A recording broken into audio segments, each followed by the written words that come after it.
ripping it. We're ripping that. There we go.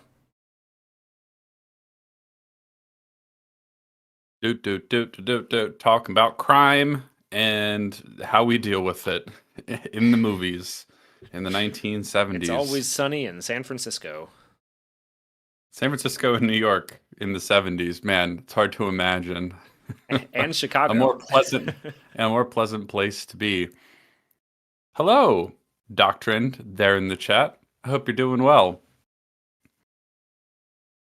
Yes. As you can see, we have Clint Eastwood here with his gun. It, of course, has been replaced with Apple's water gun emoji, because this is what progress looks like. I hope you're all having a fine Sunday. We're going to talk about two 70s movies that I think it's fair to describe as being about how cool it is to kill criminals with a gun. Pretty cool, if you ask me. Yeah. I think there's a lot of reasons, that I wanted to talk about these two movies today, and we'll get all into it. But I think both of these movies are worth seeing. So, if you haven't seen them, go check them out before you return to this stream. We're going to be spoiling the both of them. That's your warning. That's all the warning that you're gonna get. We're getting out of here. How you doing, Hugh? I'm doing fine. I've already got a question in the chat from Mr. Redhead. It says, "Are you gearing up to watch the Grey Cup, which is the Canadian Football League's version of the Super Bowl tonight?" I don't really follow the CFL, honestly. Hockey is the one time I pay attention to Canada. Otherwise, I try to pretend it doesn't exist. It's like I understand theoretically that Canada would have its own football league, but I've never had any desire ever to investigate that in the slightest. See what it's about, see what they get up to up there. They have some good names for their teams, I will admit. Isn't the Saskatchewan team like the Rough Riders or something like that? Very classic 50s sort of football names. Yeah, that's fun. Yeah, so this is some good naming conventions. I have no idea who these teams are, but one of my favorite goalies is from Saskatchewan, at Braden Holtby. So I'll root for them in the finals tonight. You can bet on it. Bet on it at the sponsor of today's video, DraftKings.com. They got to us. They got to us. We're here. We're encouraging you to sports gamble. As potential role models, we encourage sports gambling. I have to fund my pill addiction somehow, Hugh, and we do that with DraftKings. Bet now on DraftKings.com. Is it? I actually don't. I'm not super familiar with the channel, but I think it's a pretty big channel that just made a big sort of video. I suppose you could call it an expose about sports betting and gambling. I think that's the name. Yeah. I watched that video he made. Yeah, I watched his video on DraftKings and what are the other ones? FanDuel and Polymarket's not sports. Chitkeshi or whatever. There's so many. They're inundated everywhere, and then there's stuff where that's really bad. Yeah, I'm not really a fan of it. Really... I don't like how every single time I turn on the Caps to watch them play hockey, I get flooded with messages about, hey, if you bet now, about who's going to score first in the third period, you can, triple your money with, special odds. That really kind of annoys me. I liked it back when we pretended that people didn't do that. Well, when it's not mainstream and everything like that, you couldn't just do it from your phone.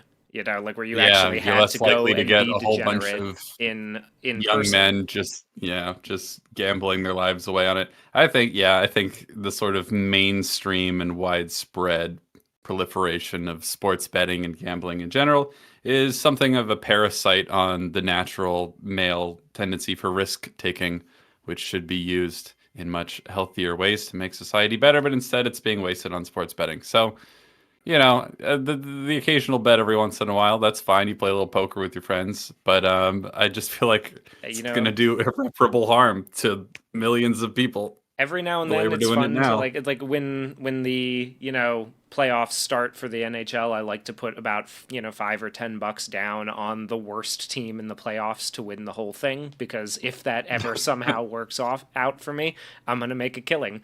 But like other than that, I'm really I don't get the addiction part of it, because I thought you had to like experience some joy from it to to I keep whenever I try, I keep wondering where's the good part start, because I've never won. So I get Maybe that's for the best, frustrated actually. and bored, and I'm like, this is stupid. I clearly know nothing about making these bets. So I Maybe reserve it that's for for the once a best, year, honestly. and I think what, I agree. I think it probably is. Uh, RC Daniel says, "I bet you guys liked these movies." Yeah, we did. We sure We did. sure did. I really enjoyed both of them. One, I would say more than the other. I'm kind of curious how you felt about them. And sort of comparing and contrasting them. They're very similar in a lot of ways. Before we Yeah. jump into why we're talking about these movies and all that sort of fun stuff, a couple other fun things in the chat. Topaz Dude asks, what movies has everyone seen recently? He says, recently saw this year's Palme d'Or winner. It was just an accident. Very good to see the way it's getting cred back with good movie winning. I've heard good things about It Was Just an Accident. It's a foreign film. I think it's Iranian. Is that right? You'll have to let me know. But I've heard good things. Something I want to check out eventually. Um, yeah. What about the sequels? So I have not seen Oh, the any. Dirty Oh, Harry so I sequels? didn't No, I see haven't. either. I didn't see either of these two movies for the first time until this week. So I have not seen any of the Dirty Harry or Death Wish sequels, or the Death Wish remake with Bruce Willis. I did not watch that one Oh either. God, I forgot about that. Oh man. Have you seen that one? No, I did not watch that. I think I rewatched the original one instead, and had a better time with it. When did that one come out? 2018. Interesting time for a reboot of Death Wish, I would say. Might have better And luck yet, doing it today, uh, if if you were well, so inclined. we'll talk about that. Monopolize Me says we're not good enough, Chad, to be on screen today. Yeah, I don't know what it is. I'm The not YouTube sure. gods I'm have. doing my best to get you guys up there, but who the fuck knows what happens with YouTube? I can't control this algorithm. I've accepted that it's out of my hands. Well, it's a reflection of your poor character, chat. So I'm sorry to say that maybe if you're better, you'll show up next week. Harry Callahan, famous respecter of rights. Oh yeah, he's big on respecting people's rights, as is Charles Death Wish Bronson. guy Charles Bronson. Yeah, just Charles Bronson in general, his character's name is Paul Kersey. Yes, he's also a big fan of people's constitutional rights, as we'll see. Yes, Um, very clear. So the uh, reason why did we choose these two movies in particular to talk about today, Jamie? Actually, you should answer that question because you're the one that started talking to me about Dirty Harry the other day, and then I said, "Hey, we should talk about that." So, tell me, why Yeah. was Dirty Harry on the brain for you, Uh, Hubert? well, I was perusing YouTube, as I do while I'm bored at work, and I came across a video essay that talked about. Now, I'd seen Dirty Harry before, and I was aware of its iconic status in 70s film, but I was not aware of how much of a reaction to the tumultuous, sort of crime-ridden late days of the 1960s this movie was, until I cracked open that video essay and really took a look at it. And a lot of the response at the time, funnily enough, it felt quite modern to me when I heard some of the reviews of the early 70s reviews of Dirty Professional Harry critics from reacted to professional it. Yeah. critics, the way they reacted to these films, and this in particular. And I thought that might be, given the discussion of crime in today's media environment, that this might be an interesting time to revisit these movies from the 1970s. They're both very much, um, sort of a revival, reactions to and a revival of this sort of like old West lawman type of character. Yes. In The man who takes the law into his own hands because the system is failing to protect normal people. One, of course, obviously, is a police officer who goes above and beyond the law, I think you could say, in order to uphold the good. And the other is a vigilante who is even more kind of morally gray, but is nonetheless taking the law into his own hands as a reaction to how the law has failed him. One in San Francisco, one in New York City, both in the 1970s, which had an absolute explosion of crime, murder, muggings, all that sort of fun stuff. Absolutely skyrocketed in the 70s. So this was very much a reaction to that. And it's kind of funny that both films were derided pretty heavily by film critics. They were called fascist. Does that sound familiar to you guys? So Topaz Dude mentioned Pauline Kael, a very famous former film critic who called Dirty Harry fascist. I have the exact quote here for you, and I'd like to read it. Go ahead. We'll allow it. So on the way out, a pink-cheeked little girl was saying, "That was a good picture," to her father. It's a little bit of a strange movie to take your child to see, but that's fine. Of course... you gotta teach him sometime. Of course, the dragon had been slain. Dirty Harry is obviously just a genre movie, but this action genre has always had a fascist potential, and it has finally surfaced. If crime were caused by super evil dragons, there would be no Miranda, no Escobedo. We could all be licensed to kill, like Dirty Harry. But since crime is caused by deprivation, misery, psychopathology, and social injustice, Dirty Harry is a deeply immoral movie. To excite an audience... Wait. Before you continue, so because the main villain in Dirty Harry is very obviously inspired by the Zodiac Killer, right? Yes. A serial killer who is targeting people and, doing a lot of it for attention and notoriety, not money. But she's like, but my socioeconomic factors. That's why the Zodiac Killer is so evil, because of social injustice. Fuck off. Yes, since Scorpio's killing. So this is as good a segue as any to start talking about exactly what Dirty Harry is fighting against in the film. Scorpio, the killer, is a just sort of gleeful murderer, I think is a good way of describing him. He commits crimes against people simply for the thrill of it, not because he has any particular grudge against them. It's just because he doesn't know any of them. He doesn't know any of them.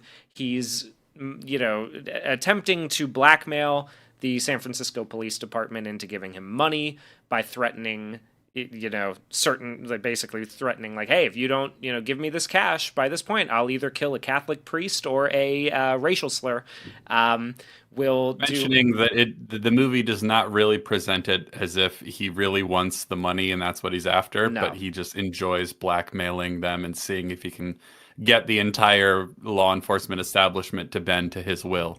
Yes, right. He likes the point. Duping the system. When he gets caught, he immediately begins, pussy moaning about his rights and attempting to outsmart the gruff, no nonsense cop who's chased him down and has him, dead to rights, basically. Her takeaway from this is that, well, he's probably deprived and sad. He had a bad upbringing, and that brought out psychopathologies, and there was probably deep social injustice that was at work there. That really so. Dirty Harry going after this criminal is quite immoral, actually. He should have just allowed the cops to do their job. Yes, it's fascist to take a tough on crime position. Well, I mean, we'll talk about the details of what he does and, the degree to which he goes above the law the strict letter of the law and whether he's right to do so and what the film has to say about all that. But it's just kind of funny because the Scorpio Killer and Dirty Harry is committing social injustice. Like that's Yeah. what he's doing. He's like killing women and gays and black people and priests and He whoever kills a else. black child. Yeah. That's one of He the kidnaps a bus full of school children. Yeah. yeah. He is the social injustice.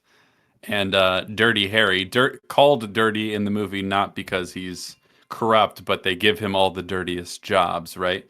All the ones that no one else wants to deal with because he's the one who will, tough it out.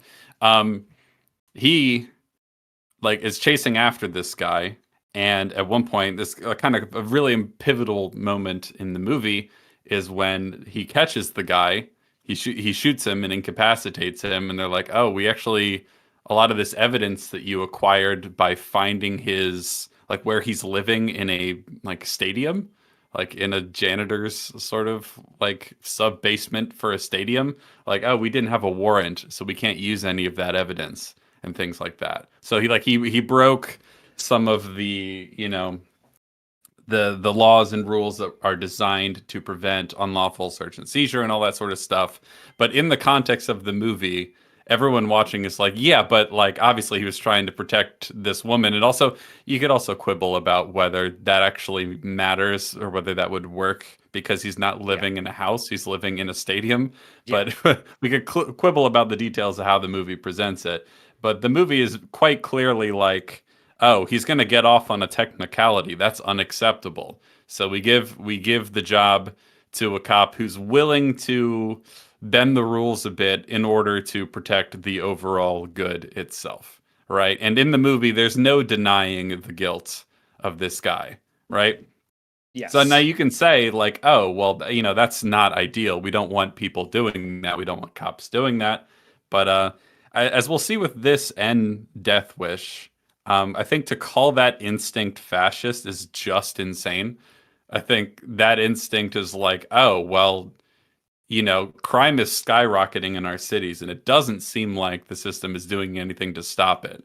And so that sort of creates the desire in people to see it taken into their own hands, essentially. Yes. Like, especially when people call Death Wish fascist, I'm like, he's a vigilante. That's not fascism. That's almost the opposite in some ways, because he's not an agent of the state at all, actually.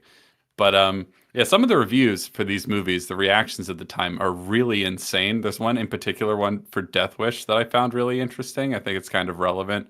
So this is from the New York Times. We're going to be jumping back and forth between both movies, just so you're aware. A Death Wish exploits fear irresponsibly. The author writes, New York City, like all major American cities, has its problems. Yeah, that's in 1974. That's quite the understatement. Bad bookkeeping, polluted air, rising costs, reduced services, high crime rates, a fleeing middle class. Now you might want to add a movie to that list. Michael Winner's Death Wish. It's a tackily made melodrama, but it so cannily orchestrates the audience's responses that it can appeal to Law and Order fanatics, sadists, muggers, club women, fathers, older sisters, masochists, policemen, politicians, and, it seems, a number of film critics. Its message, simply put, is kill, try it, you'll like it. It's funny because like I do think there is an element of that active in Death Wish. It's kind of funny how he like how much the movie like just kind of wants to show you that his mental health drastically improves when he starts killing people. The thing is, though, that it's entirely in self-defense each time, right? And it's a vigilante genre fantasy. So it's not saying go out and start shooting people willy-nilly, right? Like that's not what the movie is encouraging you to do. No, and I also actually don't think kill, try it, you'll like it is the message of the movie at all. I think that's kind of insane. Yeah. I think that's kind of an insane thing to take away from the movie. But it's interesting to me that like in an era that these two movies both came out, I think San Francisco's crime waves like peaked. Well, I mean, not ultimately, but it had a really big surge in the late 60s. So 1971, Dirty Harry comes out and it's about San Francisco. Meanwhile, New York City's crime rate kind of peaks in the or has an early peak I in do like have the a quick number here 70s, for early you. 70s. Go For ahead. exactly 1974, the murder rate in New York City was about 10 per 100,000 residents, which was a doubling of the rate from Yeah. 1964. So within 10 years, the homicide rate had doubled. The homicide rate doubled, the mugging rate doubled, the rape rate doubled, all of it. Absolutely doubled. And then it's just so funny to see like liberal film critics being like, ugh, I can't believe people are watching this movie where a guy does something about it. It's fascist. It's like, okay. I feel like the takeaway from both of these movies is that like, okay, well then deal with it. You know? then then deal with the problem and then people won't be overjoyed about this. So another article I want to bring up before we start talking about any of the plots in more detail. This one comes from a woman named Judy Slensfrud. Sorry if I pronounced that wrong.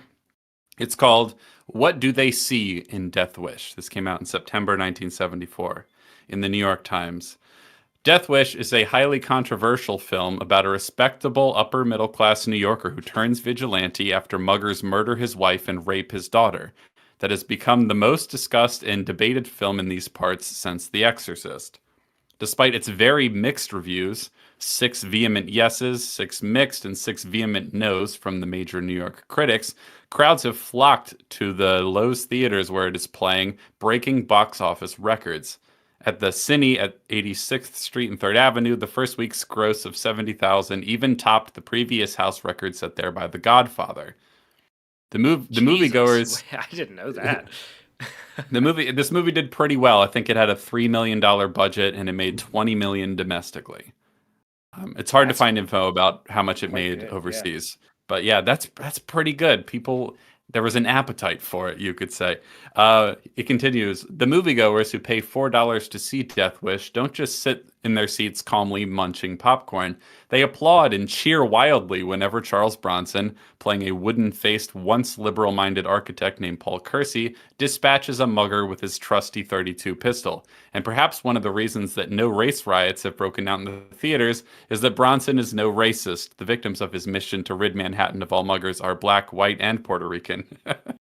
That is funny because there is also the idea presented that Dirty Harry is sort of an equal opportunity violence inflictor. He doesn't really care whether, and I think this shows through some of the sequels, which I haven't seen any of them, but from what I understand, through the sequels, he will take on pretty much anybody. If a woman, gets in his way and lips off at him, he will, he'll kick her over in a bar, right? It doesn't really matter to him. No. He's there to dole out justice for whoever is in need of it, right? I mean, one of the characters who dies in this film is a young black boy, and the movie makes sure to show us a lingering shot of him sympathizing with the mother of the murder victim, right? Yeah. So yeah, it's not.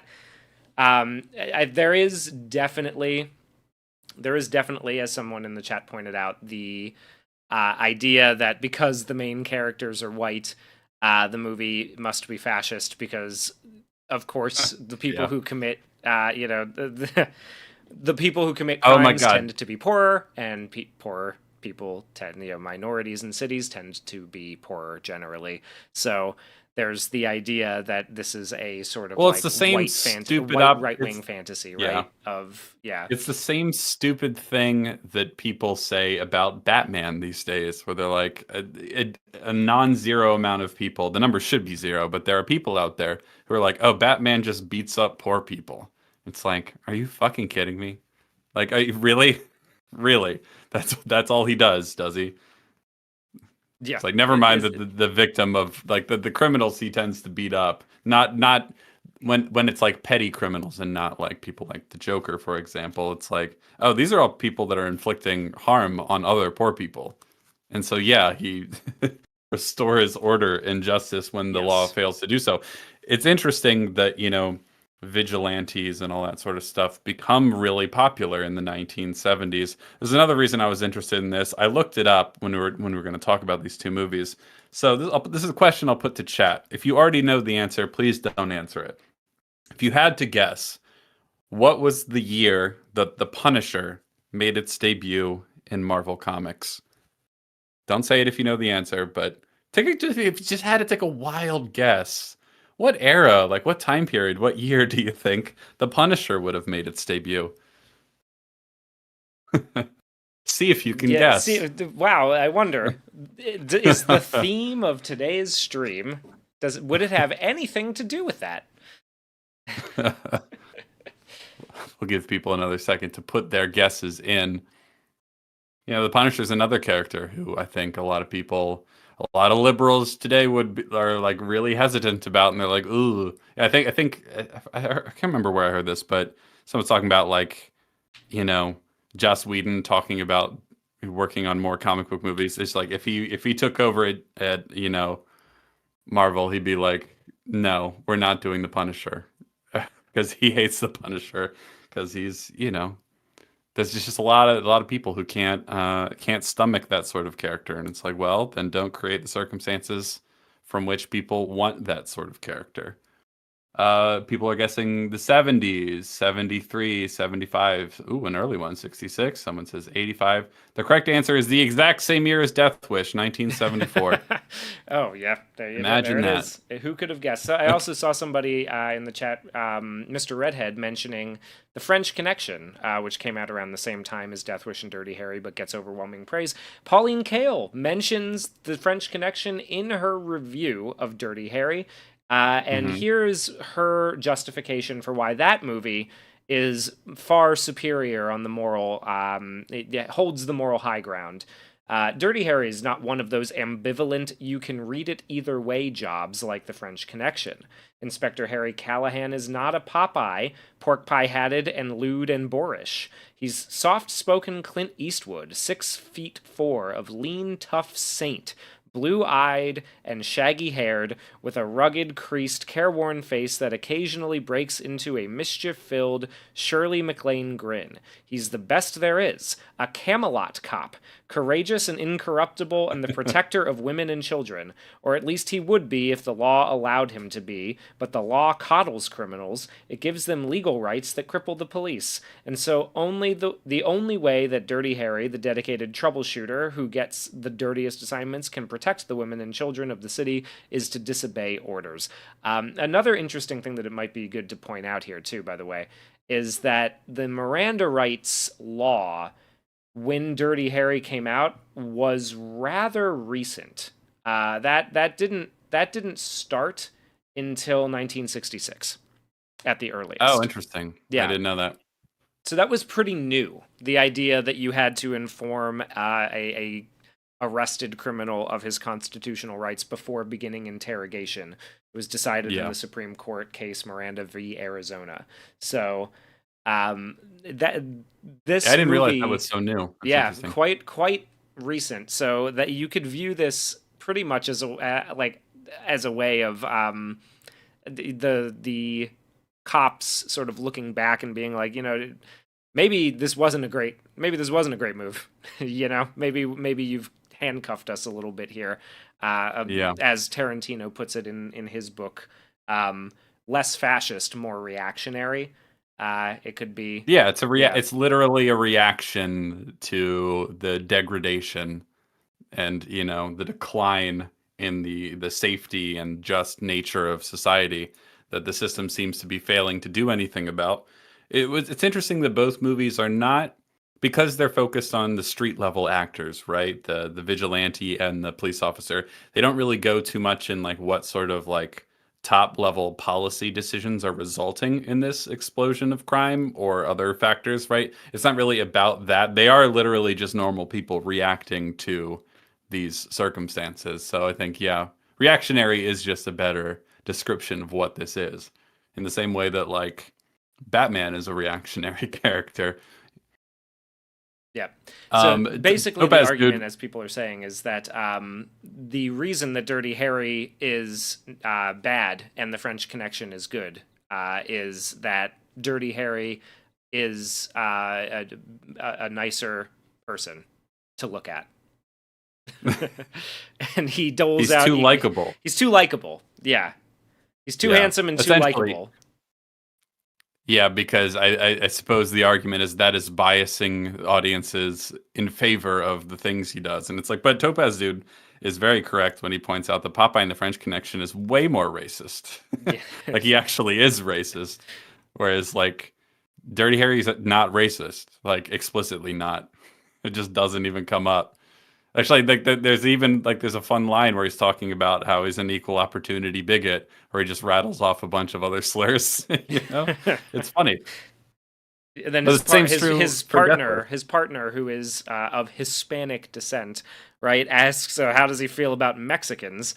And he kind of looks at the other cop and goes, "Oh, anybody but the Spics," and gives him a little wink, right? Like it's playful in its sort of like playful and bantery, and then the two of them are they become friends by the end of the film, right? Like they are, because he proves himself as because he doesn't want him originally because he's too young, right? And he's like, my partners tend to get hurt a lot because we do the the dirtiest and most dangerous cases, essentially. So I need someone who knows what they're doing. But he proves himself quite, competent and a good partner by the end. It's a nice little story for them. I do like that. Real quick, I want to address something because it's come up twice now. Because I like I said, I haven't seen the sequels to Dirty Harry, but I know that Magnum Force, which I believe is the second movie, there is a full, from what I understand, Aryan Brotherhood of police officers who are out, like, basically just blanketly assassinating criminals, kind of in a more fascist sense. And the movie pits Dirty Harry on the other side of that. He's not a fan of this, and he is explicitly made to say so by the script. Quite a lot of people, myself included, tend to think that is more a reaction to the success of this and to the critics, like to the criticism that the movie is fascist, by basically being like, no, see, we put real fascists in the movie and Harry doesn't like them, so you're wrong. It's like it feels like when modern Batman writers are like, oh, see, Batman, he doesn't like ICE officers, he's one of the good guys. It's like, cool, thanks. It also feels a little bit, I think you mentioned when we talked about it the other day, that it feels a little bit like the Joker arc, where people like Joker a little too much for some people's tastes, and that made them uncomfortable. And Todd Phillips was clearly convinced by all those criticisms, and he was like, "Uh-oh, I better fix that." No, you're not supposed to like him. And then Joker 2 comes out, and it's just an abysmal pile of dog shit. But that's the director apologizing essentially for the success of his first movie because of how controversial it was, right? And so I think one of the reasons why we decided we wanted to talk about this today is because this movie, kind of, despite the critics, along with Death Wish, clearly, right? Despite the critics' objections, these movies kind of did gangbusters at the box office. And you can both had many sequels. Both had many sequels. They spawned very successful franchises. They signaled a transition from westerns, because westerns kind of die at this point in movie history, right? Like they make a little bit of a revival. They're not pop anymore. But they're not, the way rock stops being pop at a certain point. Yeah, exactly. So the mainstream Western has sort of died, and this is the transition into the cop drama in its place. I mean, a lot of people consider this to be the moment where Clint Eastwood dethroned John Wayne as America's favorite action star. You can kind of see parallels with that in what our media landscape kind of looks like today, right? If you think about things like, for example, Yellowstone, the very successful show on Paramount and CBS, and all of the Taylor Sheridan spawned, spin-offs of that. There's this sort of like... he's a big fan of Dirty Harry. He's got to be, absolutely. There is this sense, because he's maybe one of the biggest showrunners, biggest creators in Hollywood today, who is incredibly unsung by most mainstream critics, right? Like people Yes. don't talk about Yellowstone. Had the meme for a while of it's the biggest show that nobody's talking about, right? Mm-hmm. Everybody's watching it, but nobody's talking about it. Incredibly successful, many spin-offs and mini Well, series. because the people that are watching it aren't online talking about Yeah, movies and they're TV not shows. the critics who are No. deciding what gets nominated for the Golden Globes or anything like that. They're Yeah, the ones his who are whole suite of these kind of shows, Yellowstone and Lioness and Landman and Tulsa King and what's the one with Jeremy Renner in it? Mayor Mayor of of Kingstown. That's the one. He's just got a whole pantheon essentially of these kind of shows that are really, really popular that generally, except for like I'll see people like Nerdrotic talk about, Landman and Tulsa King and things like that. But in general, just no one's talking about them. The critics don't seem to acknowledge them very much. They might give them, you know, basic reviews. I'm sure they have reviews on Rotten Tomatoes, but in general, they're not up for any awards most times, but they're very, very, very, very popular. But they kind of cut against the mainstream liberal and even more radically left leaning direction that a lot of entertainment has been going for the past 15, 20 years. And we see just a little mini arc of that in the 70s, essentially, with both of these movies coming out and people loving them, people being really interested. And the mainstream critics are like, "Ooh, this is dangerous. This doesn't make me feel good." I don't like that. And I wanted to read a little bit more from the article where the New York Times writer is trying to understand what normal people see in this movie. I think it's actually pretty telling, right? So the critics who dislike the film have complained that it exploits fear irresponsibly, that it gives an exaggerated picture of crime in New York, that it glorifies vigilantism, that it endorses violence as a solution to violence, and that it was made by out-of-towners with the distorted vision of New York. Because the producer is Italian, the director is British, and the writer's from somewhere on the West Coast. However, in random interviews I had with people coming out of the two theaters where Death Wish is playing, I found it hard to find anyone who was critical of the film.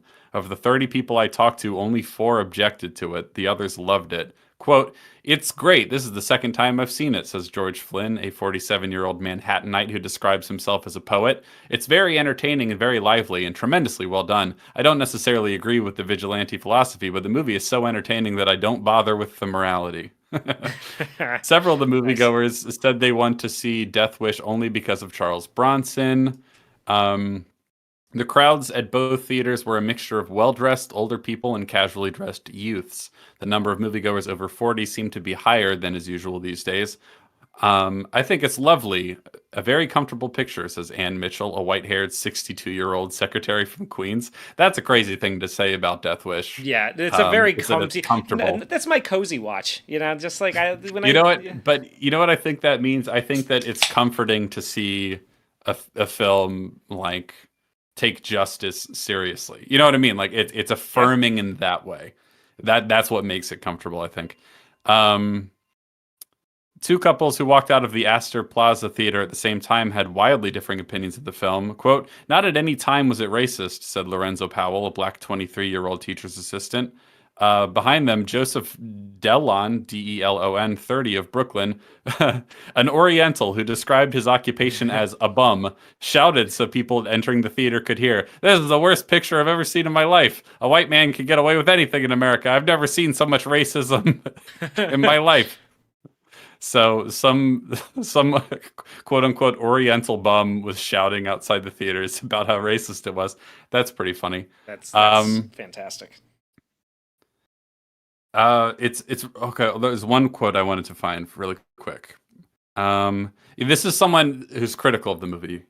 "Technically tacky," was the verdict of a curly-haired 23-year-old film student at the University of Southern California who was spending the summer in New York. He added, quote, "If it weren't for the fact that it exploits people's fears of mugging, it would stand only half a chance as a B movie on the drive-in circuit." Which is really funny to me because people's fears of mugging were not misplaced. No. They had more than doubled in the span of like 2 years Okay. That's the thing. That's the thing about these two movies. It's like their reaction to a very real thing, and then there's a whole class of critics who are like, "Ooh, this is dangerous." You're not allowed to like seeing this. Yes, exactly.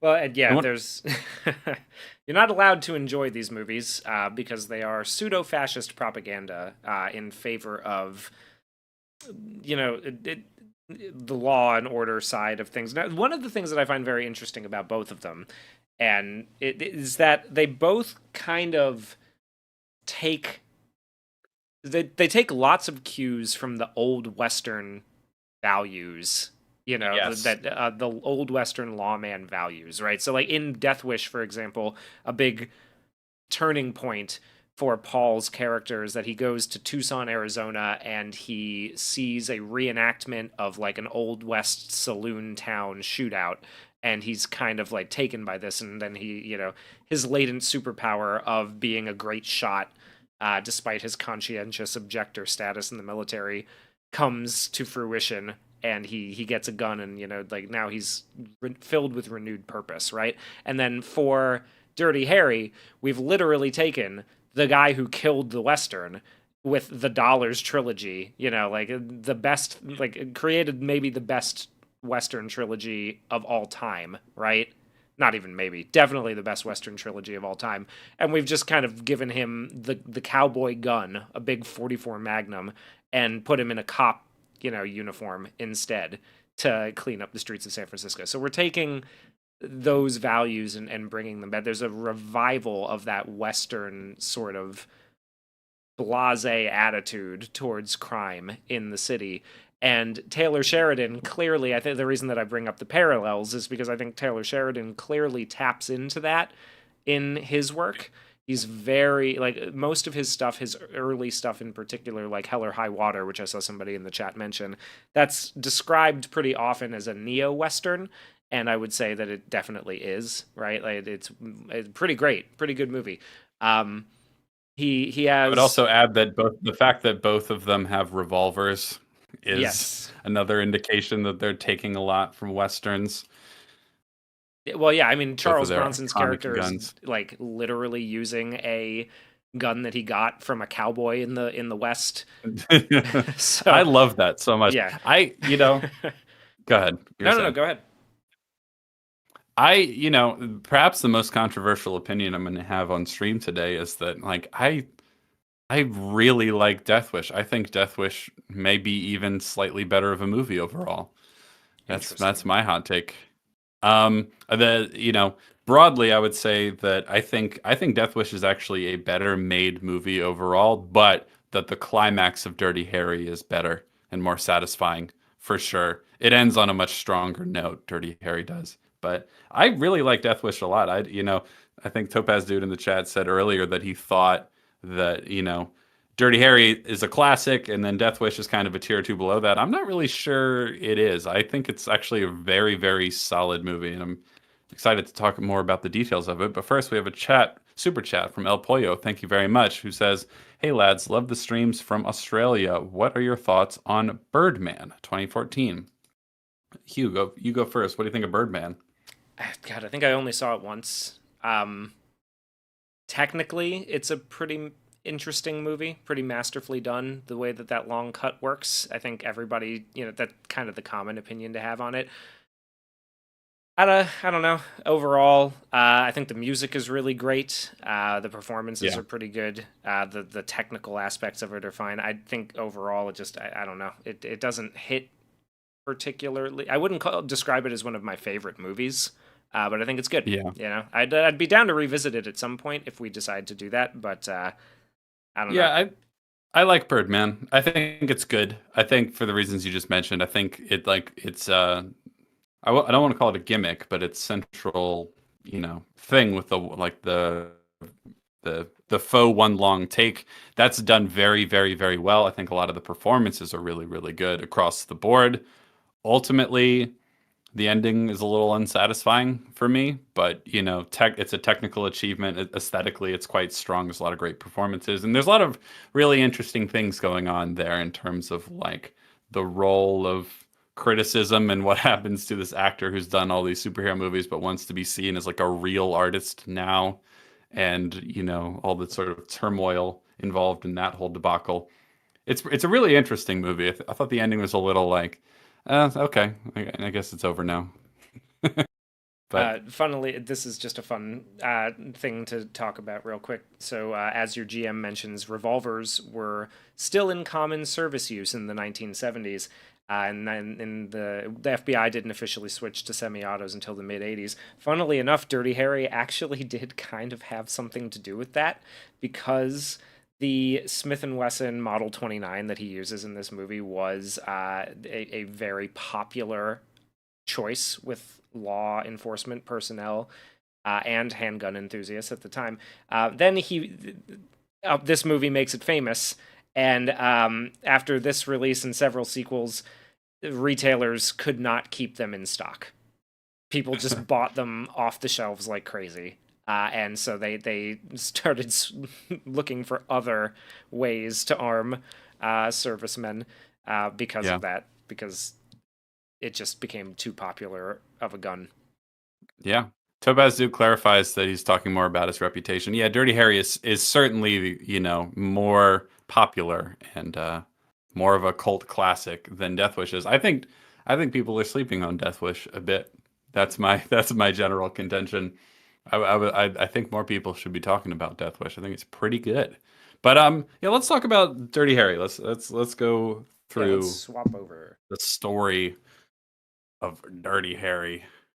All right. So, yeah, I mean, Dirty Harry, very interesting first shot, right? Opens with the wall, the monument dedicated to the San Francisco police officers who gave their lives in the line of duty, which is, yes, it's the film's dedication and its opening, which is pretty interesting, and it kind of sets the tone for the philosophical way, that the movie's going to play out. This is, a movie that's for the police, right? For the beat cops and the guys who deal with this shit every day, right? And then the first shot after that is basically just looking right down the barrel of a sniper rifle, as Scorpio scopes out a beautiful woman on a rooftop to murder. Really powerful and effective opening, I would say, for setting the tone of the movie, right? Don Siegel, the director of this one, he started off as a montage worker at the WB studio. So basically, he just cut together montages for movies back in the the early days, like 30s. And 40s. I didn't know they had a montage guy. Yeah, they had a montage, not even a guy, a montage department. So he was just working on editing the montage department in the montage department. So he kind of got fed up with montage. So by the time he swapped over to being a second unit director and then to directing his own movies, he kind of vowed not to do montages. I think he only did one in the rest of his career in one of his other movies. But that gave him a very particular sense of how to shoot action. A lot of coverage, and he started this early in his career, like the 1950s. I think Tarantino in his book basically talks about how there's not really a better director for the 50s at shooting action than this guy, because most of the rest of them are doing, long master takes with, a couple guys, fist fighting and duking it out and that kind of thing. Yeah, until the 70s come along, a lot of, or I guess maybe the mid 60s, a lot movies from the 50s and before are still very theatrical. They still feel a lot like we're watching a play being filmed, with the occasional cut to cross coverage and stuff like that. But in general, we play a lot of things in wide shots. It's maybe not quite as exhilarating as editing for action sequences really starts to become in the 70s, when we move away from sort of stage theatricality. Yeah, well, and a lot of that is this guy has an influence on this and the success of Dirty Harry too. Also, that's something that I wasn't quite aware of, but the success of Dirty Harry and the way that Don Siegel shoots and edits his action together, stitches it through cross-cutting and everything. That's something that he kind of changed the game on a little bit, because he tended to shoot for for that. One of the other things I really wanted to mention about both these movies, the soundtracks fucking slap, dude. The music in both of these movies is phenomenal. I don't know who scored Dirty Harry, but I know Herbie Hancock is the one who scored Death Wish. Yes. Absolute okay. legend. So I really like the score for Death Wish. I'm not quite as hot on the one for Dirty Harry. And I think the big thing that always like the thing that always jumps out at me about the Dirty Harry music is that like whispery singing thing. I don't love that.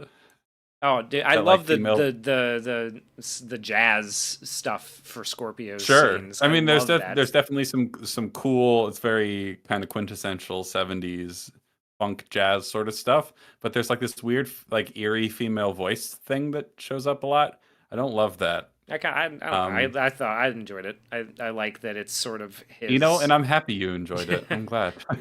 I like that it's his, like, you know, kind of moving through the underworld of San Francisco in the 1960s and 70s, you know, because it hasn't changed. It still is a cesspool, but you know, yeah, I like it. Lalo Schifrin is the guy who did the music for Dirty Harry.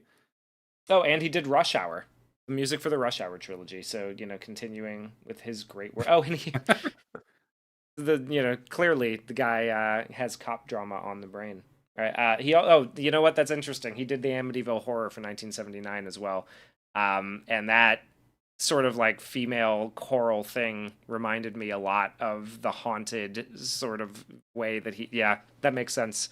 So yeah, maybe that's a little.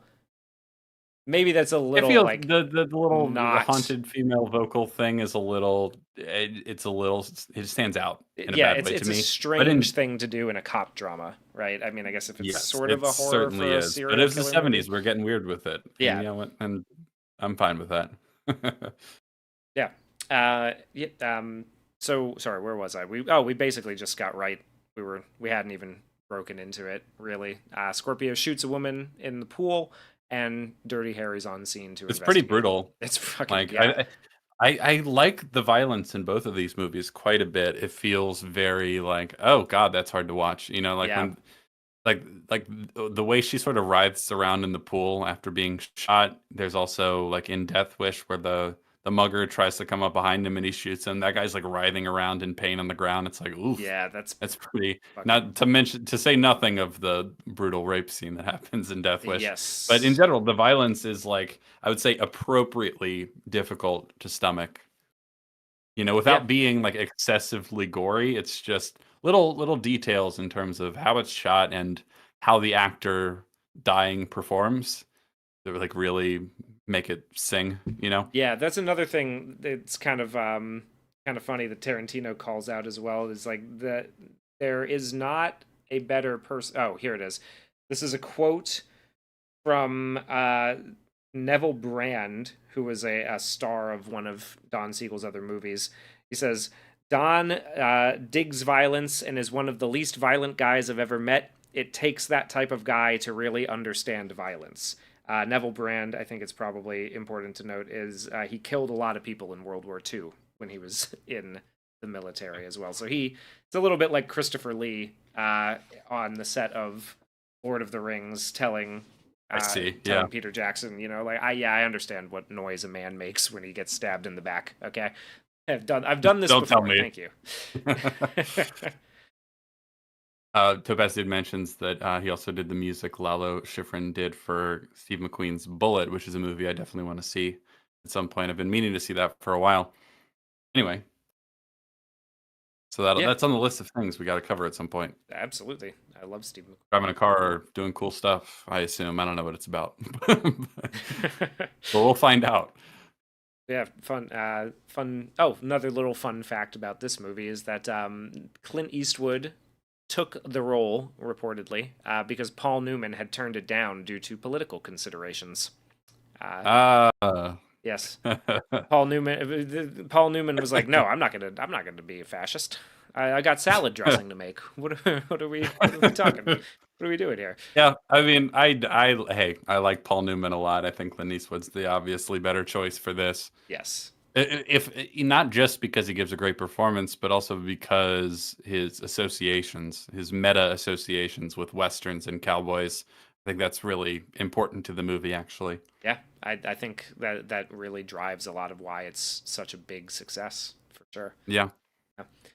So It is kind of funny that Paul New. Paulman's too much of a lib to get down with this. He's like, no, it's a little we can't be too tough on crime. Come on. Just give him some salad dressing; they'll be fine. Profitless. Anyway, so yeah, Dirty Harry is assigned to investigate this murder, and he's gonna go about it in his way, right? He's called into the mayor's office, and they have the ransom note from Scorpio that we discussed earlier about how he wants $100,000 in cash, delivered to him by one of their men. And if he doesn't get it every day, he's going to kill somebody like a Catholic priest and they all avoid saying the word that is at the end of the letter. It's the N-word. It's the N-word. He's racist. Scorpio's a racist. Oh no. I thought they loved this movie. I don't understand. Yeah, racists really like this movie, obviously. But also they did a really good job. Like the font of the handwritten note is very much Zodiac same coded. Yeah, it's very reminiscent of that. He's made those spelling errors, so he scratched them out. The guy who's who's the guy who's playing Scorpio, by the way? I always forget. I don't remember.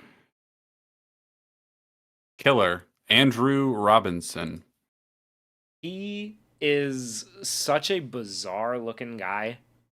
They really picked the perfect weirdo looking dude to be the killer for this movie. I think they he's in Hellraiser. A what? Oh, he's Larry in Hellraiser. He's like the main evil guy. Oh, he's the Pinhead dude.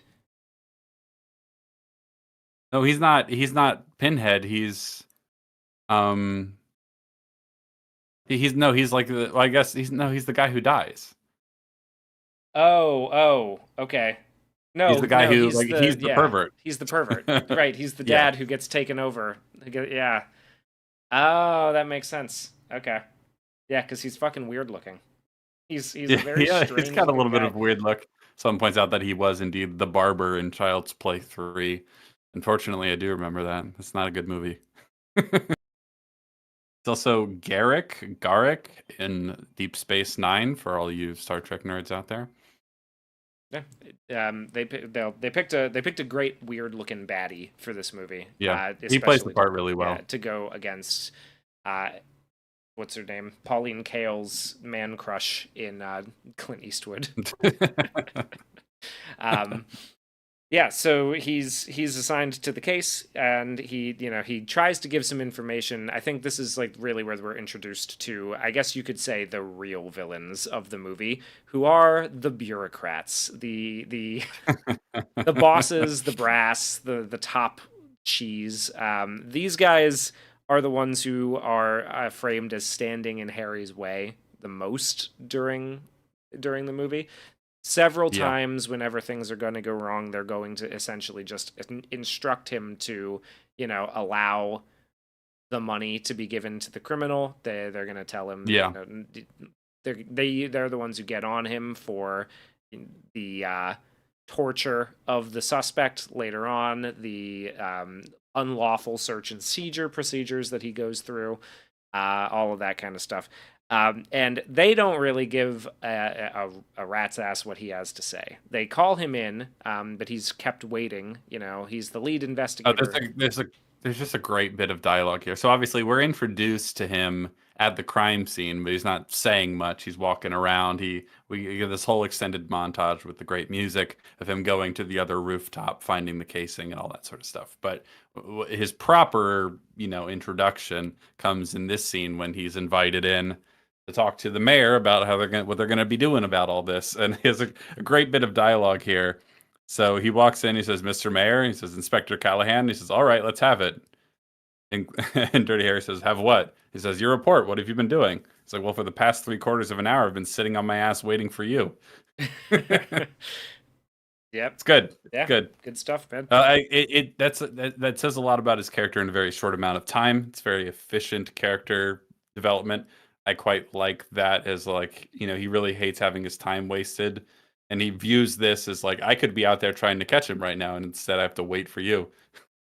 So don't give me any crap about like, what have I been doing? I've been waiting for you is what I've been doing. It's good. It says a lot about him. Topaz Dude has an interesting point. The cinematographer on Dirty Harry, Bruce Surtees, this Topaz Dude says, it feels like a really nice combo of early New Hollywood and 60s Westerns.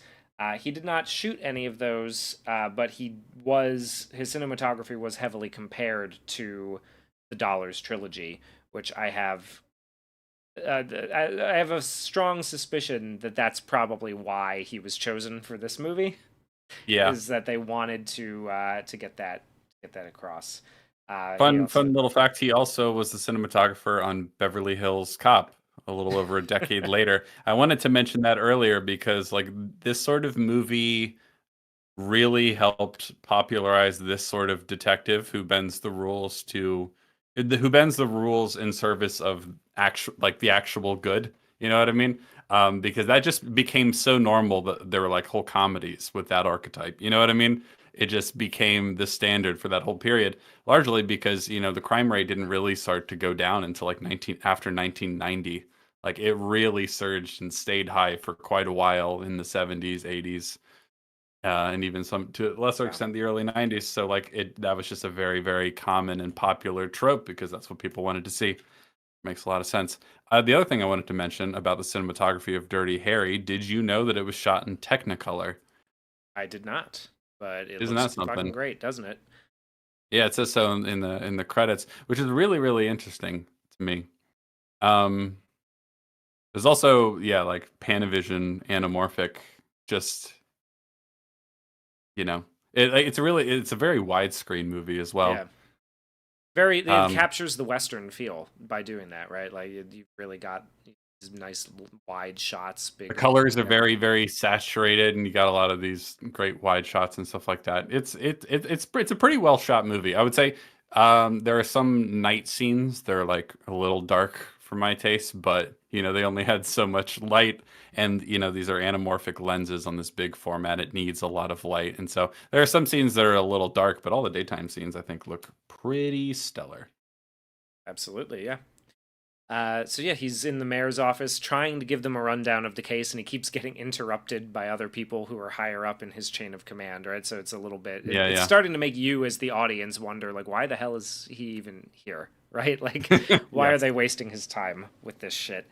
And he... Oh, sorry, I misspoke. Dirty Harry is not shot in Technicolor. It's colored by Technicolor. Oh, okay. Oh, that's a little... That makes a bit more sense because I remember seeing that in the credits and like, really, this late they were still doing Technicolor. Anyway, but it is a very like colorful, saturated movie.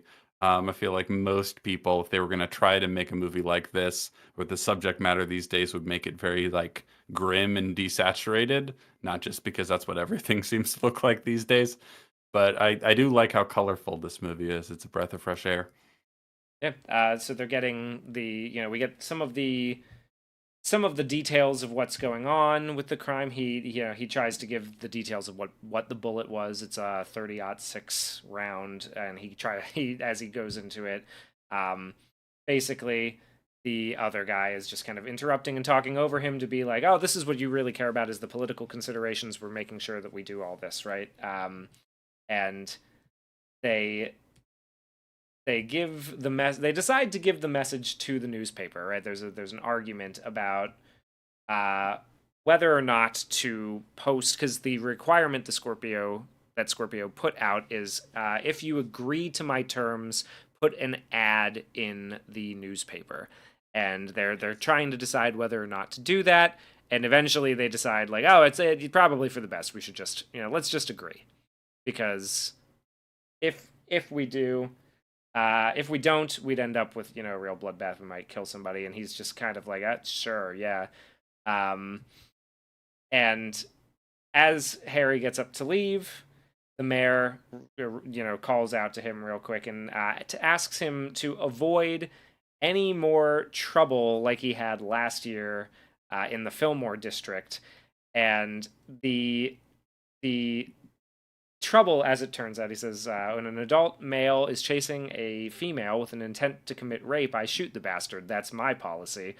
And the mayor asks him, intent? Well, how did you establish that?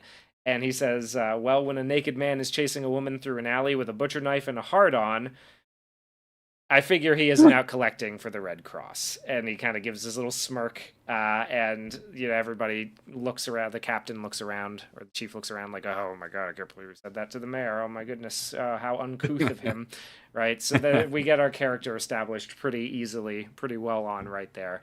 And he goes out to have a hot dog for lunch at his favorite little diner, which it's America, baby. A hot dog with onions and onions and some mustard or some shit, nothing fancy. That's what we're gonna have. And as he's driving past, we see this is a really great. I really like this because as I was watching this with my girlfriend who had never seen it before, and there's a guy, dressed sort of like a Black Panther, sitting in the front seat of a tan Ford, and he lights a cigarette, and drops the other one, his finished one, out of the car, and it pans down to reveal a pile of cigarettes on the ground. And my girlfriend said to me out loud, I was like, well, either he smokes a lot or he's been here a long time. And I was like, well, yeah, I suppose. Those are the options. Those are the options, and I think you nailed it. I think he might have been here for a while. So there's your first indication, which is, the exact kind of person the producers were hoping would watch the movie. They love to hear it. Well, I suppose that's better than the alternative, which is what we would do if it was like a Netflix movie now, is that he would say that out loud later. Yes. Just in case you were just watching your phone and not the movie. He would also say that out loud. Man, either that guy really likes smoking or he's been there a while. Instead, what we get is a very nonchalant sort of like, he comes in and he's almost irritated by the fact that he has to ask the guy who runs the lunch stand, is that car still sitting there? Is it still on? Yeah, the tan Ford, is that still over there? And is the engine running? Yeah. Like, I don't know. How can I tell? Is there exhaust coming out of the tailpipe, guy? Like, that's a pretty obvious indicator, right? He looks and he goes, "Oh, that's awful. Look at that pollution." Very Californian of him. I like this scene. I like him. Yeah. It's like, is there a tan Ford over there? Like, he doesn't turn around to look. He asks the guy to look for him because it would be more, discreet. I like that. Yep. Strategy. And then as he goes to gobble down his first bite of glizzy, don't call them glizzies. That's anti-American. That's communist talk. We don't do that here. That's some real commie bullshit. He goes to take his first bite of hot dog, and the alarm starts going off at the bank, and he has to get up and jump into action, and he gives one quick little obligatory halt before the guy who has the shotgun, the first guy out of the bank, turns around and he just blows him away. Absolute mad lad. Just shoot first, ask questions later kind of shit. Perfect. I'll point out, the movie is quite clear that he has an excellent shot, but that first shot he takes is pretty reckless given how far away he is and how many people are on the street. Yeah. It's pretty fucking crazy. That's kind of a wild shot. It's a big gun too. Like, these things, like... Now, I know that he trained... So one of the things that he did is that he trained with the 44 to make it seem, realistic how much it was going to kick when he was shooting it. Because, like he says in the famous monologue, this is one of the most powerful handguns in the world. You ever see what a 44 Magnum would do a woman's pussy? No, that you should see. that you should see. Ah, yes. Funnily enough, I think Tarantino does call Taxi Driver the bastard child of Dirty Harry. in his book. Yeah, it's a bit like, actually, it's definitely of a kind with this, right? It came a year after Death Wish. I think it's a bit more like Death Wish. It's like if Death Wish leaned further into the vigilante being unhinged, that's what Taxi Driver is essentially. Yes. Like if he was, if it's like, okay, but because in Death Wish it does a really interesting thing where like clearly he suffered something of a mental break as a result of all of this, or like a change. He's Breaking Bad essentially in Death Wish. But Taxi Driver's like, what if he was already kind of broken? Like, what if he was already just mentally unstable? Yeah. What if he was primed for this? What if he didn't actually have like a wife or a daughter, and he Yeah, just was like fucking crazy, you know? yeah. He came Yeah. back from Vietnam and found that New York was kind of a shithole now, and was pretty unhappy about it. Clint Eastwood certified glizzy gobbler. Yes. Thank How you. dare you? This man isn't a patriot, Thank you, an Ree American. Daniel, for that one. That's pretty great. Um, is how and Muggy asks, is how Clint Eastwood holding the gun accurate? In my experience, yeah. They kick fucking hard. They are they're like cannons going off. If you're not prepared for it, you will hurt your hand. Um, I got to see some cool cannons yesterday. A random tangent. I went to Kennesaw Mountain, not too far away from where I am, just outside of Atlanta. And the big Civil War battle happened there, and they still have some of the cannons from when the Union was attacking the rebel soldiers at Kennesaw Mountain. And it's interesting, I thought, because they were like among the first cannons to have rifling in them, oh and shit, yeah, that's pretty like impressive. more bullet shaped cannonballs, so that they would go farther and straighter. And they had them, and the South did not. So I thought that was pretty interesting. And they still have the cannons there, which is pretty cool. Anyway, Yeah. Another interesting thing is that Clint Eastwood was chosen because he was one of the only people tall enough to conceal carry a 44 Magnum. Because it's, like I said, it's a big fucking gun. It's a little difficult for yeah, shorter people to hard to do it. do. He's six Well, foot four. when I was trying to cover up his 44 Magnum with the like water pistol emoji, it was kind of hard to do Yeah. because it's so long. Yeah, they're huge, man.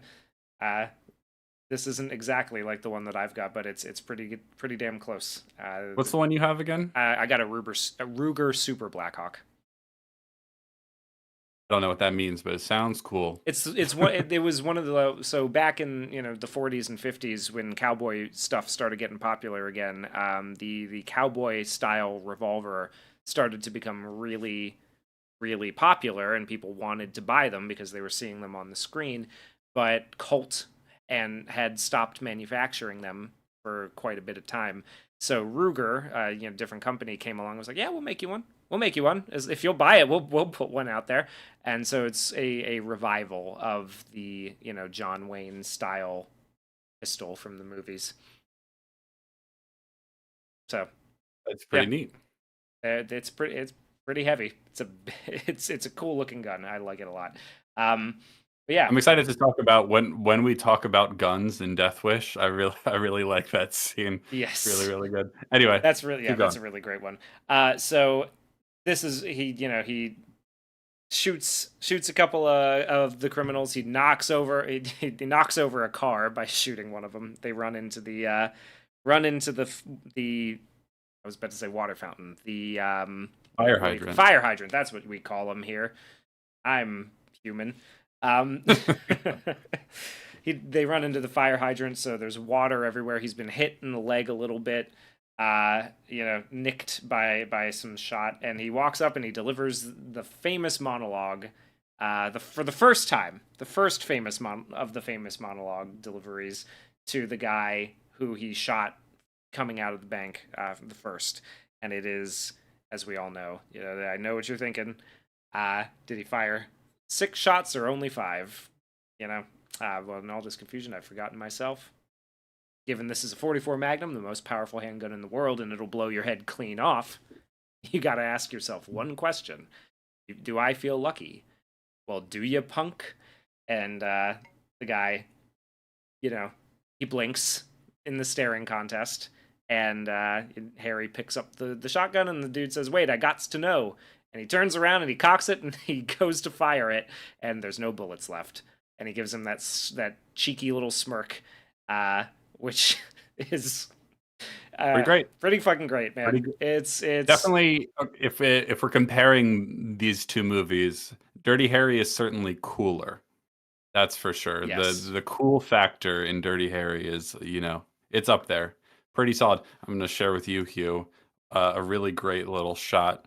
One of many great shots in this little sequence, but I'm quite fond of it. I just think it's great. Yeah, this is pretty fantastic. So because the guy's thinking about reaching for the shotgun on the ground, and he's got his 44 pointed at him. He's like, don't you fucking do it. Don't you do it. And it's just it's very much, your old West framing, right? It's yeah, exactly. It's a cowboy movie. It's just not in the desert. Yep. Yeah. It is out west, technically. Yeah. In a gold rush town, so True. There's a lot. Yeah. True. A lot of great stuff, and then he goes to meet his doctor friend to stitch up his leg a little bit, and the guy's gonna wait. Hold on. I just think it's interesting. I had not been paying enough attention to notice, but as your GM says, but he does only fire 5 shots. When he gives the speech, the revolver is on chamber 6. He decocks the gun on chamber 6, and when he fires again, the cylinder rotates to spent chamber 1. I'm gonna take your word on that because I don't know. That's pretty. That's pretty bad. That's pretty badass, dude. Ballsy and badass to be able to have that kind of situational awareness and know you're not gonna accidentally blow the guy's head off. Pretty sick. He kills a couple of these guys for sure, right? Yeah. Oh yeah. Absolutely. The guy who's driving the car, he's dead. Oh yeah. Absolutely he's done fucked. For. Yeah. But he's not like out to. So this is the other thing, right? Is that he's not out to kill everybody. Like another thing that sets him apart from Charles Bronson in Death Wish is he's not just out to kill everybody. He is a cop, right? So he always waits until they fire first, which.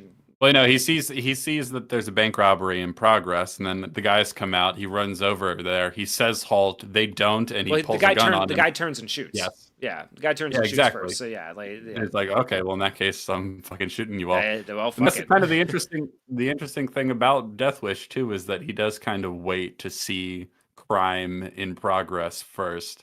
He is not as strict about waiting for them to shoot first by any means, but it is he is kind of waiting to see the armed violent crime start to happen, and then he takes action.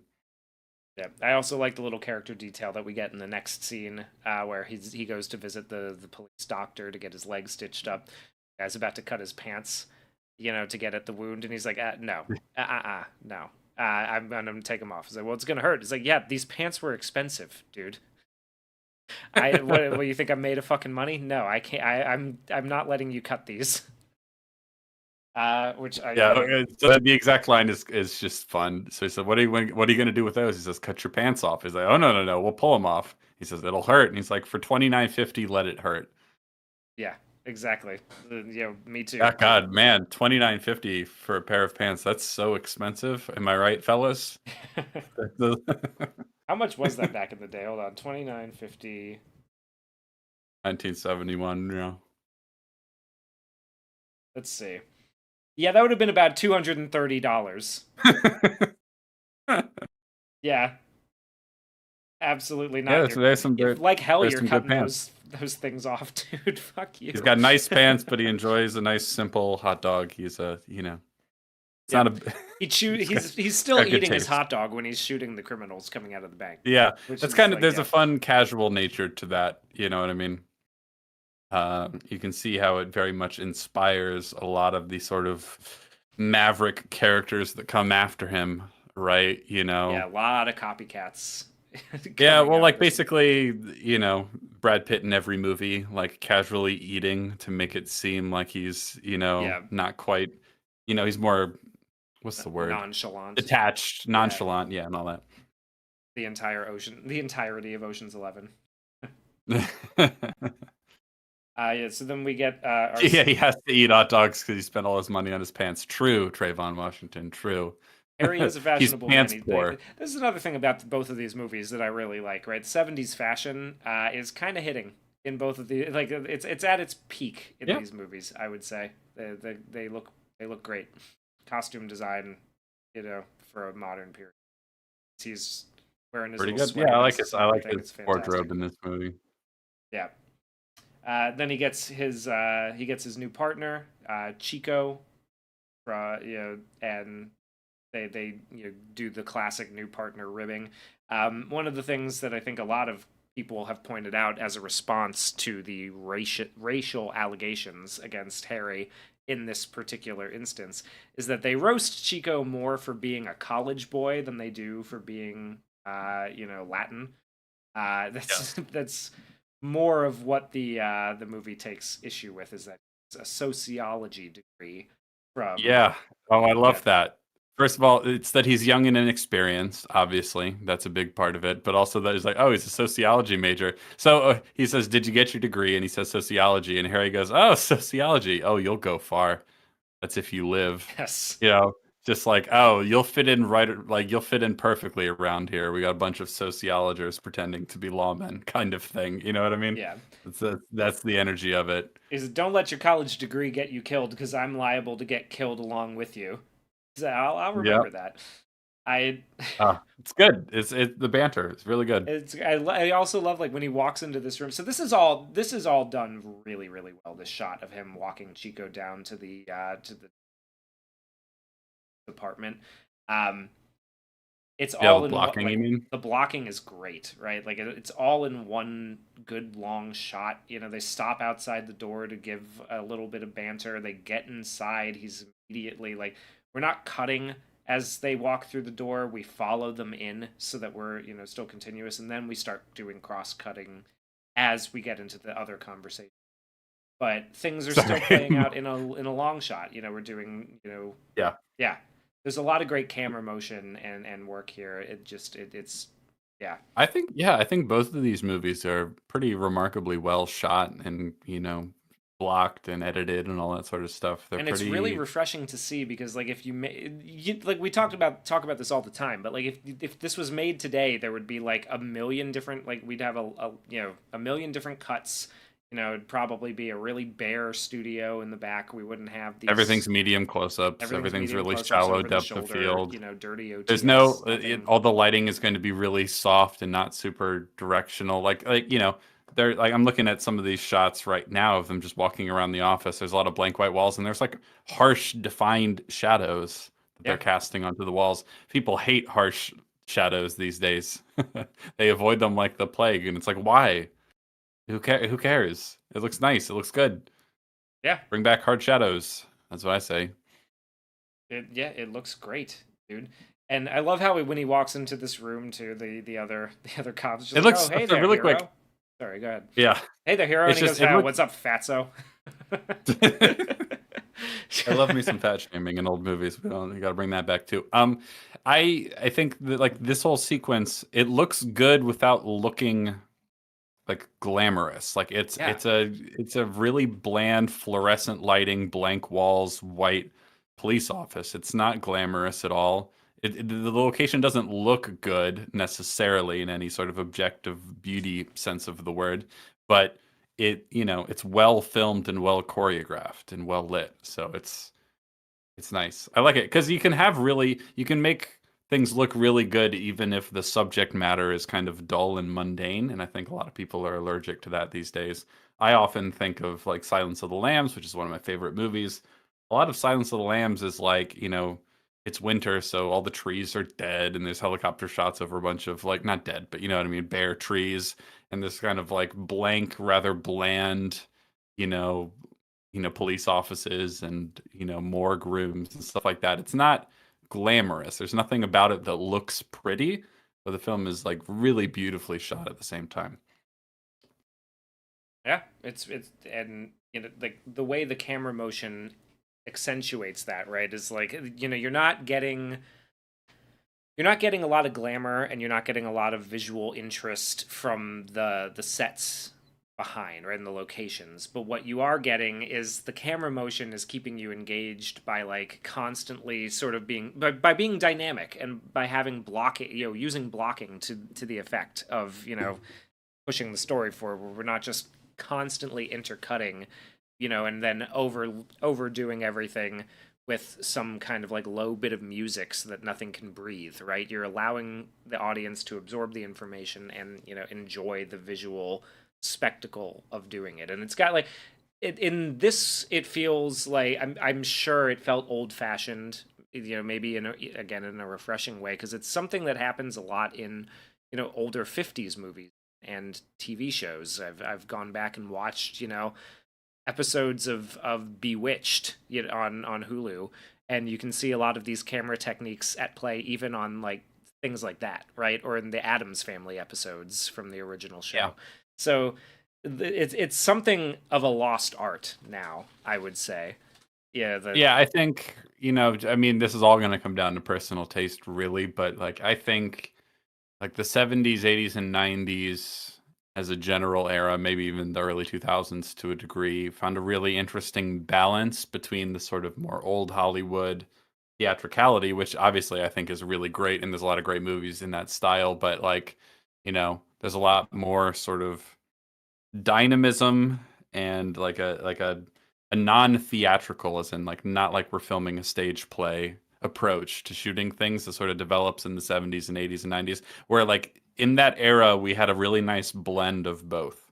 Yeah. Right. And especially I think with Don Siegel, this guy started as an editor, and I think that the his former career in the editing room really helped him to understand where to use the cross-cutting and where not to, right? Like he knew how to direct the classic sort of way, but he also knew how to do that sort of new Hollywood action cinema crosscuts. This what I find a really great balance between the two. What I find really, really impressive, and I did not know this until we were talking about The Fly on EFAP the other week, because we were talking about, a lot of those remakes of 50s sci-fi horror movies, is that Don Siegel directed both Invasions of the Body Snatchers, that he did the 56 one and the 78 one. That's crazy. That is wild. They're so different. They're so different in like a really good way. I quite like both of those movies. Yeah. Yeah. I was talking to you about like director. The Quentin Tarantino book. One of the things that I find a little because I have it, right, and I was looking through it before we started the stream. I didn't read it when I bought it. I kind of wish I had now, because I would probably have a little bit more in-depth stuff to offer, or at least Tarantino's in-depth perspective stuff to offer about this movie. But one of the things that I find really difficult about reading it is that he writes like he talks, and he'll just go off on tangents. So he has, because he brings up the idea of Don Siegel directing, Invasion of the Body Snatchers, and then he like goes on a 2-page end note or footnote rant about how it's not actually a horror movie. You're not losing anything. It's actually more of a rebirth. I don't understand why people would think about it as in terms of the death of the soul, because I don't believe in the soul, so why would you? Like it's a little difficult to read. But he does... Quentin Tarantino, you're an interesting guy.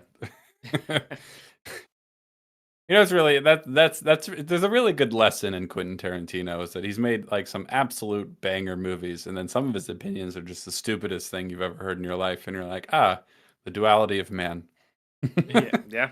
Hey, I don't have to agree with everything the man says, because Kill Bill is it's a good lesson. I think people, because there are a lot of filmmakers, or just artists in general, who don't just kind of give their opinions on everything constantly, and so you don't hear from them much. And then when they do give their opinions, people are more inclined to be like, oh well, he did a lot of great things, so I have to agree with his opinions. But with Tarantino, I think everyone has come face to face with an opinion from him that you go, what? Like, that's really stupid. What are you talking hell are about? you You know, talking about? so you don't have to be as precious with the opinions he does give because he gives so many. You know, because I think people with like Martin Scorsese and his opinion on the MCU, we're just like, oh, but it's Martin Scorsese. He has to be right. You know? Of course. Yeah, the guy made Taxi Driver, our favorite movie. Yeah, man. Wait. Wait. Do they like Taxi Driver? Don't ask. Don't ask them that. Don't ask them that question. Anywho, we get to the after this scene of Harry and Chico getting to know one another a little bit. We get to the next scene of Scorpio. We see that the ad has been placed in the personal section of the paper, but he's scoping out a victim anyway. He's standing on a rooftop and kind of stalking a gay black dude and his boyfriend. He's looking like he might be following up on the second half of his threat rather than the Catholic priest. But he is across the street from a church. So, they kind of called that one pretty well. They know where to go. I think they mentioned something about that. Like, yeah, we've got to watch the rooftops or leave the rooftops open in the area of the church because they provide good vantage points, and then we can maybe like narrow it down and try to trap him there, right? And the helicopter, a couple helicopter cops fly by. Scares them off. Like, hey, you, stop trying to kill people. Hey, you, stop. In the name of the law. And he takes off with a gun and starts running. And they don't, like, there's the very next scene we're going to get a thing is like, why did that, how did they let him get out of the building without seeing him? And he says they were probably talking instead of looking like they were supposed to. And Chico just has to go like, I guess that's possible. But yeah, I do think that, like, they should probably it is a little crazy that he managed to get away. It's not impossible. Nuts. Yeah, but it's like, so of course his natural assumption is, well, they must have been shit at their jobs. Because he's got a like everyone in this department sucks but me kind of mentality. And there's some evidence to back that up in this movie, I would say. Yeah, pretty much. So they're driving. But then they're on the lookout. The red light district. On the lookout. Yeah, they're driving through the red light district because when the helicopter spotted the killer on the roof, he had a tan bag. So they're on the lookout for a white guy, long hair, tan bag, driving through the seedy red light district of San Francisco. And then we get to a scene where I'm just like, it's so dark I can't actually tell what's happening here. Yeah.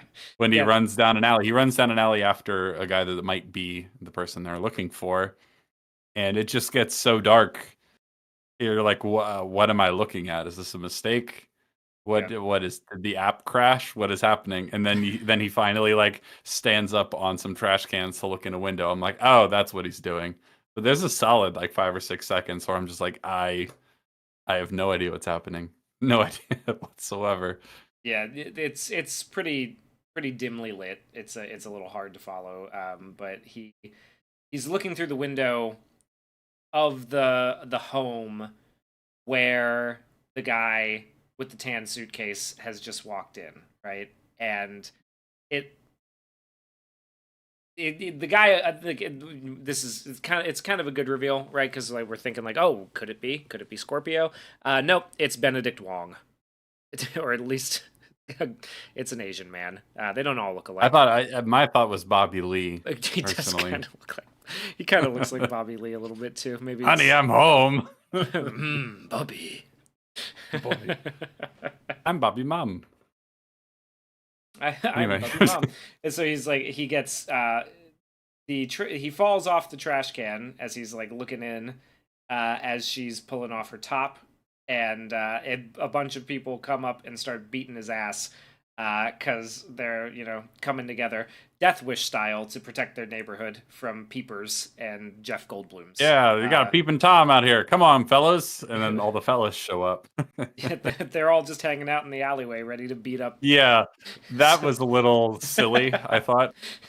It's fun, but it's a little silly. They thought Jeff Goldblum was lurking around out there. Come on, they got. Yeah, I know. Well, hey, if Jeff Goldblum's lurking around your window, you got to do something about that. You should. You really should. Yes. Yeah. Mm. Yes. No, titties. Yeah. Yeah. And there are quite we get one Well, of the first pairs of let's see. one of the first pairs of bear tits that we get from the movie. Hmm. There's going to be quite a few by the end of it because give the people what they want. You It's the know? 70s. We're done with the Hays Code now, so Yeah. let her rip. Let's Let her go. rip. But they, Chico comes to save him. Harry, tells him, hey, let him go. Come on, I was peeping. It's fine. It would have been maybe if I didn't have this boner I've got here. That's the Coppola version of the movie. The Prince. Yeah, take a look at this boner I got. What I like about this in terms of the characterization of Harry is that those guys start to rough him up, and then Chico comes in. He's like, he's let him go, whatever, and he's like giving them a hard time, and he's like, no, like let him go. They were doing the right. Implicitly, he's like, they were doing the right thing. Don't give these guys grief for trying to, you know, be stand-up citizens and prevent perverts from doing pervert things. It's just a nice little detail. It's like he in some sense he's getting beat up by these guys, but he's like, no, they're doing the right thing. Yeah, no, You know? I am in the wrong. Oh no. Yeah. I know. I totally get how this looks. So you Yeah. know what, you guys. Just I go on am with your day. indeed a pervert. So let's just move along. But he is recovering. A call starts coming in because there's a suicide case or potential suicide. There's a jumper up on a building, and they call him up, and he gets in the basket to go up and talk to the guy because the firemen they don't want to deal with that. And we get a great shot of Chico looking a little bit like Benicio del Toro as he kind of glowers up watching Harry do this. He's just kind of like a very really, this is what we're up to right now kind of thing. But he gets up there and he's very nonchalant about it. I love this. One of my minor criticisms is that this is kind of a long sequence to accomplish what it does. Kind of drags a little for me. I mean, obviously it's slow, the scissor lift or whatever it is, getting up there, but it's like, okay, come on, we can. Yeah, the scissor lift, the editing there could have been a little tighter. I do like the. I do like the scene, like what it accomplishes, and the dialogue in it is very funny. Sure. I like. Yeah, I just let's trim it a little. Yeah, I can see a few places that we could just cut this back just a tad. Could have had a clean hour and a half movie here instead of hour and 45. But the dialogue when he gets up there and he's talking to the jumper, pretty good. Yeah, so I'm gonna read it real quick because I got it here. Do it. The jumper says, "Don't try and get me. Don't you try to get me." And Harry kind of laughs and goes, "No, not me. No, you're the one who wants to get yourself killed. Not me. Always happens with you guys, The last minute, you always want to grab onto somebody, take somebody with you. Shoosh, down you go. Not me, brother." And he goes, "Aren't you gonna try and grab me?" As a friend of mine, he was up about 20 floors with the jumper a few years ago. The jumper grabbed him, and they went off 20 floors, just mashed them all over the pavement. Couldn't tell which legs was with which arms with which, and it was a terrible mess, I tell you. I almost threw up myself. I'd just like your name and address, that's all. He says, "Why?" "Well, like I said, it's such a mess down there afterwards, and it makes an identification impossible. Even if they find your driver's license, all that blood and everything." And the guy goes, I think I'm gonna puke. And oh no, goes, don't do that, son. I mean, all those people down there looking up, the fire chief looking up with his face, ugh, and he's kind of laughing, and he goes, "You rotten bastard!" And he jumps over to the bucket thing. And goes, "Oh, let him to attack him. Let me loose," and he just gets him like a nice clean punch right to the face. You could hear people on the ground being like, "Why did he have to punch? He didn't have to punch him. Why did he got to punch him?" Oh my god, the ADR of the people in the crowd chiming in is so funny. It reminds me a lot of the crowd ADR stuff in The Dark Knight, Like things are worse than ever, all that kind of stuff. It's like, why did he have to punch him? He didn't have to punch him. Like it feels really stilted and Yeah, stale, like the same two voices over and over again. It's pretty funny. I it find is. it pretty Yes. amusing. Very silly. As your GM says, do a flip. Yep. Yeah. I like his nonchalant attitude about it, and I like how he's like, okay, I'm not even really here to try and save you. Like, if you could just give me your ID, that'll make it a lot better because it's gonna be really hard to identify you. Like there's a callousness to it, but it kind of cuts through. It's almost like a right? fatherly version of like like trying to instead of trying to talk him down. Like, Yeah, no, think of all you have to live for. He's just like, hey, come on, man. This you're gonna make a mess for everybody. Like, let's just yeah, yeah. exactly. And he disgusts him with the thought of what it's all like, the viscera that it's going to produce, which is yeah. Yeah. And then But the idea is like, I'm gonna puke because like you're gonna puke on all those people down there. Like, what's wrong with you? yeah. Sir, Georgius Rex is certainly better than the Mel Gibson version of the scene from Lethal Weapon. Uh, yeah, I can agree with that. Yeah, so then we get another like because when Chico caught him peeping in on Hot Mary and her boyfriend, um, he was like, I think I understand why they call you Dirty Harry now. And then after this, he comes up to him and says, well, now you know why they call me Dirty Harry. Every dirty job that comes along, right? So we got the establishment that this is what he's going to be doing, right? Like they just I kind of found it funny when watching how many times they're gonna reference that he's called Dirty Harry and why he's called Dirty Harry. yeah, It's just like, why they call him Dirty Harry, right? Because he never bathes ever. because It's he really gross, stinks actually. because he's a Stinks stinky to high lad. hell. You want to, want to know why they call him Dirty Harry? That Got a is lot really of chest hair it is really poking out. Looks like a werewolf. it is really funny. They keep like coming up with new reasons for why they call him Dirty Harry. Yeah. God, it's great. And then we transition from that into the next scene with the dead black kid who has been killed by Scorpio. Uh, Please, please call me Dirty Harry. Filthy Harold was my father.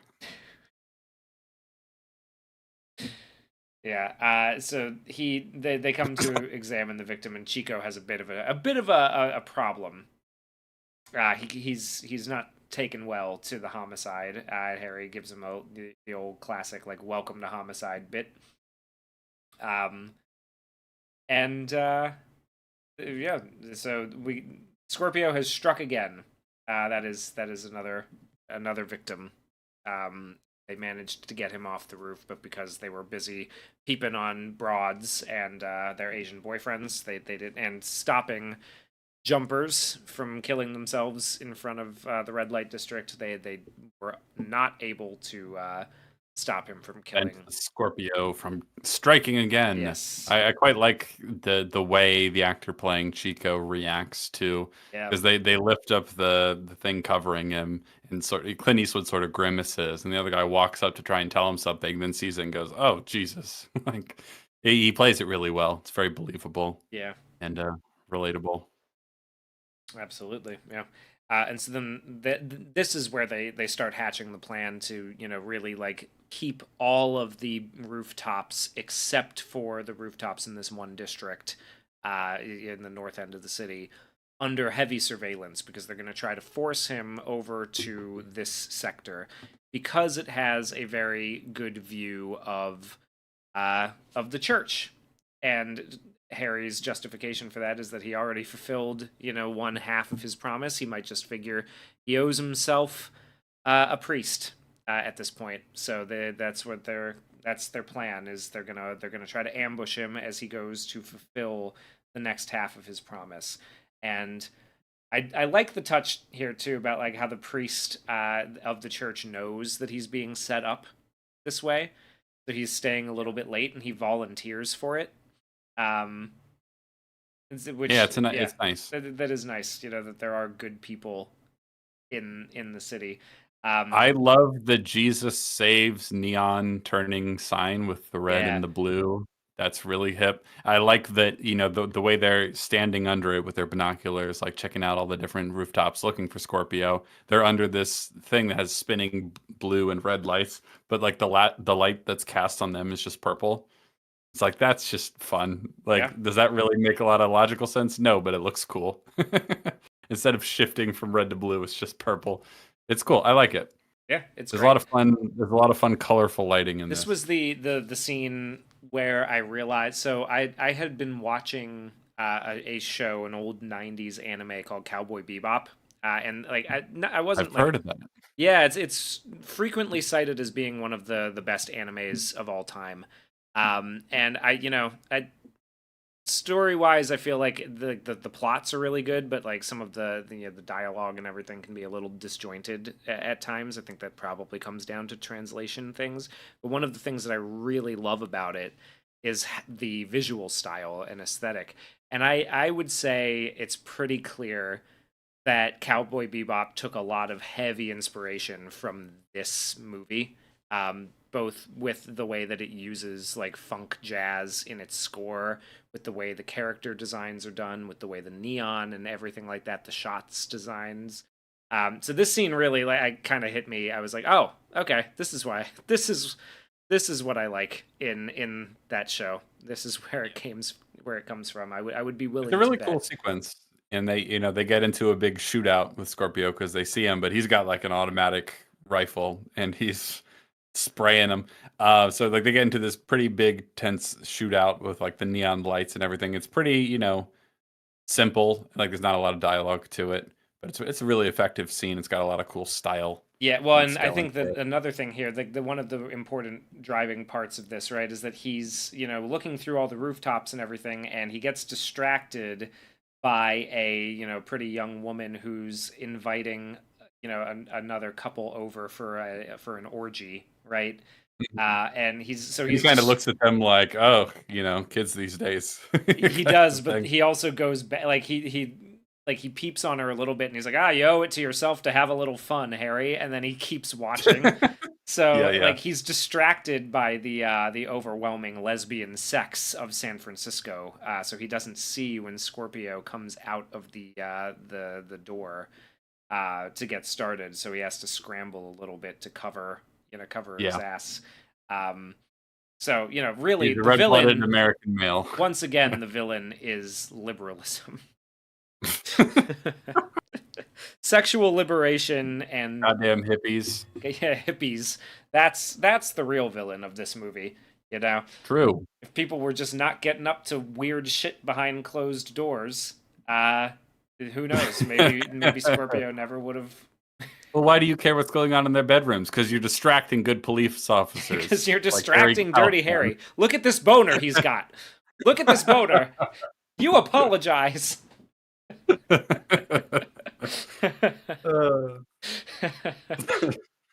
uh, okay, so he gets the gun ready. He gives Chico the spotlight, and he tells he's gonna give him the order to hit him with the light so that they can get a clean shot. I love the face that he makes when the light hits him. Like he's Oh, yeah. smelling something particularly nasty. It's kind of good. I looks over at the Jesus Saves thing. There's a big shootout, and it's very exciting. A lot of fun.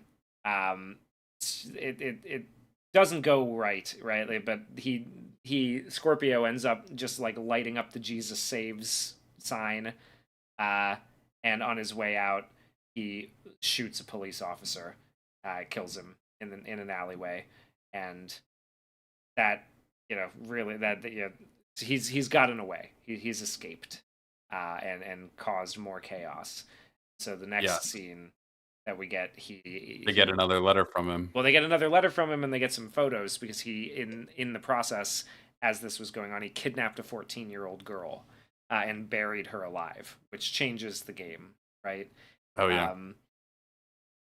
He says, so the note says, double crossing San Francisco police made me do this. Now ransom 200,000 in used 10s and 20s. One man with yellow bag, Southside Marina, Green East Harbor, 9 p.m. She has oxygen till 3 a.m. tomorrow morning. And then he's red panties and bra, nice tits, mole on left thigh. Anything cute, and you will force me to let the girl die of slow suffocation. sign Scorpio. And they also delivered. He also delivered her tooth in a box. He pulled one of her teeth out with a pair of pliers. Harry. That's not very nice. No, it's not nice. And Harry immediately goes, she's dead. She's Yeah. dead, right? Like this is a bluff. She's not buried alive. She's dead. Yeah. And they tell him like, well, all I know is it says until 3 a.m. So we're getting the money together, and you, Harry, are going to take it, and it's going to be just you. No backup, only you.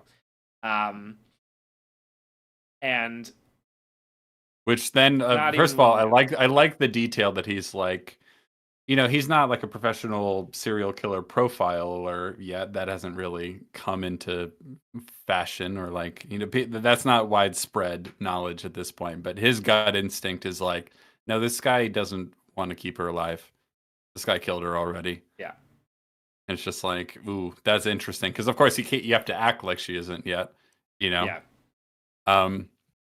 But it's really interesting. Like there's also, obviously this is very much inspired by the Zodiac Killer and everything, but also, interestingly, there were some copycat crimes in the aftermath of Dirty Harry. And you might think, if you read reviews from like Pauline Kael and people like that at the time, like, oh my God, we had copycat cops going around killing people? That's so terrible. It's like, no, we had copycats of what copycat Scorpios, actually. There were like several kidnappings that involved kidnapping people, children on school buses as a result of this movie. And there was one case in September 1981, a case occurred in Germany under circumstances quite similar to the Barbara Mackel kidnapping. A 10-year-old girl was buried alive in a box fitted with ventilation, lighting, and sanitary systems to be held for ransom, but she suffocated in the prison because autumn leaves had clogged up the ventilation duct. So that was a huge shit. I think I actually remember back when I used to transcribe for CBS, the 48-Hour Mysteries show. I think I remember writing about that one. Yeah. Yeah. So it's like, it's just kind of funny in a darkly ironic sort of sense that the only thing that this really resulted in terms of copycat crimes was people emulating the criminals, not Dirty Harry. Yeah. That's a bit wild, right? And so then, when they reveal that Harry's going to be the one guy to go it alone against Scorpio with a bag full of money, right? Yet another reason for why they call him Dirty Harry, as Chico puts it. He always gets the shit end of the stick, which endears you to him as well, right? Like you get the look from Harry, like that's that's something nice of you, like you don't have to stick up for me like that. But it's like, no, man, like that's my partner, right? So yes, good character there. And he actually is going to like accompany him in a sense on this whole he calls in a favor with a business owner. So like in the very next scene, Harry and Chico call in a favor with a small business owner, like the guy who owns the Radio Shack, right, to wire him up with hidden walkie-talkies so that Chico can follow him against the orders of the police, the chief, because like, of course, because it's ridiculous to send him alone. This guy is a fucking killer. Like, what are you doing? He could kill the guy. He could kill Harry. What do you mean you're gonna send him alone? And thus begins what I think is probably like, except for the climax, one of my favorite sequences in the movie. I love this whole sequence. Man. I like, we talked about the score. The score is very like attention grabbing in a good way, except for that little voice thing that I don't like. Otherwise, it's quite good. But this whole sequence plays out with basically no music. And I miss when movies were willing to do that. I feel like a lot of modern movies aren't willing to let a whole action set piece have basically no music and just one guy running from one payphone to another for what, like 20 minutes? Like, it's long. It's a long sequence. It's a good long sequence, and it's tense, man. It's really good. The tension, but the lack of music helps with the tension. Yeah.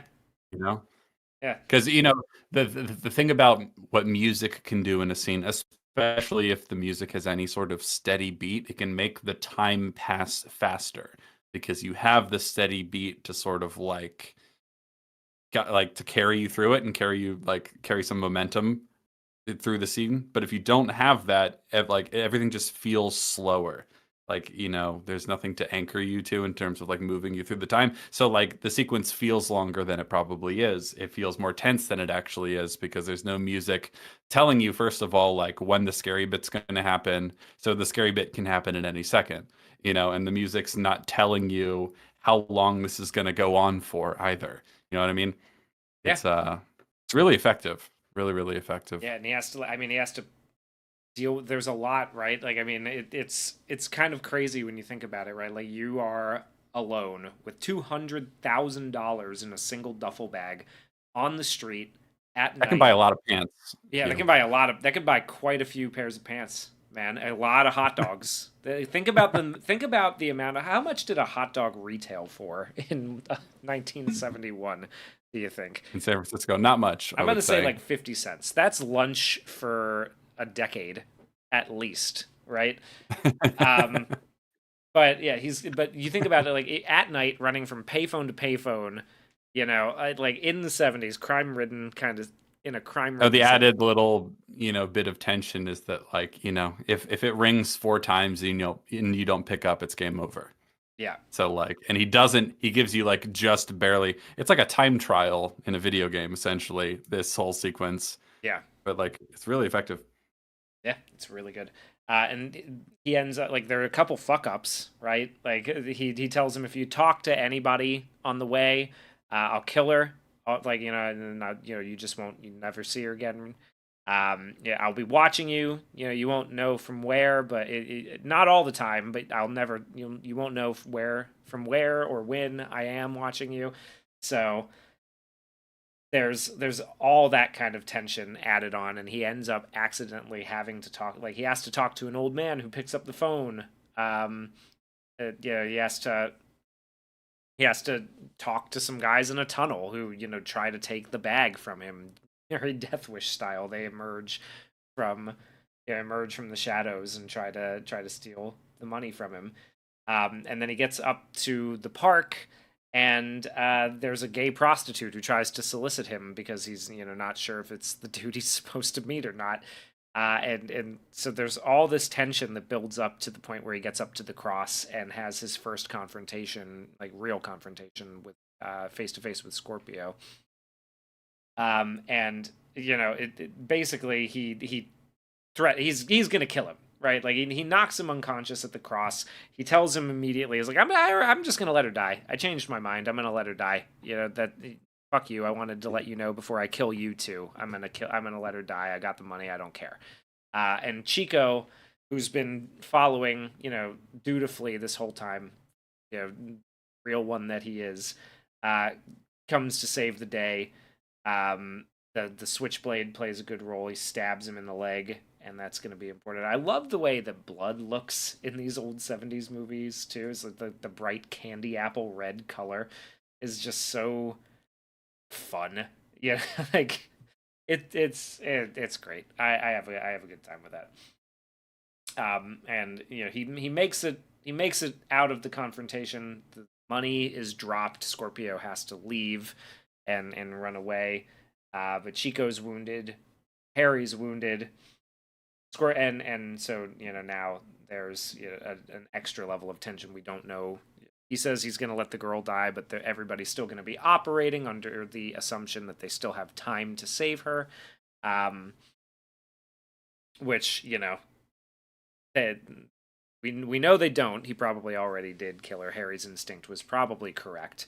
But we are at our moment where Scorpio runs to the emergency hospital to get the wound taken care of, and the captain, he got the money, he saved the money. Scorpio didn't get away with it, but Scorpio got away, and Harry's been beat up. Chico's in the hospital, and now the chief is mad at the captain for Chico being there, right, and saving Harry's ass. Clearly, right? Like, oh, did yes. What's his exact words? Hold on. He says the chief wants to know if I misunderstood his orders, meaning, am I just plain stupid or did I deliberately disobey him? He wants to know what Gonzalez was doing up there. He wants to know why we screwed everything up. Now, what the hell am I going to tell him? Now, I would argue that they didn't screw everything up because the money is there and safe, right? Yeah. You've got the cash. You're fine. He attacked. That's great. Yeah. Okay, let me get that up there. I would argue clearly Scorpio attacked Harry. There was there was never any intention, as Harry should be able to tell them, right? There was never any intention of him letting the girl go. This is Scorpio's face. Yeah, and making the deal. This is an ambush. He wants him to go run around because he thinks it's fun. Yeah. Right? He's having fun. Yeah, he's fucking with them. He's bending them to his will. And at the end of running all over town and just barely making it to the next phone booth in time and all that sort of stuff, it all just amounts to an ambush. I ambush you. Haha. Like, it's fun to make you go through all that for such a futile sort of pursuit, that it's all meaningless. He's very nihilistic, I would say. He doesn't talk much. We don't really get, a monologue from him about why he's doing any of this. But in his behavior, I think it's fair to read a lot of nihilism into it. Yeah, I think so. I think that makes a lot of sense.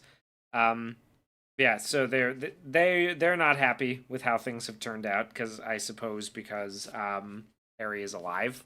I guess like everybody survived. They just didn't get the killer or the girl. As I think J. Jameson said, of course they didn't capitulate to the murderer enough. Somebody also mentioned earlier too. I mean, he's already gunned down another cop, so I do wonder, why they are so like ready to just sort of like throw people into the fire with this one. Yeah, so I think in general, I like the way that the mayor and the police chief are in this movie because they're like, they take an approach that is anathema to everything that Harry stands for, but their approach is like, look, like if we just pay him, maybe we can save the girl's life. We don't want the girl to die or whatever. So they're like willing to capitulate. However, after the police officer is killed by this guy, I might expect them to be a bit more like, no, we're not negotiating with this guy anymore. Like, you know what I mean? You might expect them to turn on him a bit more, to become tougher, after he kills a cop. That's the sort of thing that usually happens. Yeah. You know what I mean? They take that pretty seriously. Cops tend to, and for good reason. Like, I remember one time I was over your house. It was like around Christmas or Thanksgiving a year or two ago or something like that. And you guys were just watching The Wire. And we got to that episode. Kima's shot, right? Yeah, where Chemo's shot. And it's like, oh, the aftermath of that is just so fucking good. Man, The Wire's great. But you might expect that kind of reaction in the aftermath to the cop getting gunned down. But I don't know if it's super realistic to me that they don't take that part more seriously. No, this is the part where it feels very much like they're just kind of being like, oh yeah, bureaucrats are the villain. Really, like, yeah, this is one of the reasons I think actually Death Wish might be an overall more successful movie in terms of doing what it wants to do, because as we're going to get to, we're not there yet, but I think this is an example, and then the example of how they concoct the reasoning for, oh, we just have to let him go. I just think maybe it's a little flimsier than it ought to be. But we got a super chat. Thank you very much from Bisected Tuscan Raider Child. Thoughts on Rolling Thunder 1977? Feel like it fits in with these two films nicely. Cheers for the stream, lads. Well, cheers to you as well, good sir. I have not seen Rolling Thunder. I'm not familiar with it. I hadn't seen either of these movies until this week. Rolling Thunder. A recently returned Vietnam POW loses his family and his right hand during a violent home invasion and seeks retribution against those responsible. Yep, I can see why. I can see why it fits. That maybe is more explicitly about revenge, but it does kind of feel very much in keeping. Yeah, that's an interesting. That'll be interesting to talk about once we get to Death Wish, because I remembered it being a little bit more of a revenge movie, and I think the Bruce Willis version goes a little Probably harder is more on that. Yeah. explicitly revenge because in Death Wish he never gets the opportunity, spoiler, to enact revenge on the specific criminals who I suppose you could say radicalized him, but he basically takes revenge on criminals as such, Yeah. as a result, in more of a vigilante fashion. That is one of my disappointments with Death Wish is that like I would like something, some a little bit more I would in have the liked a revenge. confrontation with Jeff Goldblum. I think that would have been interesting. Yeah, I suppose I'll just say now. I would have liked it if he ran into one of those guys and neither of them knew Yeah. about the significance at all. So like, like that he killed one of them. Jeff Goldblum would be the ideal candidate, but any one of those three, frankly.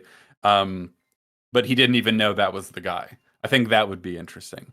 But instead, revenge for the initial crime doesn't even come Really up. factor into it at all, actually. Yeah. No. Like it's kind of odd that they decided to So go that's that.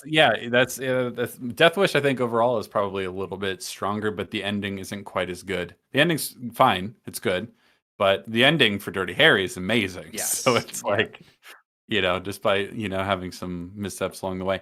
Anyway, Well, we're we're basically coming up about to to get there. So, yeah. like, This what is the part I sets want the to talk final about. chain of events in motion, right, is that Scorpio goes to get his knife wound treated at an emergency hospital. The doctor makes the obligatory call to the police, like, "Hey, we got a guy with a knife wound in his leg."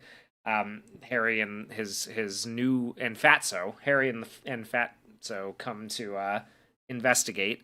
And they find out that the doctor knows who he is because turns out he's living like a bum in the stadium across the way.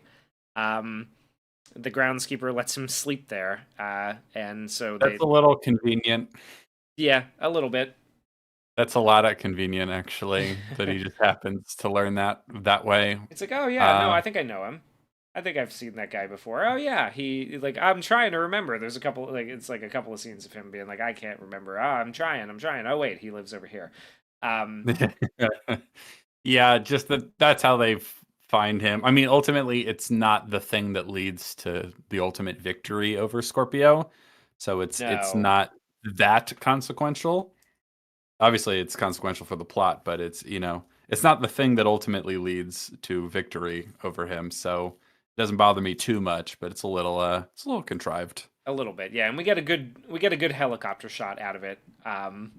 I do like the end of the sequence because there's Oh yeah, I mean it's a really cool sequence. So yeah. let's talk about it. So well he they break in, they climb over the fence, right? And I think Hmm. the fat cop tells him like, oh, we can't do that, unlawful, whatever, it's locked.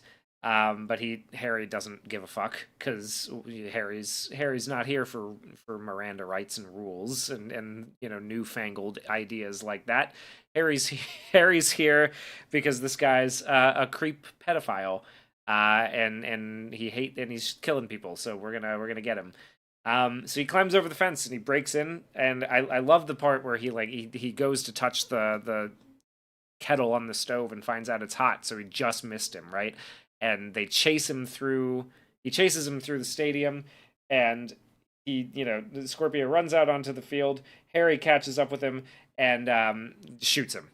Just fucking shoots Oh him yeah, like right away. pulls out the gun. Like, there's a great shot of the gun in the foreground. Just taking up a huge part of the frame, and he's pretty far away. It's a bit like the shot in Bruges where he's like, "No way," and then he shoots him and he gets him, and it's like, "Fuck yeah, dude!" And then he's like writhing around on the ground, and he runs over to him, and he's got him dead to rights, and we do this great shot where we start in like what you might call a normal wide, and then we pull out via helicopter all the way out to like a shot of the entire stadium. Pretty fucking awesome. Yeah, it's pretty fucking So we cool, got man. him. He's stepping on the Yeah. knife wound to try to get him to. He's like, "Where's the girl?" And he's just blabbering on about, "I have the right to an attorney. Anything I say can and will be used against me in a court of law." Like he's doing he's really gaming the system here. So Harry's like Mhm. stepping on his knife wound, trying to press him a little bit to get him to tell him where the girl is. And as he does it, the helicopter pulls away into the night. and we see this really great shot of him just standing over top of him, and then it cuts away to maybe one of the most beautiful scenes in the whole movie. Is him lost in like sad contemplation at dawn, looking over the Golden Gate Bridge. I mean, Yeah. unreal, how iconic that shot is, but also how beautiful. It looks fantastic. And then they pull her out of the hole in the ground. That's like just harrowing stuff, dude. Pulling her naked body out, and it's just, ugh, Yeah. God. And yeah, she's dead. And she's dead. Yeah, he was right. She's dead. Yeah. Who would have known? She's dead. And after, so it gives you some time to breathe with it, which is nice. And then he goes to see the DA. And this is where the DA starts saying, like, well, we can't prosecute. I got this guy from Berkeley, which I think it's a significant choice, not only because Berkeley is nearby, but because Berkeley is at this point, just a couple years ago, it was like a hotbed of hippieism, right? So this guy from Berkeley. So I want to walk through all of this specifically because So okay. So let's see, where does it start? Okay.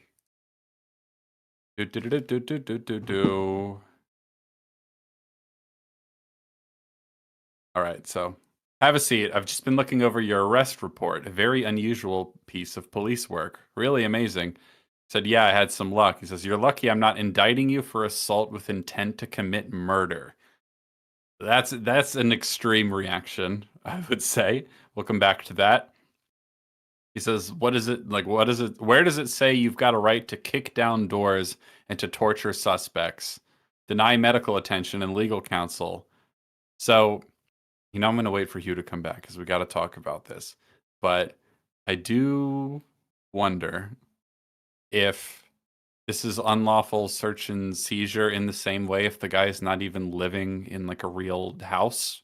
He's just living in the basement of a football stadium. Is that like he doesn't actually does that count? Because obviously the police can't raid your home without a warrant, but if you're just living somewhere that isn't a home, is that how that works? I don't actually know that. Maybe someone in the chat will know, but I'm gonna wait to get until all the finer details until Hugh comes back because this is important. It's amazing how the entire legal apparatus can bear down on the cop, but not the criminal. Yeah, it's definitely poignant in that respect, especially these days, for obvious reasons. You think squatters' rights would? Yeah, maybe. Okay, Hugh, you're back. I am back. What are we talking about? So people are saying it wouldn't matter anyway because there are exigent circumstances. Okay, so the first question, because the person he's talking to, who says he's not going to charge him, says, first of all, he says, you're lucky I'm not indicting you for assault with intent to commit murder. And he's like, what? And he says, where does it say you've got a right to kick down doors and torture suspects? So first of all, the kick down doors thing. My question was, does this apply if the door being kicked down is not like an actual home? He's just squatting in a football stadium. It is private property. Yeah. It's not his private property. Yeah, but he's there by permission of the owner. So maybe, I guess. Okay. I'm not. Yeah. Okay, so fair enough. It's just a question I had. I'm not really sure how that works.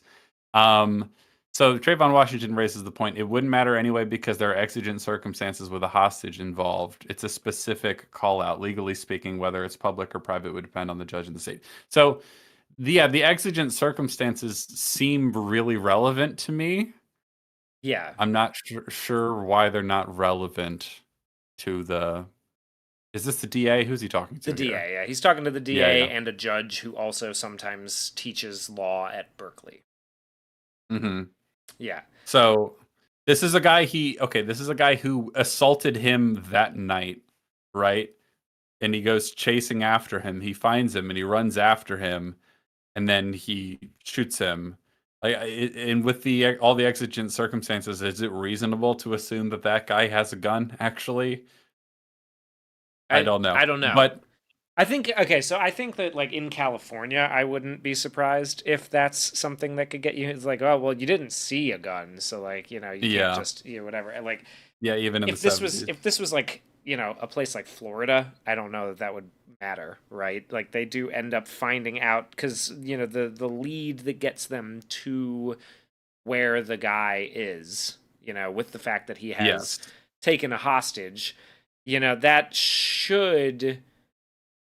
I feel like that should be enough to like get to probable cause, right? For that, because like Yeah, you don't need I a feel warrant to like bust this. into a house if you think there's a crime being committed, right? Or like I might be wrong Yeah. about that. I'm not a No, lawyer. I don't if know. yeah, if you have probable cause, then you don't need the warrant. But, and I think with all the, exigent circumstances here, it seems like so basically what it seems like to me is obviously he does do things he probably shouldn't have done strategically speaking. And obviously the torture part of like standing on the knife wound to try to get a thing out of him is the kind of thing that the law is like, no, you can't do, but everyone watching the movie is just like, fuck yeah, get him.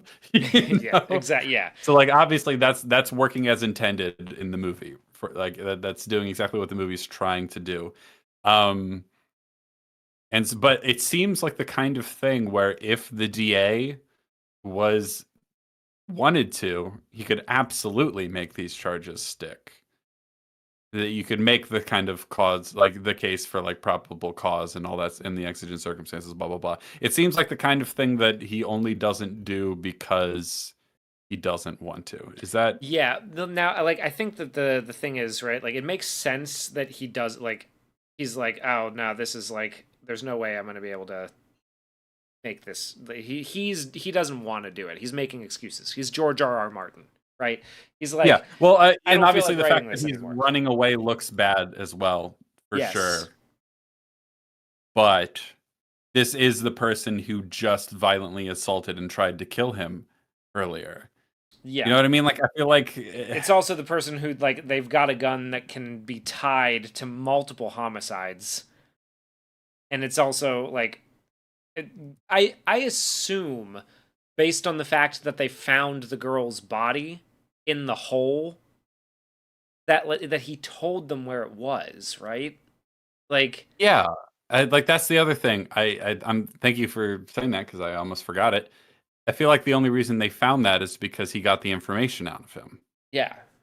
So like the fact that he got it So by torturing, heavy air quotes, torturing, right? yeah, Like I would the fact that he got it like that, like I mean the guy still told them where to find her body, right?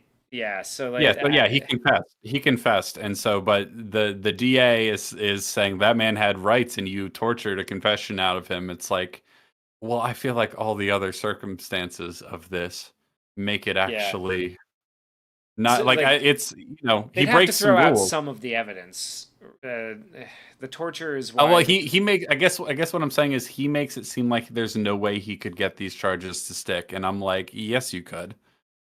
yeah, I mean like I'm It okay seems with like buying that he's just not willing to do it because he's kind of a pussy, right? Like yeah, he doesn't want to go like he doesn't share yeah he wants it to be watertight and he doesn't want to have to like fight for any of the evidence. I'm okay with that idea, right? yeah. Okay, so like I suppose then my only made like criticism of the movie itself and not just the character is that like and I'm not sure I got from the movie that he is only not trying to pursue it because he doesn't want to because he's kind of political or whatever and just or maybe just temperamentally biased against all this sort of tough police work and all that sort of stuff and in favor of criminals and blah blah blah blah blah.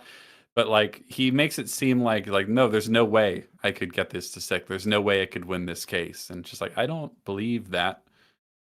Yeah, I can see what you're saying there, but I think like it's the movie definitely agrees with that, right? That like at the very least, the fact that he's used to playing the bureaucracy like this means that he doesn't believe it, right? Yeah. Yeah, Yeah, because yeah, the torture being that he steps on his wounded leg to say, "Tell me where the kidnapped girl you're going to kill is," and then he does, and then she is there.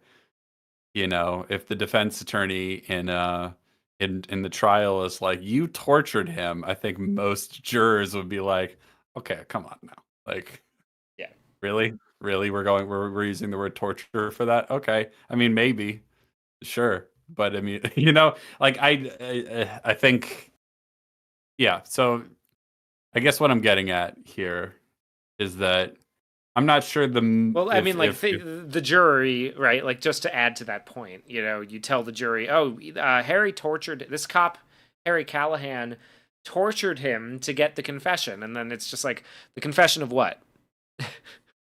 Of where yeah. the girl's body was buried, and did they find the girl's body buried where he said? Yes. Yeah, and this guy's Okay. wanted for killing murder. Like, so, like, I just, Yeah. I don't know how well I believe That he believes that he couldn't do it. that he believes he couldn't do it, and that he wouldn't be really fucking motivated to try. It feels, if if I'm being harsh, I think the movie is a little too unrealistic in how much In of a how pussy much this DA is. yeah, But in the bureau. maybe that's not unrealistic for the time. I mean, Yeah, I don't know. it's like, I don't know. It's just the thing that bothered me a little bit, mostly because I disagree with what the character is saying. But I guess it's hard to know how much of the Yeah, movie I'm thinks not that's true, or whether the movie thinks he's just kind of a bitch. Yeah. kind of a bitch. Yes. Yeah, I'm not 100% sure, but I'm okay with it. But I feel I'm like okay with it just being you like, because could like win. the There's theme enough of the there. movie is bureaucracy is bad, right? Like, bureaucracy gets in the way of So really quick, George Rex righteousness. says inadmissible means they can't tell the jury about the confession at all. Yeah, but they can tell about the woman he kidnapped and took the tooth out of, and that they found where he had put her. You know what I mean? Like, Interesting. Okay, like they can't say anything about the confession. It would be a mistrial, not evidence. So they can't. Yeah, they can't even bring it up. So they can't but bring up like, yeah, because they couldn't say like, oh well, they only found the body because he told us where to find it. All right, interesting. Yeah, that would okay, be. but okay, fair. If they find the body and it has his DNA on her, Yeah, and he's linked yeah. to all these other murders, do we need the confession? I'm genuinely asking, because I'm Do not, they I'm don't do not aware. DNA back in the 70s, do they? Right, there's no DNA, but there's, Yeah, they can't do that. there's Yeah, fingerprints. Oh, DNA yeah, is you're not. right. You're right. DNA is not a thing. Yeah, so that okay, yeah, I guess that kind of makes sense. That like Okay, no, that does. yeah. That makes a little more sense. What about everything else, though? They already suspect him for all those other things. Could they not try him for those? Like, Well, they can't maybe. use the gun either, then, right? Because like they can't use the ballistics to match the gun to the Why? bullets because he found it during an unlawful seizure. So that's not admissible either, then, right? That would be how that works. Is that how that works? I think, Maybe. yeah. So Travion Washington is saying there's still hearings on whether it's admissible or not. So yeah, he would have to try, but basically what he says in the movie is like, I don't want to waste taxpayer money taking all this in to try to like argue that it is admissible because I'm not confident that like I'll be able to make that argument stick against somebody with I a can defense understand attorney. that for the kidnapped and murdered woman, I think. So that, I think you're probably right about that. What about everything else? Well, they can't really tie him to like unless can they tie him Well, to it not, I without the mean, gun? I'm not convinced.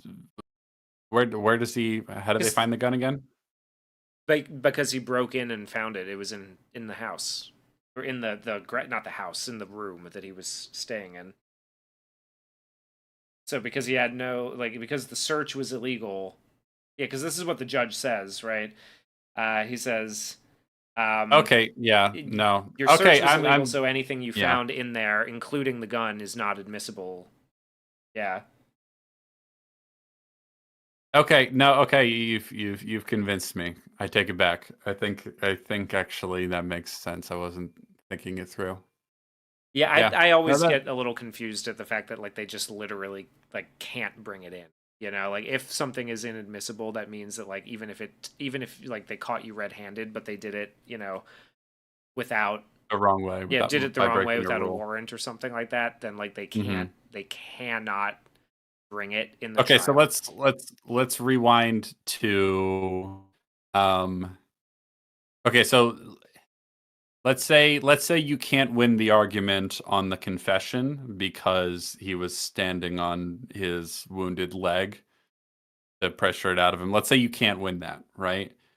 Is there really no, given all the circumstances and everything, no probable cause for going in there to his Yeah, abode in the football that's really the stadium? question, I think, is like, is there no way to argue that because he suspected this was the guy who had just attacked him earlier that evening and that he was tracking down the lead, is there no way to say that like, you know, that doesn't that there's no probable cause because he thought he was on a ticking clock trying to save this girl's life? That would be Yeah, the big he question. it seems like he actually really does have probable cause to believe that a crime is literally in progress, not even just that it has been committed, but like in progress, and he gets a reliable lead that the guy he's looking for is squatting in this football stadium, a guy who literally just assaulted him with intent to kill him not long ago. And so he goes there and doesn't wait for a warrant because I don't know. I feel like he probably does have probable cause. Certainly it's a debate, right? Certainly that's debatable. Yes. Okay, so yeah, okay, so here's the thing, right? What constitutes probable cause? This is, you know, the Google AI overview, so whatever, take this with a grain of salt, right? But reasonable belief, probable cause exists when the facts and circumstances would lead a reasonable person to believe that a crime has been committed or that evidence of a crime is in a particular place. To use it for Yeah. warrantless searches, in some situations, police may conduct a search without a warrant if they have probable cause. However, the validity of such searches is subject to judicial review. So that would so basically what That's this yeah, it would be that sounds he like you would have a have to great case. yeah, you would have to he would just have to You'd have to argue in argue front of a it. jury that hey, this guy had probable cause to do this, so this should all be admissible. So he's No, basically like yeah. sorry, Georges Rex says it is probable cause he would get a warrant. No, like no, I think there's plenty of evidence here that he could search without a warrant because he has probable cause in Yeah, this it's case. just the Now, DA would some have to take it to a jury to do that. That's the thing. He would have to go to a judicial review, or that no, to a seems like judge, not that a seems jury. pretty winnable to me, though. I yeah, I mean, That's I would think like so. I This think guy, all the circumstances of this, because someone mentioned that like, oh, if it was a hot pursuit, there'd be an exception for it. And it's like, well, essentially it is. He's chasing after the guy, he loses him, and when he finds the trail again, he immediately goes. You know what I mean? Like that's yeah. So I Travion is saying the judge would decide. Yeah, I corrected myself there at the last thing. A judge would decide if it's admissible, not a jury. So yeah. basically, he went to a judge, and this judge was like, "Yeah, no." I just And so he okay, formed like I he formed his opinion based on that. So yeah. it's like it's literally just all the way up the system. It's like, nope, I don't think so. So that's Yeah. yeah. So it makes sense that he would think that it's not winnable if like this judge who he has giving him the opinion is saying like, no, it's Mhm. not winnable, right? So like, Yeah. yeah, I don't think that that's too crazy unbelievable. No, it's not unbelievable. I do think that you have a great case for probable cause without a warrant there. I would think so too, but the fact that this guy like doesn't shock me given the like the way that the rest of the bureaucrats kind of work. It's more of a political thing. He doesn't want to lose, right? He doesn't even want to take the Yeah. chance. So Yeah. he's like, okay, yeah, Yeah, and so that's just more a reflection of his kind of like scummy, selfish character that he's not even willing to try. yes, yeah. Are you George reading Rex, the I word take law? your point that it stops being hot pursuit once he goes back or whatever. But I still think all the circumstances will It would be qualify. yeah, it'd be enough for you. not for this DA. I think it would be enough for a lot of people that constitutes probable cause of a crime currently. I would say yeah.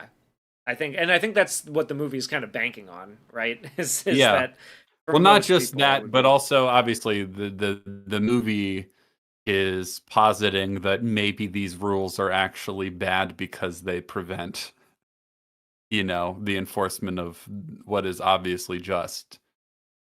And you know what I mean? Like that's obviously what the movie thinks to a degree, right? That these rules, maybe they're not actually perfect because in this situation, that was the obvious right thing to do from the movie's perspective, right? Yeah.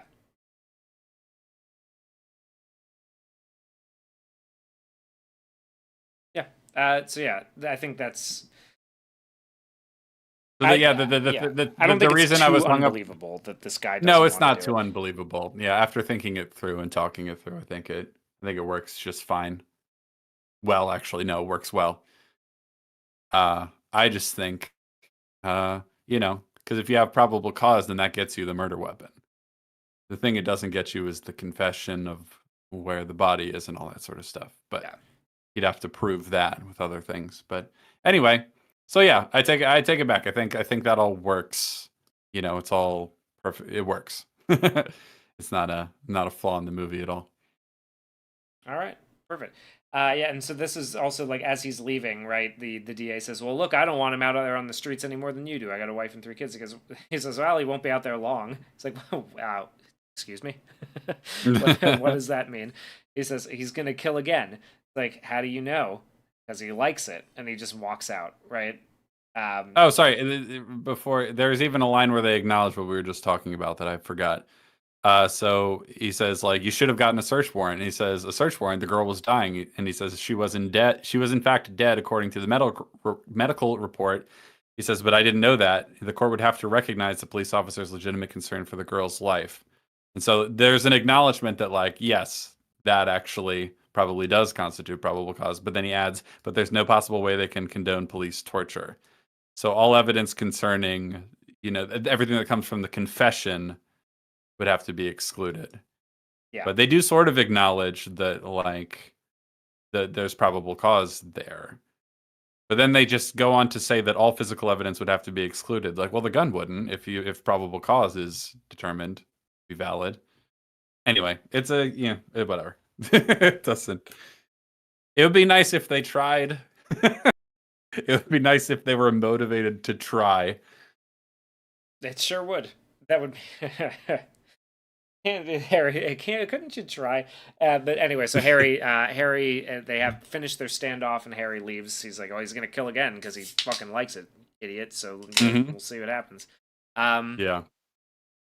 So Harry starts following Scorpio around a little bit. He follows him to a playground, follows him to a titty bar, and then Scorpio loses him at the titty bar. And this is this is an interesting part of the movie.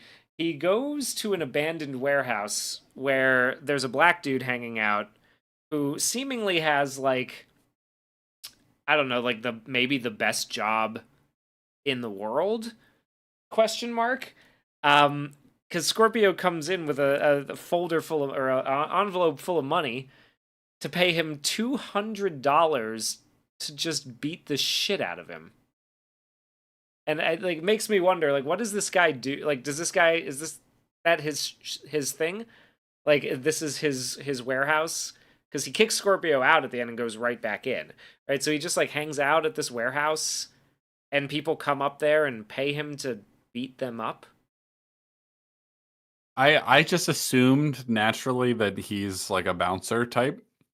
Who's making a little extra cash on the side? I guess. I don't know. There's enough. It's a little. Is that a lucrative business? A lot of people out there in San Francisco. Maybe he's part of one of those gay beat up clubs. Like an underground gay beat up ring. Yeah, I don't know. I wasn't there in the 70s. Who knows how wacky it was? Yeah, it's an odd development. Yeah. how'd you find this guy? Yeah, and he beats him up a little bit and then says like, "You sure you want the rest of it?" And he goes, "Yeah, I want every penny's worth." And we get first of all, the shot of him with his face all beat to shit is horrifying. Yeah, It's really well done. But he also then goes, "You every penny was worth, you black son of a bitch." The guy kicks him 2 more times and drags him out of the room and goes, "Ah, this one's on the house," and kicks him once, kicks him again, and then just walks back in. So, what did he like? What was he gonna save him there? Like $5 worth of getting beat? Like, I don't know. Yeah, they're just having fun. All right. The bouncer's name is Gabe Asher. Yes. Yeah. Yeah. Oh god, it's so funny. Good. Yeah. So anyway, this is all in service of him going to the police, or sorry, to the press and being like, "The San Francisco police beat me up. They're trying to frame me for murder. They're so mean and bad and mean." Yes, they're so bad. His name is Callahan. He's a big cop. He's mean and bad. He works homicide. His name is Callahan. Somebody I think earlier. Hold on, let me see. Where is it? Yeah, Georgius Rex. The flaw comes later. Inadmissible in court doesn't mean they can't rebut Scorpio's assertions in the press. Yeah. So his assertions that Harry Callahan followed him and beat him up, like they could probably refute that. They could probably be like, he was not under official police. Not under official police business, he wasn't, because technically it was on his own time, right? Yeah. Yeah, but of course, they're big mad at Harry for even thinking about following him at all, because that's yeah. They don't. They're less concerned about the cop who got shot and Chico, who's still recovering, in the hospital, than they are about looking good in the public eye. That's maybe the most. Yeah. Yeah. I really like what Harry says. He's like, "Have you been following that man?" He says, "Yeah, I've been following him on my own time." He says, "Anybody can tell I didn't do that to him." He's like, "How?" He's like, "Because he looks too damn good. That's how." Got him. You tell him, Harry. Yeah. It's like, no, if I beat him up, he'd look a whole lot worse than that. Yeah. It could have, I lost him in the titty bar. What were you doing in the titty bar? Don't ask questions you don't want to know the answers to. It's on my own time. You just lay off. You owe it to yourself to have a little fun, Harry. He says to himself. But yeah, so he's being finger wagged at by the chief. He visits Chico, who is thinking about retiring immediately because he doesn't think he's cut out for it. Him and his wife both are a little bit not sure that he's cut out to be a cop. Maybe he's going to use that sociology degree, get out of the life, teacher or something. Yeah. And this is where we find out that Harry's wife is dead. And it wasn't anything. It was just kind of a freak accident. A drunk driver hit her on her way home late one night. And he doesn't. She asks, why do you stay in it? He goes, I don't know. I really don't. And he kind of just walks away. And that's our bit of foreshadowing for where the movie's going to end. Yeah. Which is another interesting thing that we'll talk about. So this is the big final showdown, right? Scorpio goes and robs a liquor store to get a gun. He's very scheming about it, it's pretty good. Clever. Yeah, he's a clever little fucker. Clever little way of doing that. He gets the gun, and he kidnaps a bus full of school children, and then calls the mayor's office on a payphone after having them sing Old MacDonald Had a Farm for a little bit. And he basically is just like, all right, this time for real, I'm gonna kill all these kids if you don't give me $200,000 and fuel up a plane. And they bring Harry in. This is another thing that I think is a little ridiculous with the movie, right? Is they've already had to warn Harry against following him on his off time, right? Harry clearly is not the guy who you should be coming to be like, hey, No. let's run that plan of giving him some money back. Yeah, You remember that I plan agree that with didn't you. work? I agree with you. Like, maybe hey Harry, you willing to be the guy again who takes this dude $200,000? We know you almost got I killed know it's a last dirty time. job, but you can't send Harry again. I'm sorry. Like if you given how they're characterized and what they want to accomplish, there's no way they'd send Harry again. No, they wouldn't That's even end, crazy. like, they don't, because he walks out, right? Yes, But they but ask him, like, you willing to do it? It's like, you've got to be joking. There's no way that you would think that this guy would say yes. There's absolutely no way you would even ask him, because you know what's going to happen if you do. Like, don't interfere, Harry. No.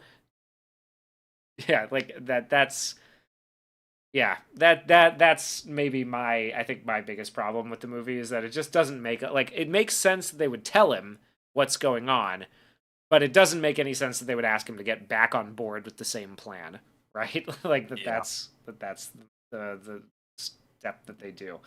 it would have taken him off this case Yeah, fundamentally. yeah. So either way, though, this exists to facilitate Harry being in the room to hear the specifics of the plan, which involve the turnoff that Scorpio is going to have the bus take.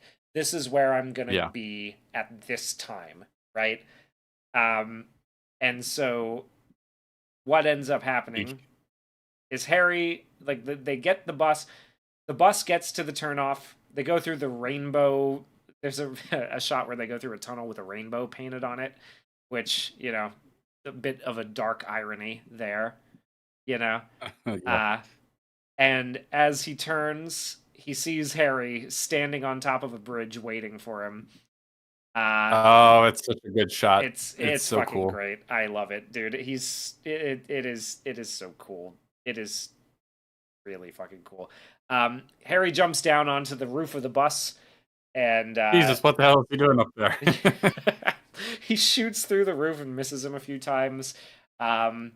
He speeds up, runs a driver off the road viciously. By the way, it's fucking great stunt. It does a great Fast and Furious stop to fling Harry off the top, and then he just runs out of the emergency exit and he runs into the mill building.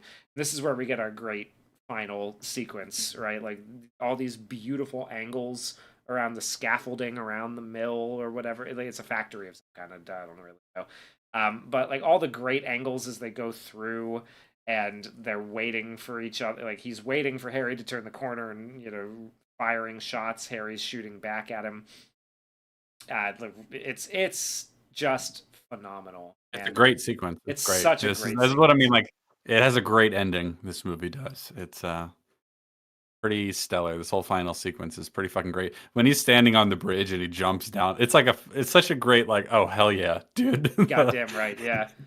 Goddamn right. And so he finally chases him all the way, like, to a little mini lake sort of thing. And he's standing there. He's got a kid as a hostage. He's got a little pistol pointed at the kid's head. And Harry approaches him, and what does he do? Well, rather recklessly. Rather recklessly. He just takes the shot. Takes the shot. He's just like, he pretends that he's not going to. But he takes the shot and gets him in the shoulder. It's a perfect shot because the kid gets up and runs away. There's no reflectual trigger pull from Scorpio, so he got a little lucky there, He got very lucky there, but it's a little reckless, but it's a bold move, Cotton. I suppose, in his obviously it's reckless. There's a kid's life at stake. In his defense, I suppose you could say Scorpio doesn't think he would do that, and so it catches him off guard. But man, it's a bold move, Cotton. Look, sometimes these kinds of plays just work out, Sometimes you get the lucky bounce. What can I say? Yeah, it's true. And then he gives them the speech. And I know what you're thinking, punk. You're thinking, did he fire 6 shots or only 5? And to tell you the truth, I forgot myself in all this excitement. But he says it like through gritted teeth. with like venom in his voice this time. It's not as casual and maverick and, you know, cavalier as it was the first time around. Now it's a bit more spiteful and pointed. And he says, "But this is a 44 Magnum, the most powerful handgun in the world, and will blow your head clean off. Now you've got to ask yourself a question. Do I feel lucky? Well, do ya, punk?" And this time he does feel lucky. He goes for the gun. He makes a play for the gun, and he blows his fucking brains out. Well, he shoots him in the chest, but he kills him. It's pretty great. Yes. Real quick, Georgius Rex should have brought a bigger kid. That's funny. Jay Jameson. It's not like Harry hasn't been reckless in the film. He did just jump down on a bus. That's true. It's just that he's reckless with his own life in that scene. He's reckless with the little kid's life in this one. And like mostly because he could be the one who hits the kid. He could be the reason. I think we can reasonably believe he's a good enough shot that he doesn't think he's going to hit the kid. The bigger concern is that he would reflexively pull the trigger and shoot the kid. Yes. Scorpio would. That's obviously, you know, that's the reason this is a standoff at all. So he got kind of lucky. He you know, he did fire outside. No, you're right. Yeah, look, nobody's saying this is a flaw. Oh yeah, we said that he was very reckless there as well. I mean, he's a good shot. Yeah, but look, nobody's saying this is a flaw. It's just like it's a bold move. It says a lot about him as a person that he would make that shot. Yeah, but you know, hey, he was using kid-proof bullets. Yeah, there you go. It's all explained in the novelization. Yes, exactly.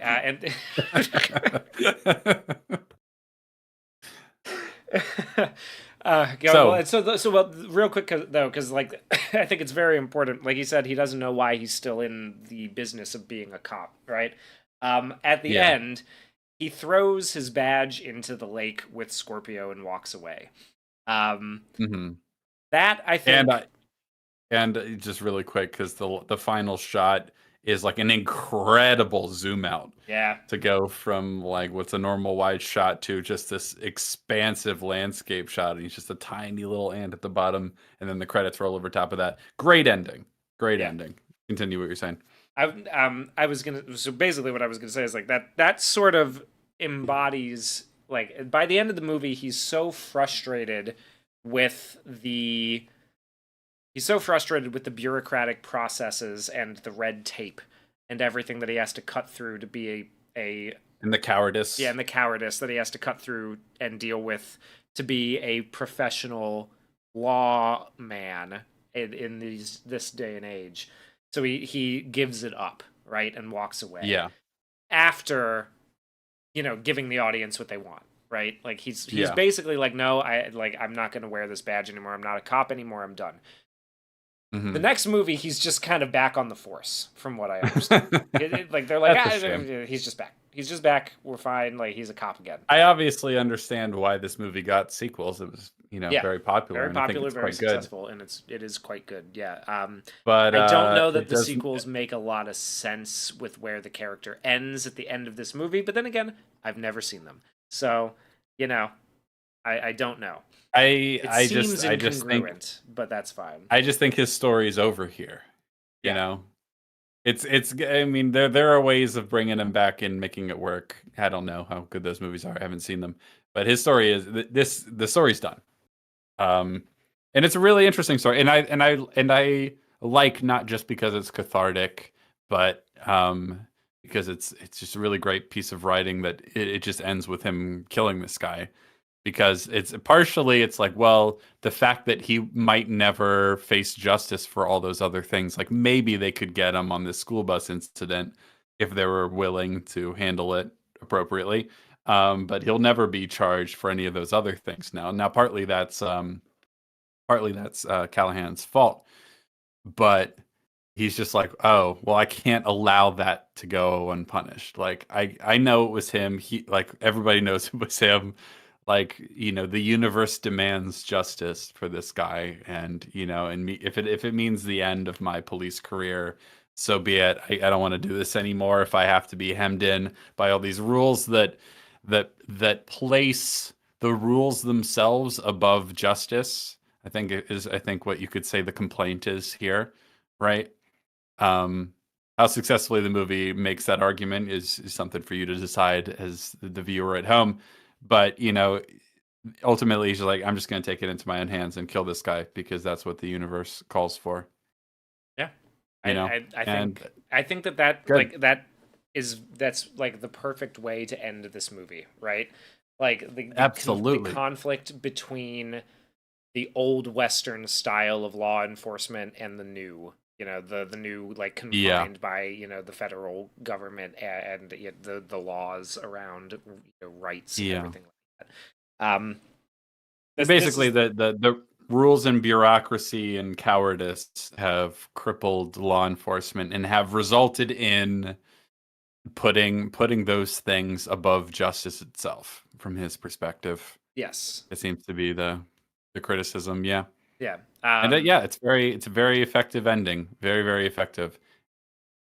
I like this movie. I think it's good. After coming out initially, I was a little unsure about how strong the justification for not pursuing the case against him was. But after talking it through and listening to everyone make the arguments, and I'm more convinced now that was actually really solid. Like it works fine. So like this movie, I think is really, really quite good. I really like it. I still think I might like aspects of Death Wish a little bit better, just in terms of like there's. Well, we'll get to well, it. let's talk to it. But Let's talk about it. We're gonna talk about it. But I just want to say that like definitely this movie has a much higher cool factor, and it has a much more strong and cathartic ending. So like that really gives it high marks. Death Wish's for ending sure. just kind of made me laugh a little bit. I like it because that one feels like the story's not over. I kind of want to know what happens next. Because like Death Wish feels a lot more like a comic book. Let's talk about it. Death Wish is essentially an anti-hero origin story. Yeah. This is it's like The Punisher. This is The Punisher. Basically, I mean, like that it came out the same year as The Punisher made its debut is kind of an interesting. I don't know which came first. I don't know when in the year it happened. I didn't look that detailed. But Death Wish is Breaking Bad. Essentially, it is someone, a normal person, a normal sort of middle upper class New York liberal in 1974 who experiences a horrible, horrible, horrific crime against his wife and his daughter. And as a result, wonders, where the hell society is going and like why the police can't, protect people from ordinary criminals. Unlike Dirty Harry, which is about a rather exceptional criminal and someone who's definitely modeled after the Zodiac killer, Death Wish is about the common criminal and instead of being about the exceptionally talented and also a little bit maverick police officer, it is about the average New York liberal, essentially, who you could say becomes radicalized and pursues the path of vigilantism as a result of what happened to him. So it's different but very related in a lot of ways. In the way that Dirty Harry is about a cop who feels hemmed in by bureaucracy and cowardice and the rules-based order and feels like it's sort of stifling justice itself. Death Wish is about a guy who goes like, well, if the police aren't going to do their job, if the system can't protect people, then I guess people need to take justice into their own hands. And if no one else is going to do it, I guess I better do it. So, Death Wish stars Charles Bronson. He's certainly not, I think you could say, not quite as charismatic as Clint Eastwood. He's kind of an interesting looking chap. I understand. One thing I noticed, because the first shot is him on the beach. This dude is fucking jacked for the 70s. Yeah, man. He's kind of short, but he's ripped. He's shredded. This is like crazy, because the 80s, I think, kind of conflated or inflated the idea of what a, you know, very masculine or like powerful physique should look like, just based on the fact that we had Arnold Schwarzenegger in movies, right? Who's like a literal A golem, bodybuilder. a literal Yeah. golem from Austria that we imported for this exact purpose. We get Yeah, yeah. like a lot more steroid use starts to become, the norm in this era. In that era, Charles Bronson is fucking ripped for the 70s in this movie. Like he looks like Yeah. absolutely incredible in this. Yeah. It's kind of Charles Bronson nuts.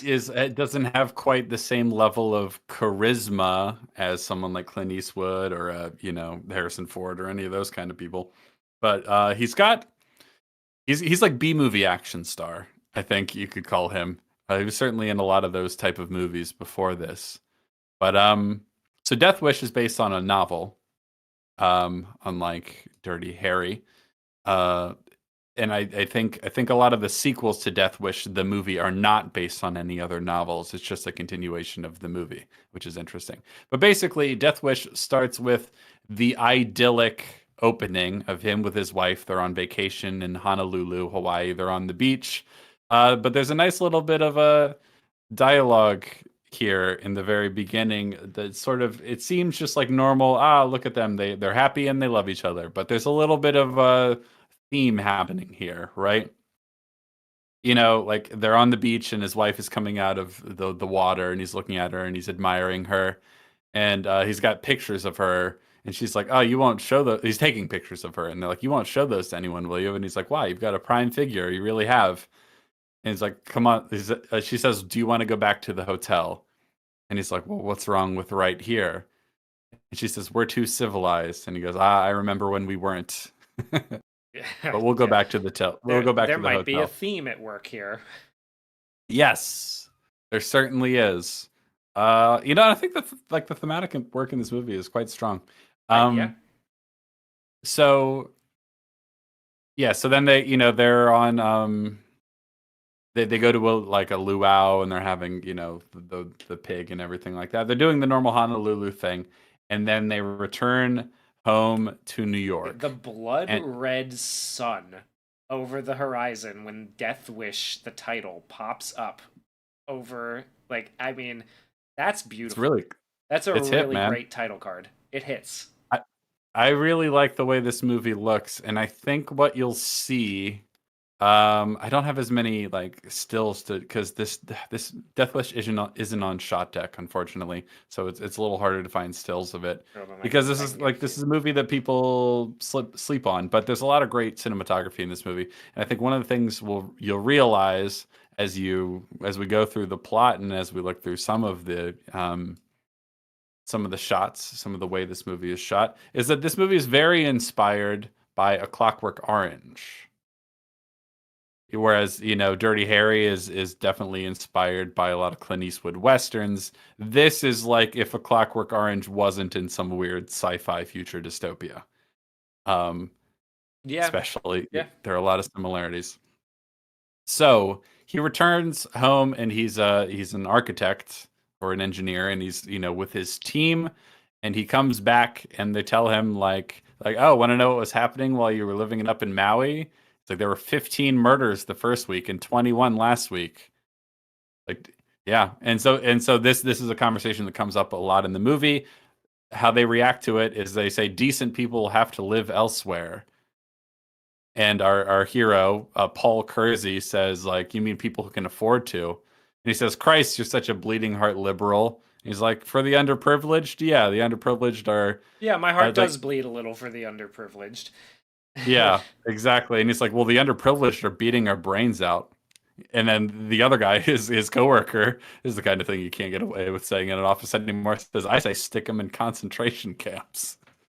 Yeah. Whoa. Good luck. Okay, Paul. Let's. Well, that's not what Paul says. That's what the other guy says. Oh, yeah, got it. Right. Yeah. That's sorry. I thought. No, Paul's our hero. Paul's the hero. Right. No, Paul's the hero. I just call him Charles Bronson. I always forget that name. Yeah, you can call him Charles Bronson. I won't fight you on that.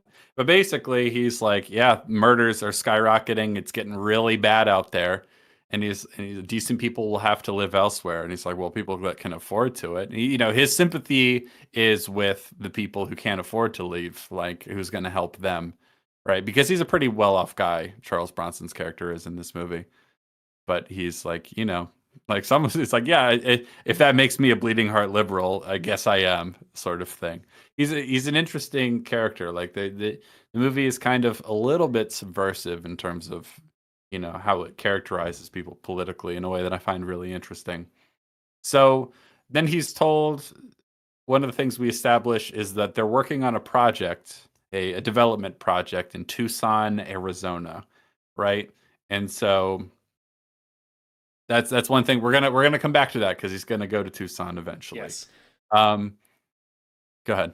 No, I was gonna say, like, he's talking about, like, oh, this project's, like, basically unsustainable. We're gonna have to send somebody out there to redesign it. Maybe, there's a bunch of complications, right?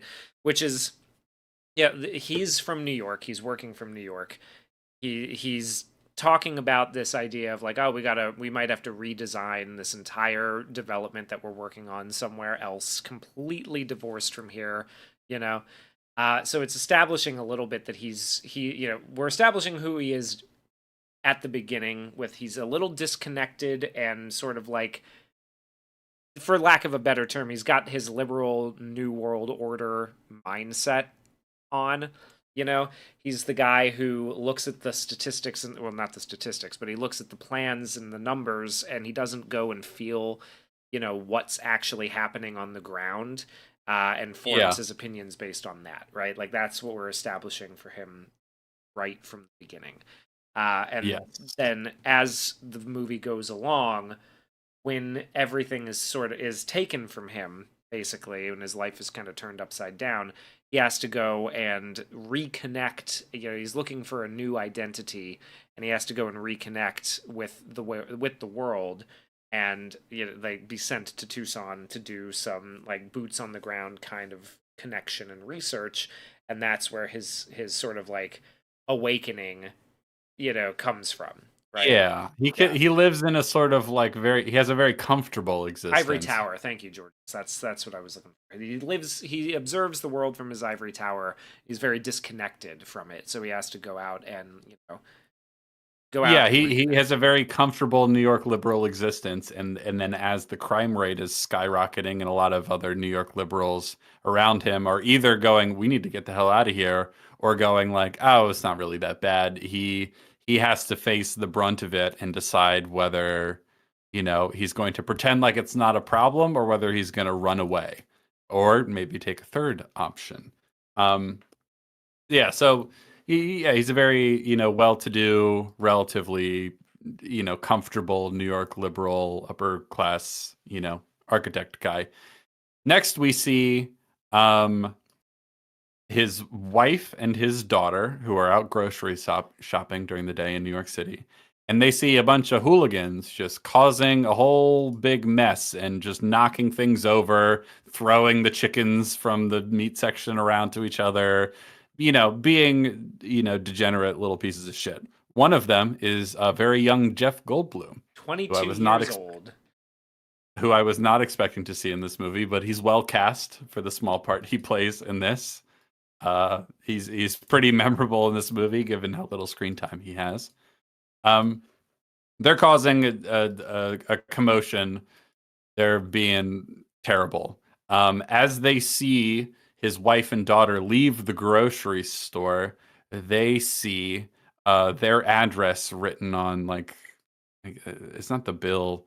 No, she's gonna have it delivered, because, like, they're not carrying it all back to their apartment. The grocers are going to deliver it to them, so they have their address written down. And these criminals see that. They see these two attractive women, and they're like, and they get rape face. Yeah. And so they follow them back. There's a really great little detail where, like, there's a bunch of nuns in the that's a recurring motif too, where the nuns. It's nice. Yeah, it's good. I really like the way this movie is shot. There's a lot of this movie's really cooking. I think it's very well directed. And so the hooligans are following the women back to their apartment as they're walking up the very narrow sort of New York stairwell. One of them is, intent on graffitiing everything because he's got a little can of spray paint and he loves doing that. And they're like, "Come on, dude, like we got other shit to do." But basically sometimes he's just like a child scribbling on the walls in crayon. Yes. It's very juvenile. It's very just like destroying things and making them ugly for its own sake. He's not like that's the whole reason for it. It's just vandalism, pure vandalism, right? And Yeah. so just like they do in Clockwork Orange, which came out in 1971, they, pretend to just be, nice, normal neighbors. They knock on the door, and then when they open the door, they burst their way in, and just like a Clockwork Orange, start, a rape scene, essentially. Well, it's kind of like it's partly a robbery, a mugging, but then it like opportunistically turns into something of a rape scene as well. There's the one guy who's just spraying spray paint all over the walls and all over the women and just, being terrible. He even draws a swastika on the wall. Not, I think, because the movie's really convinced he's a Nazi, just because it's like a vulgar thing to do. You know what I mean? Exactly. He's a punk and he's just like Yes. doing awful things to be awful. Yeah, exactly. One of them, the bald one, is the rapier of the three. And so he grabs the daughter, the younger daughter, and starts, ripping her clothes off and everything. It's pretty brutal. It's, I would say it's as brutal and uncomfortable as the scene in A Clockwork Orange is. It's very, very, very similar. A lot of wide angle lenses. It feels very much inspired by how that movie was shot. It gets pretty brutal.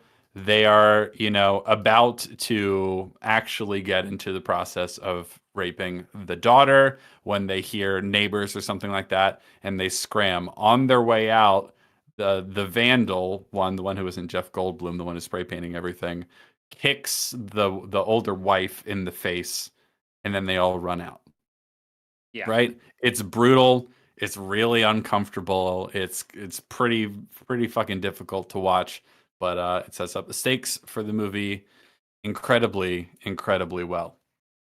Yeah. So then, obviously, a horrifying fate, having to look at Jeff Goldblum's cock. So Charles Bronson, Paul Kersey, gets a call from his son-in-law, right? Yes, or is it just his son? It's his son-in-law. It's his daughter's husband. Yeah, that's what I thought. It was just a little confusing at first. And he's like, they're in the hospital, and he's like, why? He's like, I don't know. You got to come down here. So they go down, and first of all, there's just this great shot. Let's see if I can get it. Let's see if it'll let me take a screenshot of this, just in terms of like the cinematography here. No, it won't let me do it. It won't let me take a screenshot. But basically, there's a lot of really cool shots. There's one in particular where there's like a mirror in the corner of the hallway in the hospital so that you can see what's coming around the corner. And we start zoomed in on that as Charles Bronson is running into the hospital. And then we zoom because it's the 70s and we still like to zooms. And it zooms out into like a medium shot of him talking to his son-in-law. Really, just really good stuff. A lot of great stuff. He talks to the police officer, but the police officer doesn't tell him anymore than it doesn't tell him anything. And just kind of leaves, right? Like he's basically like, it's a little bit like he's kind of useless in a way, right? Like he shows up and says like, "Hi, I'm the officer. It's like, well, what happened? Like nobody said anything." He goes, "Oh, I've told your son-in-law everything. So you can just ask if you have any questions. You can just come to the precinct and ask me." And then he leaves. Yeah, right. Which is like it's a little dismissive, and it's also got a little tinge of that. Like I don't feel like having to say it again because it's terrible. Yeah. So I'm going to let him say it for me because I already had to break the news to him, and that's difficult. So it's a little bit dismissive. It's a little bit, cowardly or whatever, but it contributes to a general sense of like, the police are like, what are you guys doing? Like, why isn't no one telling me anything? There's a nice bit of character work. So he describes that, people broke into the house and all that sort of stuff, but they still don't have all the details about, whether they're in stable condition, are they alive, all that sort of stuff. And there's a great moment where a a nurse comes by and he's like, "Nurse, like, what's going on?" And he's like, "I don't know yet." And he's like, "Come on, we've been waiting here forever." And the son-in-law's like, "Dad, you've only been here like 3 minutes." Yeah, it's only been a couple of minutes. It's a nice little detail, right? Because that's how it feels to him, right? Yeah. Like he obviously feels like this is it's been taking forever. Like, I've been standing here, nobody's telling me anything. Yeah. Yeah, and then he finds, the doctor comes by. Oh, there's also another little bit of character work, right, where there's a guy, like a random guy who's just like covered in blood, who's standing around the middle of the room, and all the nurses and doctors are just walking past him as he's sort of like standing there. He goes, "This guy's, nobody, like, how come nobody's coming? This guy's standing here, he's all bloody and everything, and nobody comes, right?" Well, except Jeff Goldblum. But yeah. Well, there's another scene when he's going to go to the precinct later, and you get to overhear some of the other cases and conversations.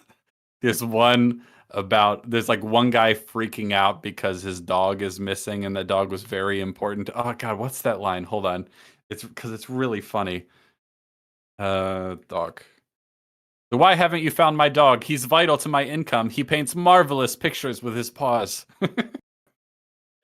It's just some like weirdo artist whose dog is missing, who like he makes paintings out of his dogs, and he's like mad at the police. So like there's like a really interesting mix of like, the police are overwhelmed, and some of it is serious stuff, and some of it's a lot more frivolous, and some of it is like, real people in really dire situations, Yeah. But there's just so much crime, they're swamped, that it's just like, as we'll get to, he eventually talks to one of the police officers, and he, has a one-on-one with him, which is nice, but he kind of gives him all the information he knows. And then, Paul's like, well, what are the chances we actually catch these guys? And he's like, I mean, there's a chance, but I'd be lying if I gave you any more hope than that. It's like, yeah, that's the situation. There's just so much crime, especially it's hardly petty crime, but it, in the grand scheme of things, like, they have so many murders to solve and everything else. It's just like, yeah, we'd be lucky to solve this case. So I'm not going to give you any false hope here. Yeah, it's pretty terrible. But we're building it all up. We're building up the landscape for this normal guy deciding to break bad in order to do something about it, right? Because the next thing we find out is that, the daughter, she's okay. She was sexually assaulted, obviously, but she's going to be okay. But your wife is dead. Yes. Yeah, she died. And one of the things that I really like about that, narratively, is that like it was just like one kick in the head. It seemed almost incidental. Like, well, that was, but like he beat the crap out of her face with a club. Well, sure. I just mean in that scene, like the daughter, like that takes the focus, right? Yeah. As like the most horrific thing happening, but then she just kind of gets kicked in the head one too many times at the end of the scene as they're running out, but that killed her. And it's like, Jesus, man, that's rough. That's pretty brutal. And so then they're at the funeral, and it's it's winter, and it's snowing, and it's like it's a lot of atmosphere. And the daughter is just catatonic. She has just been like destroyed by this, and she never really recovers in the whole rest of the movie. Her life is just basically destroyed by this. Yeah. Like, fuck. Yeah, no, like this movie is rough because of course it is. But like, these are things that happened, and these are things that happened a lot in that time period. And so like it's believable and terrible, and also like goes a long way in justifying the fact that it did so well and resonated with big that a woman called it a comfortable movie. Yeah. A 62-year-old woman was like, yeah, this is a comfortable film to see. I've seen it twice because I think it makes me feel good. It makes me feel like there's something that can be done about this place that I live. Yes, exactly. Yeah, because a lot of people feel helpless and underserved by the police and everything else, and they're just not able to do anything about this explosion in crime caused by a whole bunch of different factors. Not at least that they like released a lot of people from mental hospitals and all the other sort of stuff. And it's just like, yeah, no, that's that's that's what leads this guy. Because it takes him a while to get there, which I like. It's like a really slow. It almost feels like we condense a whole character arc of someone like Walter White into a movie. Yeah. And like where it does feel like they've built it up. It was this little piece. Ooh, and now the idea of a gun is introduced. And now the idea of like, oh, maybe we shouldn't actually run away. And it should actually stay and fight.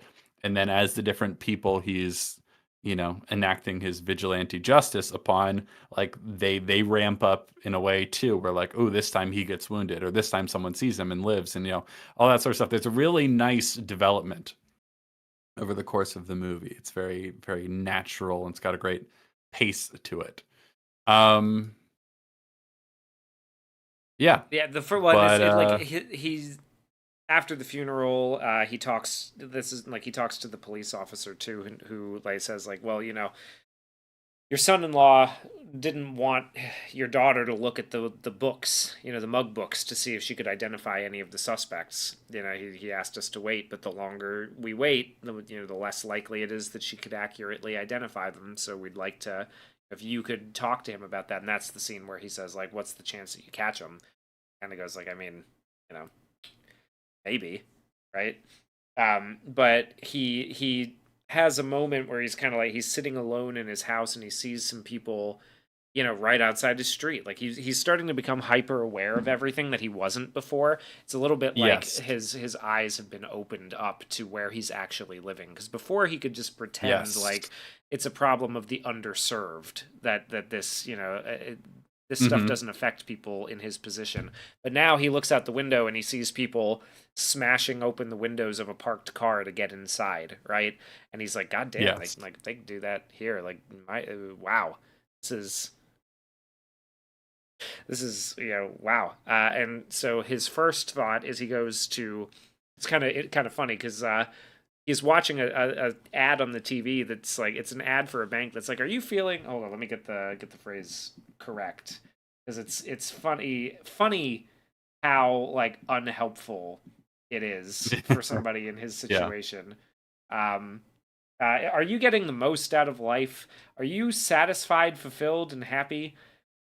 Our bank has helped many to a better future. So it's like, hey, our bank can help you if you're not satisfied with your life, or if, if you're not happy, right? And like, that's not going to help him, really, right? But he sees these people breaking into the car, and he goes the next day to the bank, and he asks for $20 in rolls of quarters that he can load up into a sock for self-defense. Right? Yeah. Which that's such a great. It's a good like, detail, isn't that right? just so good though? Like that's so well constructed. It isn't just that there's this random bank ad that feels kind of tone deaf given what's happened in his life and what's happening in the city, but also that leads him to go like, oh, I'll go to the bank, and I'll get a roll of quarters, and I can use that as a weapon. It's like, yeah, it's just the movie is, I would say, it's surprisingly, shockingly well constructed, Yeah, it's the little details are very good. So like if this is, as I think some of the critics referred to it as like almost like a genre B movie, right? This is a fucking good B movie. Like this is very good for a B movie. Yeah. I'm quite fond of it. I think it's good. So basically we get the real quick. Travion Washington says, "Why wouldn't you just get like $1 worth of washers from a hardware store?" Travion, this is a New York liberal we're talking about here. They don't know their ass from their elbow in a hardware store. Come on. No, he doesn't perform any repairs on his apartment. That's what he pays people for. That's what the help is for. Yeah, exactly. Yeah. You like the new paint? Somebody else did it. Isn't that what he says? No, I don't think he says somebody. He just says, "Do you like the new paint?" And he goes, "That's really colorful." He's like, "Yeah," but like, it's just like, "You like the new paint?" I paid somebody to do it. It's kind of funny. But his boss, like the next morning, his boss comes in and like asks him, "Is like, hey, I think you need." First of all, he's really, they're all impressed with him for being willing to come back. They say like, "Hey, you're really tough. I told Ives you'd come in. I said you're not the kind to leave pieces of his life lying around." And he says, "Well, it's just a matter of keeping busy." And they're like, "Welcome back." They're being very nice to him, and they're like, trying to be very considerate of like what he's gone through, right? And they're like, "Paul, I'm giving you a vacation from New York, that is. The Jane Shield development in Tucson, Arizona. Take it over, redesign it if necessary, whatever you have to do, all right?" He's like, "Can I answer in a week? I don't want to leave New York now because of Carol." That's his daughter. And he's like, "Fine, whenever you're ready, let me know. A beautiful place, Tucson that can really breathe out there." And so there's just so much. There's so many little layers. There's so much details in terms of like getting how people feel about New York at the time. And it's like, you can breathe in Tucson, Yeah. unlike here. It's good. And the editor is really good at cutting on punchy lines like that, where it's just like, we get to the most impactful line in the scene and then we cut and it's like, ooh, that's good. It's classic. It's good editing, good writing, but it's like leaves you something to chew on every time we cut to the next scene, Yeah. And so he goes over to check on Carol and he's like, "She's sleeping too much. It's not normal, And the husband's like, "No, I've got TV dinners in the oven, whatever. It's fine, And he's like, "Come on, you ought to take Carol to see another doctor." And he's like, "I did, a psychiatrist. He feels it might help if I took her to another environment out of New York on the shore someplace." And he's like, "Okay, that sounds good. I'll go with you." And he's like, "No, Dad. He felt it best if she didn't associate with anyone who reminded her of that day." And he's like, "How do I remind her of that day?" And he's like, "You know how it is, Dad. It happened at your apartment and you're living there. You remind her of Mom." And it's like, oh, that's a terrible thing to say to your dad. Yeah. like fuck that therapist is, I guess, what I'm getting at here. That's crazy. Oh, it'd be best for her to not see her father anymore. Like, fucking what? Are you shitting That's me? crazy. What? That's. Are you goddamn kidding me? That's another thing that I think is interesting about like the climate that this movie was made, right? Yeah. Very much a sort of like maybe these therapists don't know what the fuck they're talking about actually. We've given them the reins for the past few years, and look where it's got us, right? Yeah. And so he's like, "Okay, fine. You know what? I have this job in Tucson. I'll go off to Tucson. I'll let you be alone. I got to go out there anyway." And he's like, "Oh, I hear Tucson's a really beautiful place." Like, that's what everyone keeps telling me. And so he's walking down the street. He passes a guy who looks like he could be a Black Panther smoking a cigarette, not unlike in Dirty Harry.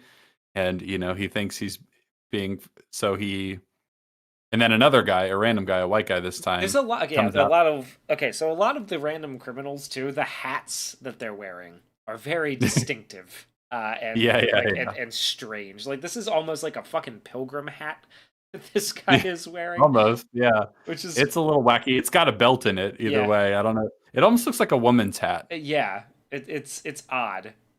I think it's a woman's hat, which adds to the sort of like general picture of degeneration, because like random muggers are like kind of cross-dressing, I don't know, it just adds, it's all part of the general theme, right?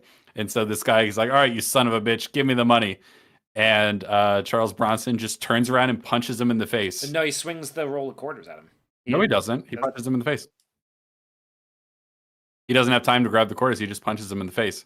Because he's just like, "Put your hands up," or whatever. He turns around and he just punches him right in the face. He doesn't ever actually get to use the roll of quarters in combat, doesn't he? I'm pretty sure I just actually no. I'm looking at it right now. It looks like I think he gets him in the face. He does. It's just kind of hard to see. Yeah. He does have the quarters. Okay, I see it. It's a little hard to see. That's what. Yeah, because I thought that at first too, but then he goes home and because he's holding it in his hand right there. No, it's the quarters. The quarters did the job. Got him in the jaw. The guy runs away, and then he gets home and this is the first scene. It was funny. I was laughing to myself, right? Like as this scene happens, because he's shaking from the adrenaline and he's pouring himself a drink. And he has the moment he's kind of walking through the house and he doesn't know what to do. He falls, he grabs the quarters and he flings it around to practice or whatever, because he didn't get the hit that he wanted from it. But it's this is the first scene of the liberal him dying. Yes. No, it really is. Yeah. So he does kind of hit him with the quarters, but it's a bit clumsy. It's not as cool as he thought it would be. You know what I mean? It's a little he gets a good hit on him and the guy runs away immediately. And no, Georges Rex is not a pimp hat. It's just it's just some random white guy in what looks like a woman's hat. There it is on screen. But yeah, and so yeah, he hits him and the guy runs away, and he's like you said, he's kind of like shaking with adrenaline. He's like, "Holy shit, I've never felt more alive." It's very, you know, Yeah. it's very Breaking Bad. Yeah, very much. And then he's swinging it around, in the house or in the apartment, like Yeah, trying to capture some of it, getting some of that energy out. And he swings it at the chair, and the rolls of quarters break, and they kind of just they scatter everywhere. So now his weapon is gone, right? Which like he kind of yeah, has this moment of realizing exactly how inefficient of a weapon that is. yes, yeah. And he's in He's gonna Tucson. have to come up with a better weapon. Yeah. Unrelated. Let's go to Tucson. Yeah. Yeah. So he goes to Tucson, and when I remember, like when I was watching it, I'm like, oh, he actually does go to Tucson. I kind of thought he never would go to Tucson, and so at first I'm like, oh, because okay, so he goes there and he meets with the guy. This guy's going to actually be very, very important. But at first, you're not really quite sure how this lines up with his overall journey. It feels a little bit like, okay, we're going to see him do his job. That's cool, I guess. But then eventually, once you see why we're here and what we're accomplishing, it's like, oh, okay. I see. There's a lot of things like that in this movie where it's just like, oh, this feels actually very deliberate and well crafted, actually. So he shows up in Tucson. He arrives at the airport. The guy goes to meet him there, and he's like, Jane Chill, I think is his name. Yeah, he's the developer who's working Yeah. He says, how do you do, Mr. Jane Chill? And he says, Ames, I'll call you Paul. He says, how'd you know I was? He's like, you look like a New Yorker. It's like, yeah. It's like obviously there's there's going to be quite a bit of a culture shock here because Ames is wearing like a like a Western shirt styled blazer. Yeah. He's got a bolo tie that's not even buttoned up all the way. He's got a cowboy hat and he's got kind of like yellow tinted sunglasses in a brown shirt. It's a They whole almost look. look like shooting glasses, which is kind of interesting. Yeah. And so they go out to Arizona. They see the undeveloped land, all the hills and the brush. It's all very brown because that's what the West looks like. There's a cowboy who's driving some cattle up a hill, and he's giving him the lay of the land. And one of the things he tells him is like, I don't want to bulldoze those hills over there. You see those hills? I love those hills. We're not going to bulldoze them or make them flat or anything like that. I want whatever we build here to sort of fit the land. And he's like, well, you're going to have a lot of wasted space. And he's like, oh, I don't care about that. He represents, among other things, a sort of general sense of like, it's not about maximizing profit. It's not about maximizing space and just how things look on a blueprint, right? It's about how it actually matches the world itself. And that fits what you were saying earlier about how like he's the guy who sees the world in sort of blueprints from a high office building and doesn't really meet the actual rubber of the road.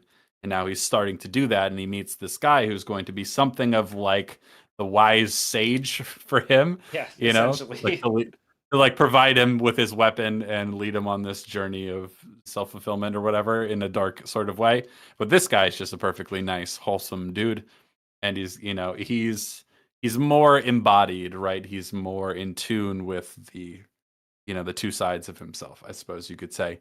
And so he serves as something of an admirable figure for him. So as he takes them back to his office, they pass through a sort of like fake touristy, gimmicky Western town where a bunch of tourists are all there to see Old West stuff. And there's like we said earlier, there's a whole like a show that's quite funny where like there's like there's the lawmen and there's the outlaws and they get into a shootout and it's like all overdubbed voices, like it's all being played on a speaker. And so you get to like see the actors performing the scene, kind of miming along with the pre-recorded lines. It's pretty funny, but it's just a classic little Western scene. And I remember seeing this, I'm like, oh, it's interesting how both of these movies kind of connect this sort of like desire for the ways of the Old West. As emerging, the frontier justice idea, right? The lawman who doesn't have like who operates self-sufficiently, without bureaucratic oversight, right? Like and who is tough on crime in the way it seems like modern police are either unable or unwilling to be. yes. Right? And that plays a huge role. And the other thing that this movie puts a finer point on even is the like it's like, yeah, we're civilized now, but like how much good has that really done us is sort of the feeling, especially as bad as things were getting in the early 70s in some of these major cities. It's like, oh yeah, we're civilized now as compared to the people of the old west, but like for what? What does it mean to be civilized? To be a coward? Is that what that means? It's kind of like a running question Yeah. that the movie is dealing with. It's really good. Anyway, so he Both sees movies too, right? Like they're both kind of yeah. Oh, they're very similar. Death Wish just kind of puts like the question of like, oh, we're more civilized now, but for what kind of question like front and center. So Charles Bronson watches as they enact this old Western scene, and he's got kind of a smirk and a smile on his face. You know, it's interesting to watch, right? I feel like there's a final line here that would be interesting. There's one that's gonna be called back to, right? Where like the sheriff comes out and tells us like I told you to be out of this town by sunset, you know? That's gonna be Yeah, called back to by the end of the movie. yeah. So he says like, okay, Okay, yeah, hold so on, wait, here we go. The outlaw life seemed a shortcut to easy money, which could buy liquor, women, and a turn at the gambling table. But there were honest men with dreams who would fight to protect their. And then it cuts off as Jane Jill tells him, like, "Hey, let's go get a yeah, beer." right. But that's the movie. Yeah, that's the movie. That's the movie. It's so good. Oh man, yeah. It's just so good. There's a lot of stuff happening here, and like so, it's simple and effective. Anyway, so he we get to see him doing some of the work of surveying the land and planning everything and taking what he wants into account, which is that he wants to preserve the natural landscape and wants to sort of the building to be in harmony with it as much as possible and not just to like bulldoze it flat to impose this sort of modern structure over top of it, right? So after that, he's like, "Hey, what, He catches him. Jane Chill catches him working late, right? yeah, And he's like, "Well, what the hell? Like, why are you exactly." doing this? Why you have like, yeah?" He's just like, he said something that's like, "Somebody told me, I forget who." Oh, here's a really good line, Yeah, right? go So for it. it's like, "Guard said you were here until after midnight." He says, "That's the way I work." Somebody once said, I forget who, that he never looked back because something might be gaining on him. What's gaining on you, Paul? He says, $20 million investment. What else? It's like, yeah, no one believes that, Paul. Yeah. I think we all see that something else is gaining on you. He says, I was going to ask you to dinner, but I don't think you'd be good company. He says, no, I don't think you would. No, I don't think I would. He's like, well, might amuse you. Maybe you've never seen a club like this. It's a gun club. We shoot guns. Yeah. And so he takes them to his little gun club. They have a little shooting range, and he's like, so much hoopla from gun control people. Half the nation's scared to even hold a gun, like it was a snake that would bite. Hell, a gun is just a tool, like a hammer or an axe. Used to put food on the table, keep foxes out of the chicken coop, bandits out of the bank. How long since you held a pistol in your hand? And he's like, a long time. And so this is where we learn, and through their discussion, that Charles Bronson Paul was in Korea. And he's like, yeah, did you see much action? He's like, oh, a little, he's like, I was a CO in a medical unit. He's like, a commanding officer, huh? He's like, no, a conscientious objector. He goes, oh, Christ, what a guest to bring to a gun club. Yeah. Like, you one of them liberals thinks we shoot our guns because it's an extension of our penises? And he goes, well, I've never thought about it that way. He goes, it could be true. Maybe it is, but this is gun country. Can't own a gun in New York. Here, I hardly know a man who doesn't. And unlike your city, we can walk our streets at night and feel safe. Muggers out here, they just plain get their asses blown up. And so he takes out a gun and he hands him what he calls a percussion pistol. And he's like, do you know how to fire it? And then he shoots it and he hits it dead center of the target. And he's like, oh, shit. His latent superpower is being unlocked. He's actually a fucking crack shot. Well, it's an interesting explanation for it, right? Because this is a little bit of the like, you know, there's a little bit of nuance here in terms of like, okay, so there's a little bit of nuance in how we characterize the Western developer guy as someone who actually cares a lot about fitting into the land instead of just being the capitalist developer who just wants to build some massive thing. You know what I mean? Like he's a bit more conscientious in a way that you might expect a bleeding heart liberal to be these days. Yeah. And then when it comes to Paul, he's he was a conscientious objector. He doesn't own a gun. He lives in New York City. He's a you know he's a creative professional and everything like that. But then he reveals that like, well, like I grew up with guns. I do know something about them. My father was a hunter. My mother was on the other side of the coin when my father was killed in a hunting accident by some fool who mistook him for a deer. My mother won the toss. I never touched a gun since. And he's like, I love my father, and he just kind of leaves it there. It's like, oh, that's interesting. That just makes I don't know. There's some depth and some nuance to it. It's not all just like, oh, you liberals don't know shit about guns. He's like, so it's an interesting way of giving him a bit more nuance and also explaining why he's going to be good with a gun. Yeah, that's you know. It's unbearably on the nose. I don't know if I would say unbearably on the nose. It is a little bit like it's the argument over gun control kind of playing out. So like when he says the thing like, oh well, muggers try that shit around here, they just get their asses blown off. It's like, yeah, that's a bit on the nose, right? But it doesn't feel unbelievable. I believe he would say that. It doesn't feel unbelievable from somebody who lives out in Tucson, Arizona, honestly. Given and is a frequenter of a gun club, like a social gun club. That's exactly like I totally believe every word of this conversation in terms of like, I mean, it's being rather explicit about having the argument about social issues, but like all the characters and what they say feels really believable to me. Yeah, I agree. I'm with you. And Jordan Specs is right that like obviously there's a balance because on Manhattan you do have to maximize space. Yeah, because there's not much natural landscape. Yeah. Well, I think what's interesting about this, right, is that like he's a man in search of a new identity because his world and identity has kind of collapsed, right? And so like this is what he's going to make his new identity, and he's going to return and use that to in the vigilante way, right? He's going to return and use that to try to bring some of it back into New York. Yeah. It's yeah, so you're absolutely right because his whole identity comes apart, right? Like he's no longer a husband, and his daughter has just been completely psychologically destroyed. And he's been told that it's for the best that he doesn't interact with her, right? Yeah, so he's being told not to be a father, right? Like he's not a husband, and he's being told that it's bad for him to be a father.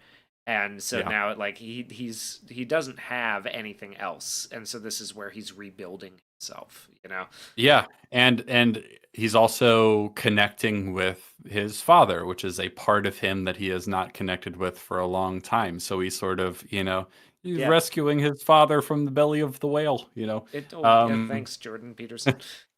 The dragon of chaos, Yeah, so also like it's a reclaiming a sort of masculine energy, and obviously when he sees the story of the heroic, it's like heroic penis. and I like that the gun nut guy is like, he's like, do you liberals just think guns are an extension of our penises? And he goes, well, maybe it is, but I tell you what, it works. Essentially. And but so he's reclaiming the sort of masculine identity and stuff like that, and also when he's seeing that heroic depiction of the lawmen fighting against the petty criminals who just want to get whatever they want for their own selfish ends and destroy people's lives, and like the lawmen stay and fight, right? It's like that's what it means to be a man. And that's what I'm going to be when I go back. I'm going to be someone who stays and fight. While other people are either doing nothing about it or they're just like, maybe it's time to leave the city. Like, fuck no, I'm staying and I'm going to fight. And so, like, this whole trip to Tucson is actually, like, super, super meaningful, actually, and very, very purposeful, which I quite like. Yeah. So what's the next thing after they do the whole gun thing? So he takes him back to the airport, and he's like, "Oh, like you're checking luggage, right?"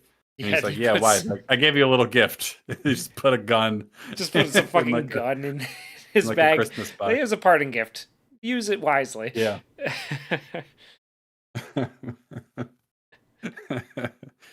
Yeah, and so it's like, now he has a gun.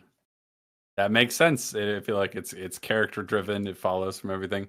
He gets back home, and he's picked up by his son-in-law, and he's like, "How's my daughter?" And he's like, "Not good. She's in the hospital again." He's like, "What? Why didn't you tell me?"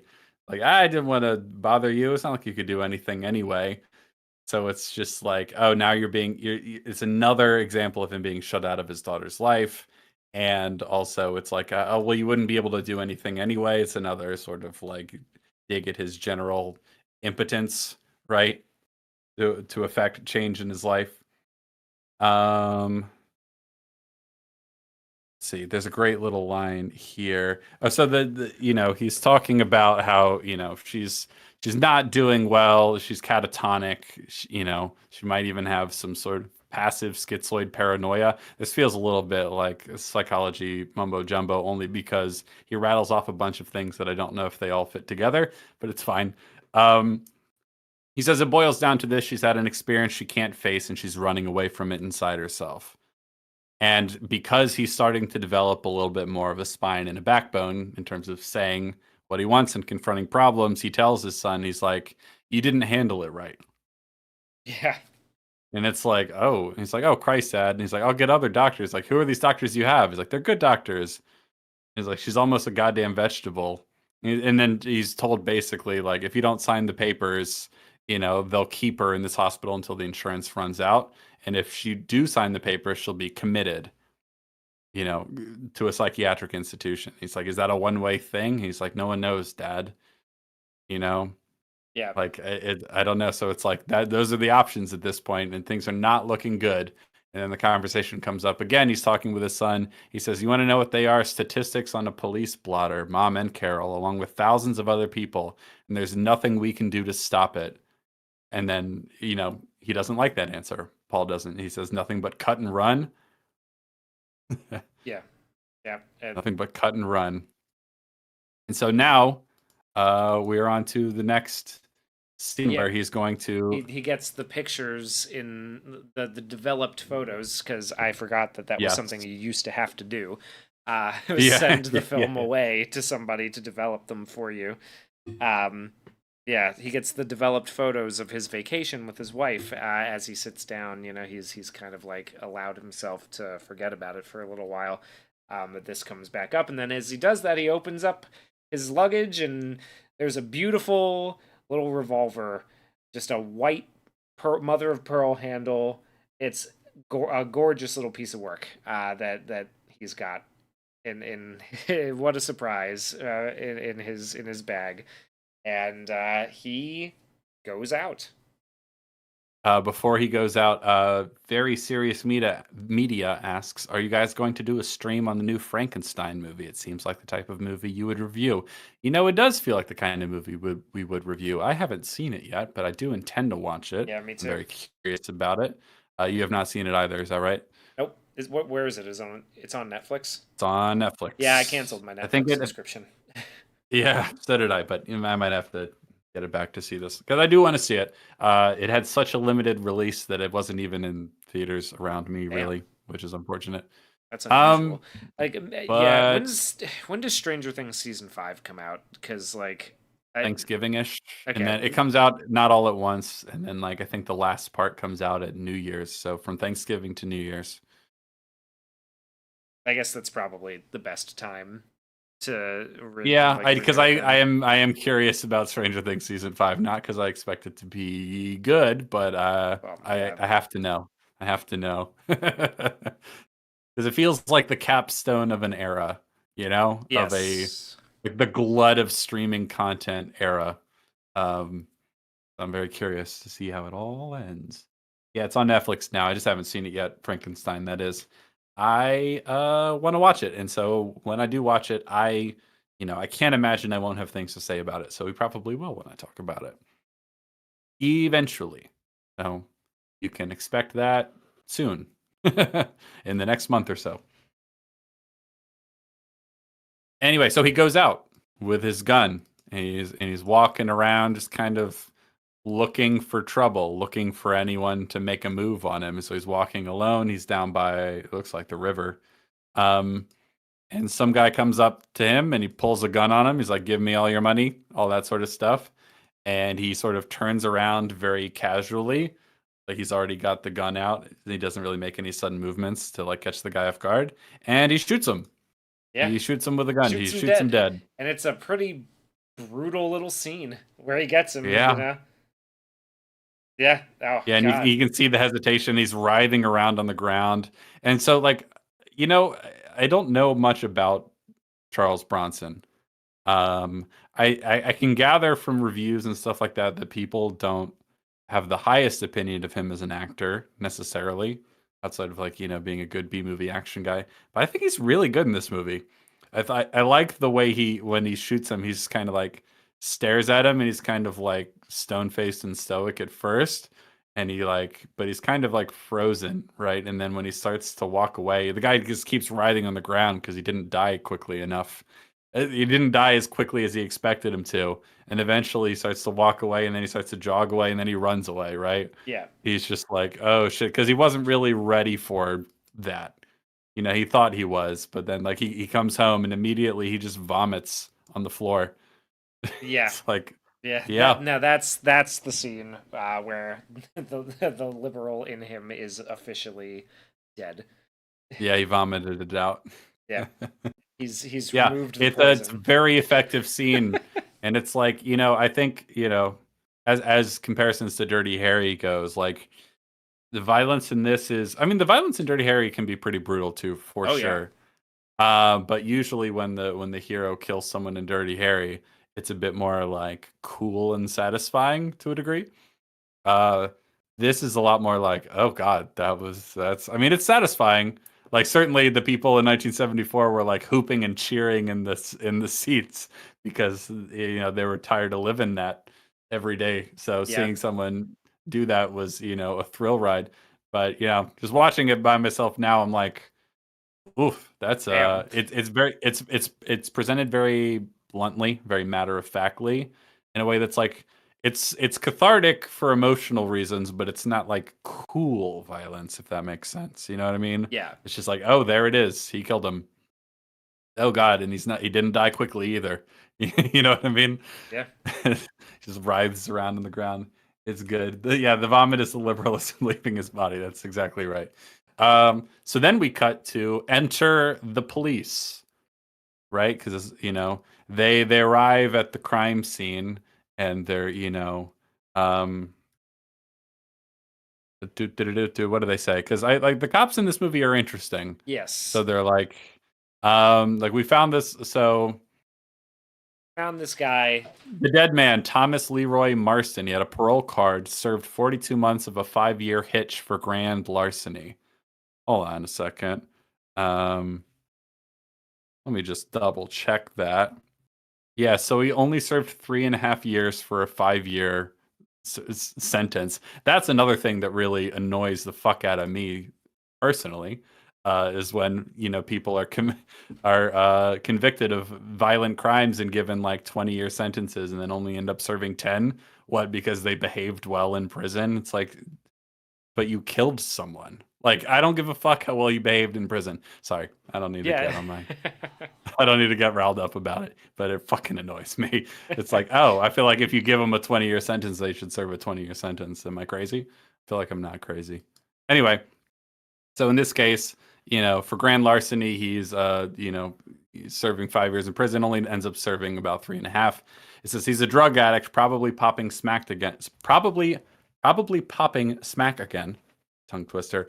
We found this on the grass next to him, which is drug paraphernalia. It says the thing. Oh no, it's the gun. The thing hasn't been fired. It says the deceased had a gun clip on his belt. Must be his. And the detective says, "Well, what would you say if I suggested he tried a heist and got shot? Maybe two guys trying to heist each other?" It's like, no, this man wasn't robbed. He still has money in his wallet, right? So we're introduced to the detectives, right? And they're fairly competent. Yeah. Right? They're not bumbling or anything yet. They're the detective like, okay. reminds me a little bit of like, because he's not bumbling, but he is always presented as like having a persistent cough or a cold. Yeah. But the way that he like deduces things and discusses strategies reminds me a little bit of the lead detective from High and Low. Like the way that he a little bit, like the way that he theorizes, he's like, yeah, like he figures out like we're looking for, a war veteran. So let's start with Vietnam because they're the youngest and most aggressive, and then we can work our way back up through like Korea and World War II, right? We should look for people who have been victims of muggings or, some kind of crime or whose family have been, right? Yeah. And then they end up, he's like, yeah, then this guy, he bought groceries here. He probably, people buy groceries in their own neighborhood, right? Like the way that like, it's just, and maybe it's just sad that I'm like, oh, wow, good actual police work. That reminds me of the best police procedure or the best police drama I know, right? Like, maybe that's the reason.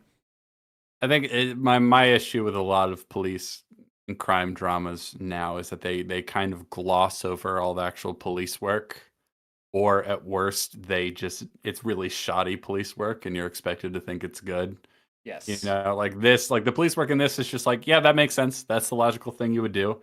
And he even says a line in the scene you're talking about where he's like, if the press ask you if we have any leads, like say we have any leads, don't tell them we have thousands of them. Yeah, say we have good clues. Don't tell them we have exactly. too many. Jay Jameson says, I don't know how he got war vet from that. Well, like in New York, when guns are not, you can't really own them, right? That people aren't walking around with them. A guy who's a good shot, that he's handled it before, right? It's not like there's a crazy amount of gun clubs in New York, Yeah, it's a reasonable assumption and ends up being right. You know what I mean? A lot of like profiling, like actual, not unjust profiling, but like legitimate profiling is, making this kind of assumptions like, oh, this killer, it's probably a white man, it's probably this age, probably lower class or whatever. And it's like, yeah, of course it could be something else, but it's just like mostly it isn't. And it's a reasonable assumption based on all the context and all the clues we have so far. And he's not wrong. Yeah. He's not wrong at all. So he goes back to his architectural office and he shows them the plans, and they're like, it seems like a lot of wasted space. He's like, no, he loves those hills. Well, but the guy, his boss, is also like, it's beautiful, right? He's like, you did a really good job. We'll need your help to run it by the board, but well done. So things are starting to go right for him again. Yes, yes, exactly. Well, it's Breaking Bad. He's becoming more confident. Things are starting to go well for him, and he's got his mojo back, I suppose you could say. Yeah. No, so then he goes out again, and this time he passes by 3 criminals who are in the process of mugging someone. And he shoots them all dead again. This time, so the escalation here is obviously that he kills more people, but there's like one guy's got like a little pipe wrench thing. I think there's another guy with a knife, or is it a gun? I can't tell. I think it is a gun because he shoots the guy with the gun first. In terms of I I remember it all being knives. Maybe it was a knife. I think it's all knives in this one. And also, real quick, so like I just want to push back a little bit on something that Jay's saying in the chat. He's like, this guy does not have combat experience firing a handgun, so it's not even true. We don't know that for sure. All we know is that he saw some action in Korea, and like he was a conscientious objector, but like he did see action in Korea, so like he probably did fire a gun. I don't know what the loadout. He that he has some experience with a handgun. Yeah, I don't know what the loadout for troops was in Korea, but I think the movie gives you enough to assume that he knows how to handle the thing. And then it makes sense given how many, war vets at the time would have been in New York. You know, like Yeah. hunting with a handgun would have been even less likely.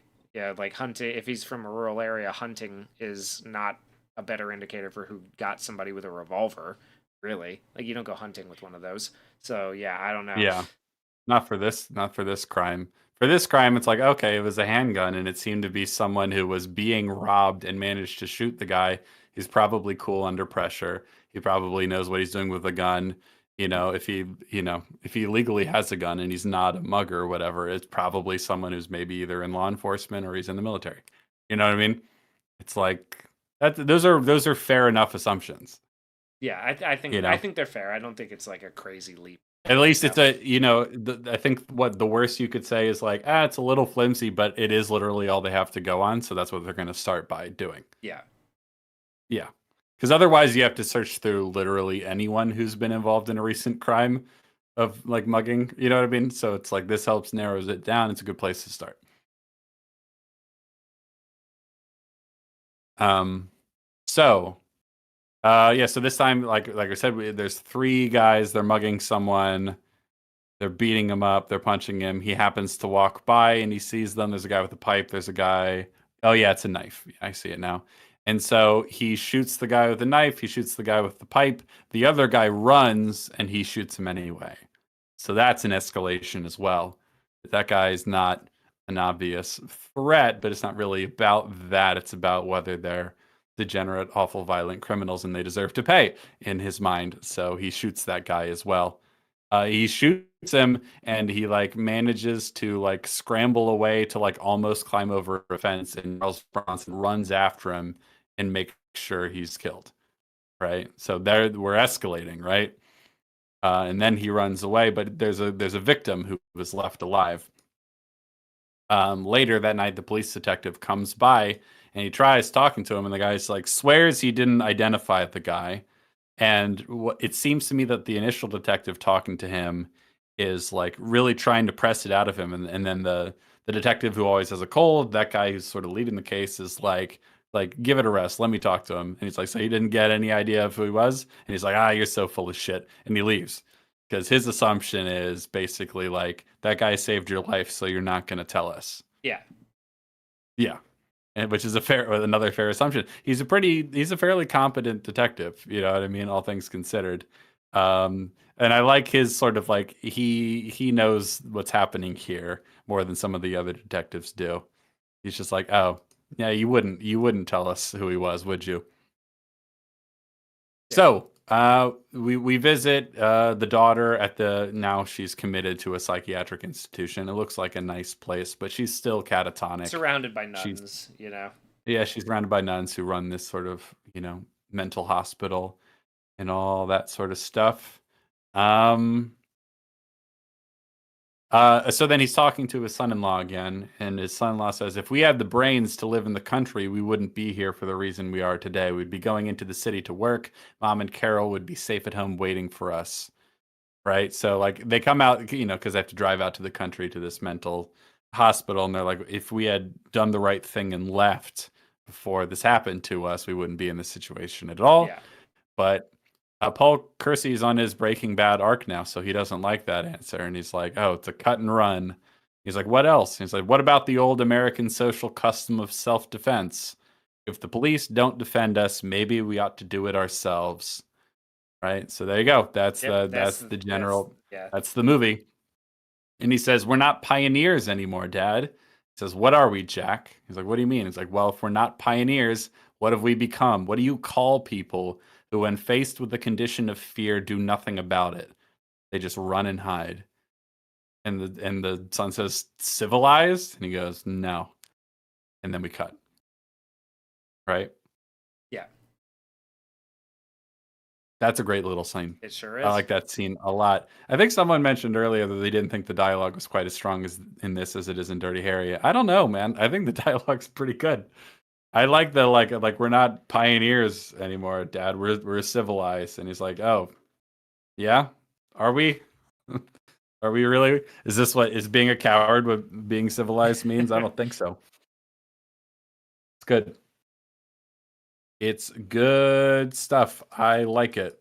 So now we're into the big scene, the big department meeting in the police station, and the detectives briefing everyone on what they're doing. We talked a little bit about this scene a little bit already, but it totally fits in with what we described already. That he starts with, "Ladies and gentlemen, we have to start this investigation somewhere." That's how he's framing the whole thing. It's like, well, we got to start somewhere. So I think yeah. So he's like, motive is probably revenge. Go back 3 months, limit it to homicide. Could be looking for a man who had a member of his family killed by muggers. Now he shoots that pistol pretty good, right? Combat veteran, put Vietnam, blah, blah, blah, blah. All the reasons we just said. But it's all framed from like, okay, we got to start somewhere. Yeah. And also just because I was curious, because I'm not super familiar with this, right? I put this through, Google. Again, AI overviews, I don't know how accurate this is necessarily.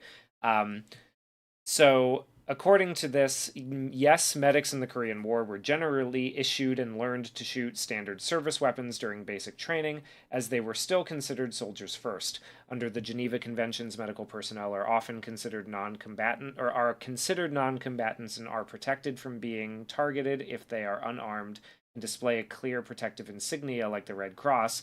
However, this ideal was often disregarded in practice during the Korean War, as Chinese and North Korean forces would frequently and intentionally target medics, recognizing that doing so would demoralize UN forces and reduce their ability to care for the wounded. So, due to this hostile environment, medics often took practical measures for survival. Medics went through basic combat training where they were trained in the use of standard issue weapons such as the M1 Garand rifle or the M1911 pistol. So many carried these weapons for self-defense or for the protection of their patients. So yeah, it's definitely possible that he got some experience shooting in Korea with a handgun. It seems reasonable enough. Seems reasonable to me. It is, and I don't. And I will gotta agree. Push back. What? I will agree that I will agree that it is a bit convenient, like Georgia says, that he can shoot so well after decades, right? Like he just is fucking a crack shot immediately that first time that he picks up the gun. But this movie is kind of a superhero movie in a way. It is a superhero movie, and I don't actually think it's super unrealistic, because the basic thing is that he spent all of his formative years shooting guns all the time. You know what I mean? I don't think that's really all that unrealistic, but it is this is a superhero origin story. It's not, this isn't like Django Unchained where he's an amazing shot for no reason just because that's a fun Western trope. This is they actually do give some justification for it. And I gotta push back, Jay Jameson. I don't think it's lucky over the veteran thing. I think it's a reasonable enough assumption. Yeah, I mean, I get that he is a CO, so maybe he didn't pick up a gun. Who knows? I don't know what he means by I saw some action in that scene. So you could be right about this. Yeah, I don't know. I'm not. It's not really a lucky break. It's just decent profiling. Yeah, I think it's just I guess you could say it's decent profiling in the way that or it's a lucky break in the way that all decent profiling is kind of a lucky break, right? Like you're making an assumption based on circumstance. But at that point, so I can agree with that. I think, yeah.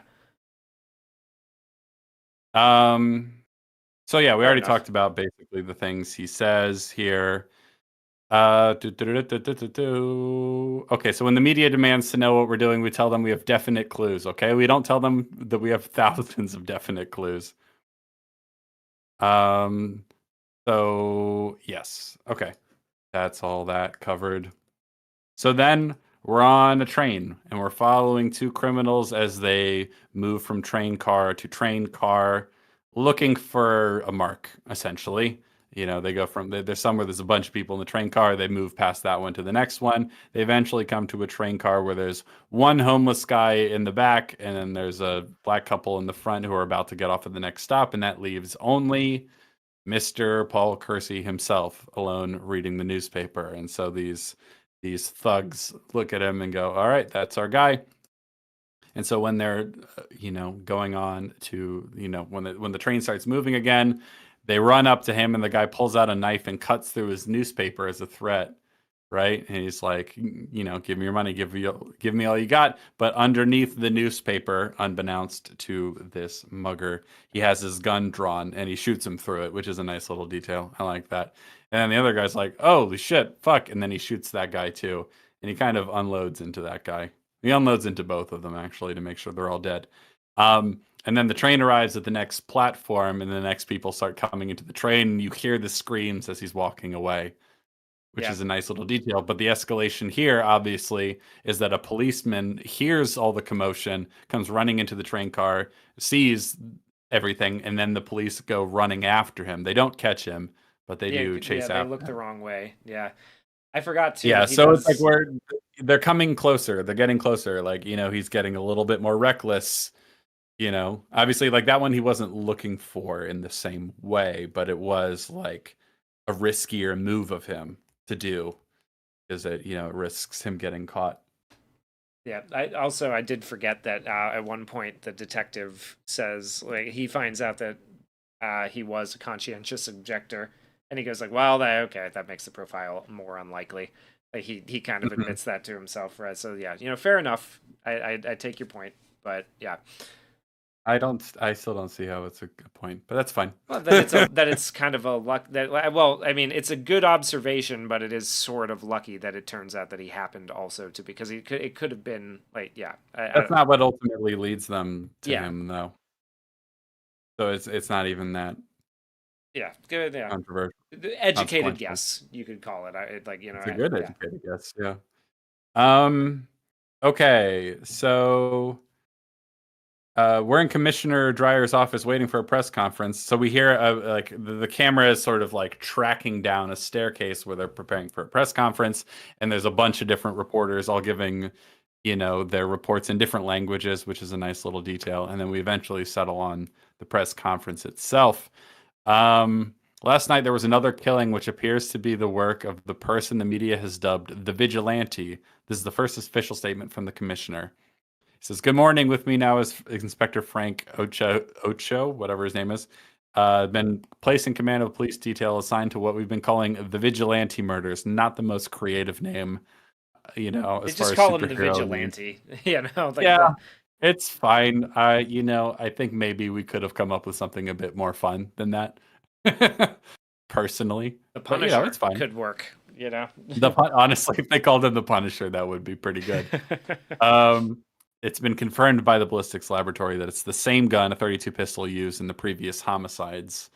Now, I know the person has captured the imagination of many people in our city, and I want to say to our citizens, murder is no answer to crime in a city. Crime is a police responsibility. And if this person is listening to my voice, I urge him in the name of law and order to desist from this one-man crusade and turn himself in to the police. He'll be given fair treatment." Right? And then then we cut from the press conference kind of back and forth to Charles Bronson. He's at a bar with his coworkers, and they're listening to it on the television, and so then they start talking about it, right? And so one of the reporters asks the commissioner, he says, like, is it rumored that the rate of muggings has dropped? Is that true? And he says, not true. And then they say, if it were, would you announce it? Are you afraid of imitators? He's like, I don't want to get into hypotheticals. And then his coworker says, and this is kind of like, it was a little reminiscent for me of the scene in like The Dark Knight when, Bruce is at the gala or whatever with Harvey, and they're talking about the Batman. It's a similar kind of scene where they're talking about the vigilante and speculating about him. And one of his coworkers says to Paul, he says, like, I'll bet muggings are down, and Paul's like, oh, well, one way to find out, take a walk on Columbus Avenue. Like, go by yourself. Why don't you just go, like, he's making sort of cheeky jokes about it. Like, his confidence is kind of through the roof, and he's like making sort of, cheeky jokes about it, right? He's feeling himself, I guess is what I'm getting at. The reporters are actually trying to suss out an answer. Yep, I know. Isn't that wild? I do. Okay, so I do see. So Georgius is talking. It's like, the briefing scene, right? There's a ton of cops in the room, right? Yeah, like, and so I don't know how they operate. Like, clearly they've noticed that there's like a serial killer, kind of, right? Like, he's out there sort of I killing mean, he is a other serial criminals. killer. Yeah. I mean, that's not. But he also says like during the press conference there are French and German reporters there, just like reporting on it. Like that is a little strange, right? Like that they would A little have bit. latched onto it that quickly. But Uh, who knows what was going on in France and Germany at that time. Well, they wouldn't have come from France and Germany. They would have already been here as part of like their New York office of foreign papers and stuff like that. You know, they have Yeah, that. yeah. You know, we have American reporters in London and all that sort of stuff. And if it's a big enough story, they might be there covering it. Not totally unbelievable, maybe a little over the top. I'll give you that It's a one for little sure. quick. It's a little quick on the on the story blowing up, right? Yeah, well, I think one assumes that, because he's been looking at this in the newspapers and seeing reports about some of the other murders, and this is what, the sixth person he's killed? Oh, I guess that's true. He has killed 6 people. That is a lot. Yeah, there was one and then 3 and then 2 more. And each time we see him looking at news reports and stuff reading the newspaper and stuff like that. So I don't know. It's definitely escalating. Having all the foreign language reporters there is certainly like a fun little movie thing. It might not be the most realistic, but it's fun. I like it. Yeah. So he says, he's like, one way to find out, take a walk on Columbus Avenue. And his coworker's like, I think I'll wait for the official report. And the next thing we see is the detective, and they're dealing with what you might normally expect in this sort of situation. A lot of people calling in to report that I am the vigilante killer. Yep, that's me. I'm here to turn myself in. They're like, yeah, right. Shut the fuck up. Stop jamming up our phone lines. Yeah. Yeah. It's even funnier than that. He says, you want to confess to the vigilante killings? All right, I'll put you through to Rosenberg. He's in charge of confessions today. Yeah. That's a funny line. Yeah, it's a good line. Yeah. But so they're looking at the receipt from the D'Agostino market because he left his groceries, his decoy groceries on the subway when he killed those other 2 guys, right? And so they're trying to find where the store, which store it was. Can't you, because like presumably this is a chain, right? And then he wants to find, people whose families have been hurt by muggers. If any of them live near that store, because people are inclined to buy groceries in their own neighborhood, which, a little bit of an amateur move to go to your neighborhood fucking Safeway. You go to the bodega on the corner of your block to buy groceries that you're gonna leave at the crime scene. But he's still working up to it. And also, what we're about to find out in the immediate next scene is that like he's already getting kind of full of himself. Yes, in a way that like his arrogance is certainly part of the factor of like why he's not being more careful about not being caught. I think part of the other thing, it's not said explicitly, but I think you can reasonably assume that like he thinks the police don't solve crimes based on his experience, right? And so he's just like, yeah, they're not gonna catch me. He gets a little bit more cautious later on. At this point, he's kind of at the high of like feeling himself about it. But yeah, it's a rookie move to leave those groceries there, that's for sure. So then his son-in-law comes over to visit him, and he has repainted his entire apartment and redecorated. It's now a very, I suppose at the time would have been very hip, modern orange color. Yes. It's bold, I suppose you could say, in a way that makes you go, oh, well, that is certainly a choice. Yeah. Georgius Rex is pointing out, like, he bought groceries at his neighborhood store and then carried them 5 miles uptown on the subway, cruising for targets. Yeah, that's interesting. Like he does do that. That is a silly thing for him to do. But like we were saying, he is getting he's brimming with confidence at the moment. Was that where that happened at 5 miles away from his home grocery store? Yeah. Oh, okay. Yeah. I thought we were saying that it was close to his home grocery store. No, he bought them at his home grocery store, and they track where he bought them through the receipt, but it was 5 miles away. Oh, yeah, that's a ways. Yeah. I guess one has to assume that he bought groceries only to like wait around on the subway. Yeah. Looking to be mugged. Yeah. Okay. I mean, that's a little, Yeah. seems like some of those groceries are, hope there's nothing that needs to be refrigerated in there. But yeah, it's a little much. It's not totally unreasonable, but because isn't there a line about like people's, groceries, like people their hands were full, that like people with groceries would make a good target? What's that line? Yeah, he has that line. Yeah. Is that before or after this? It's I don't know. Might be in the scene where he says to like where he says to check the receipt where he bought the groceries. Frankie was on a subway with groceries 5 miles uptown. There's no better come. Oh yeah, okay, that's his immediate answer. Yeah. To the like, why was he carrying groceries 5 miles uptown? He says, "There's no better come on for a mugging than groceries." Means he's got some money and his hands are occupied.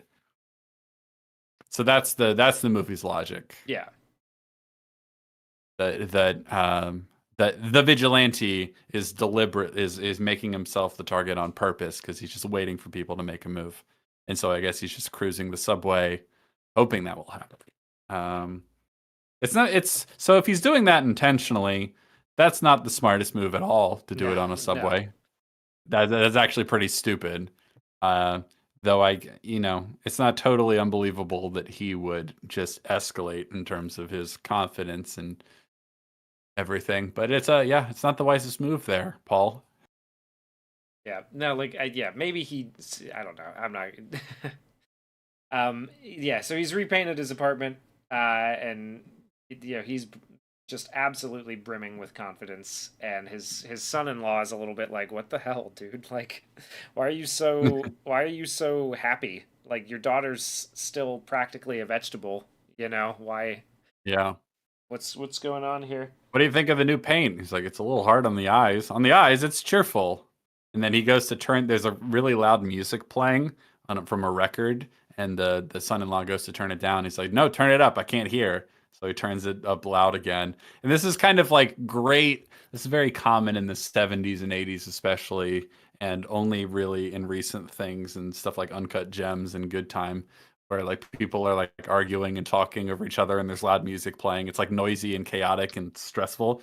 So there's the loud music playing. He's got kind of an eerily upbeat attitude, and he's like, we got liver and spaghetti for dinner. How do you like your liver? And he's shouting over the music. It's like, hey, no drink, let me make you one. He's like, no, that's all right, I'll get it myself. He's like, I saw Carol today, aren't you gonna ask how she's doing? He's like, I went up to see her yesterday. Like, so like, no, I don't need to know how she's doing, I went and saw her yesterday. And he says, what are you so high about? He's like, you want me to moan and groan for the rest of my life?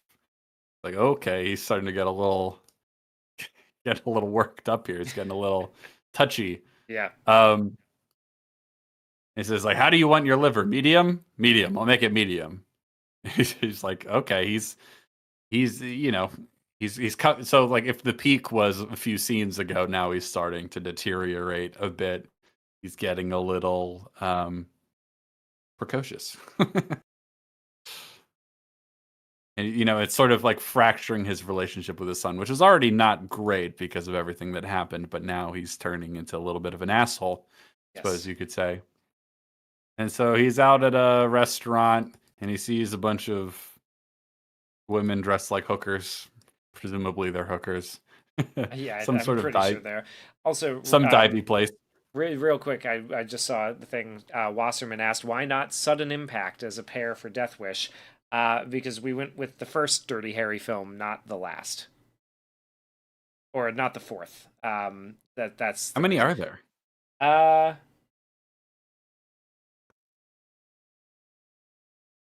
There might be 5. There might be. Let me see. Yeah, there's 5. There's 5. So it's not the last. What are their titles? Dirty Harry, Magnum Force, The Enforcer, Sudden Impact, and The Dead Pool. The Dead Pool? The Dead Pool, yeah. And Wolverine? Yes, The Dead Pool and Wolverine. That's interesting. There's 5 Death Wish movies too. There's Death Wish 2, Death. Okay, so Death Wish 2 in Roman numerals, Death Wish 3 in normal numerals, Death Wish 4 : the crackdown, and Death Wish 5 in Roman numerals, the face of death. Okay. In 1994. Oh, damn. wow. Yeah. Magnum Force came out 1 year before Death Wish, so Dirty Harry had 2 movies by the time this one had 1.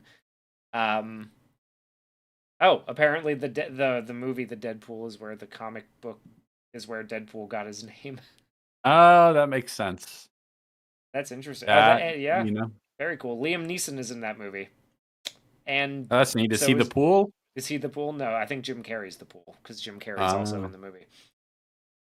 Yeah, he's versatile, man. That Jim.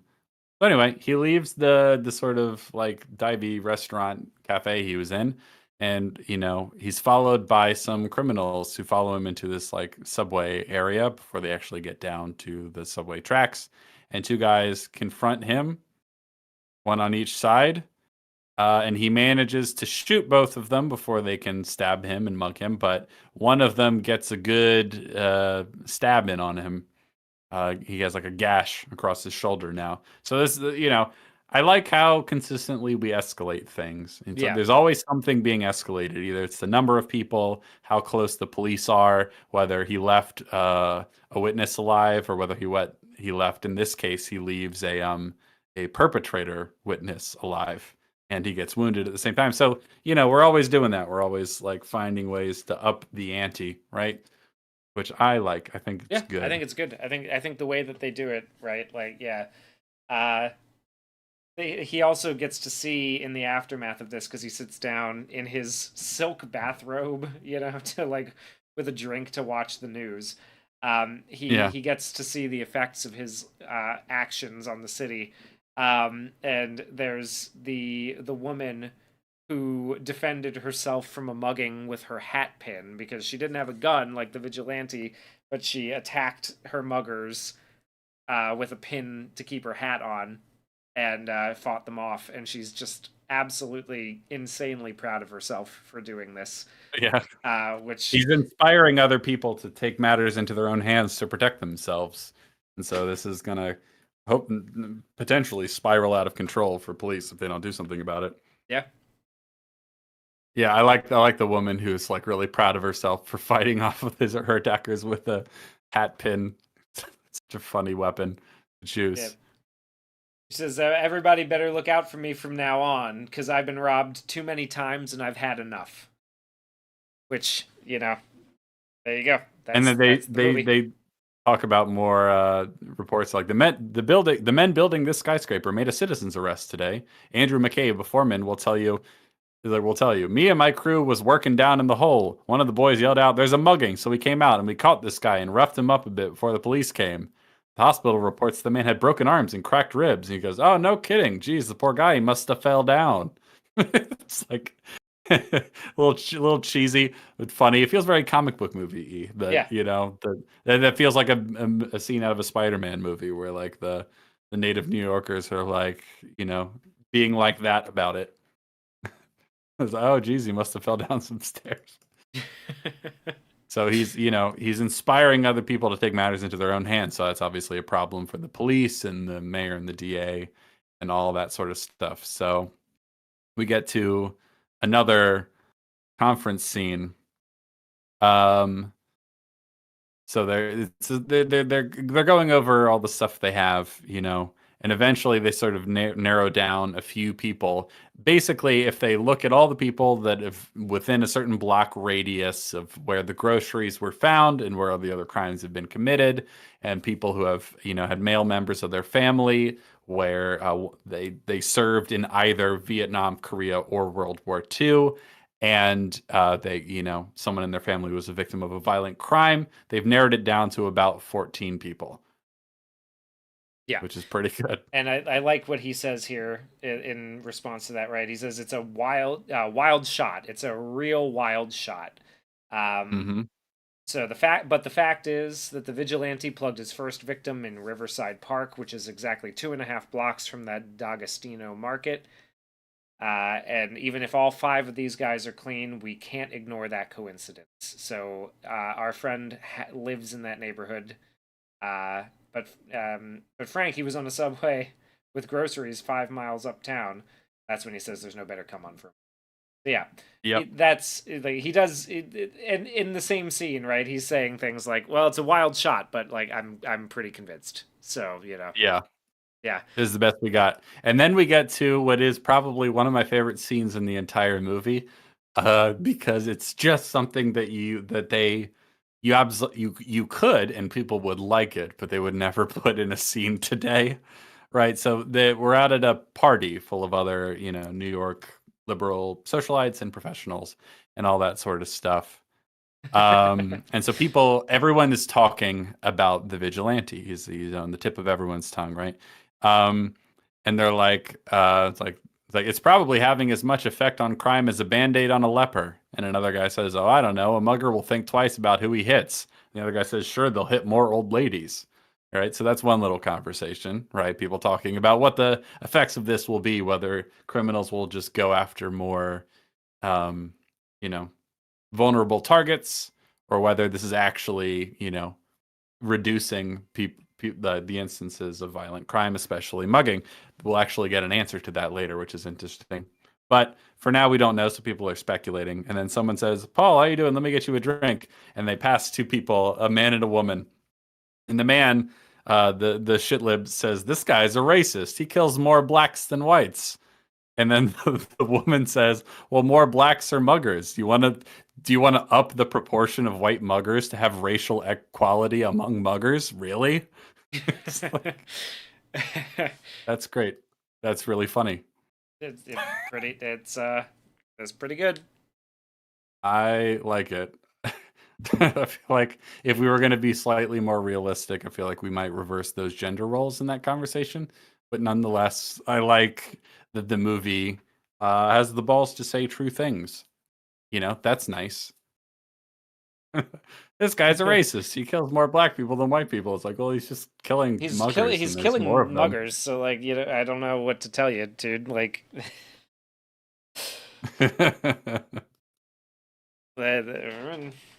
It's great. I like it. It's not subtle at all, but I quite like it. It's fun. Yeah. And so the next we hear the detectives are kind of like, "Oh, here's one of the guys on our list," And so they're closing in on Paul. They're like, "This guy fits the bill.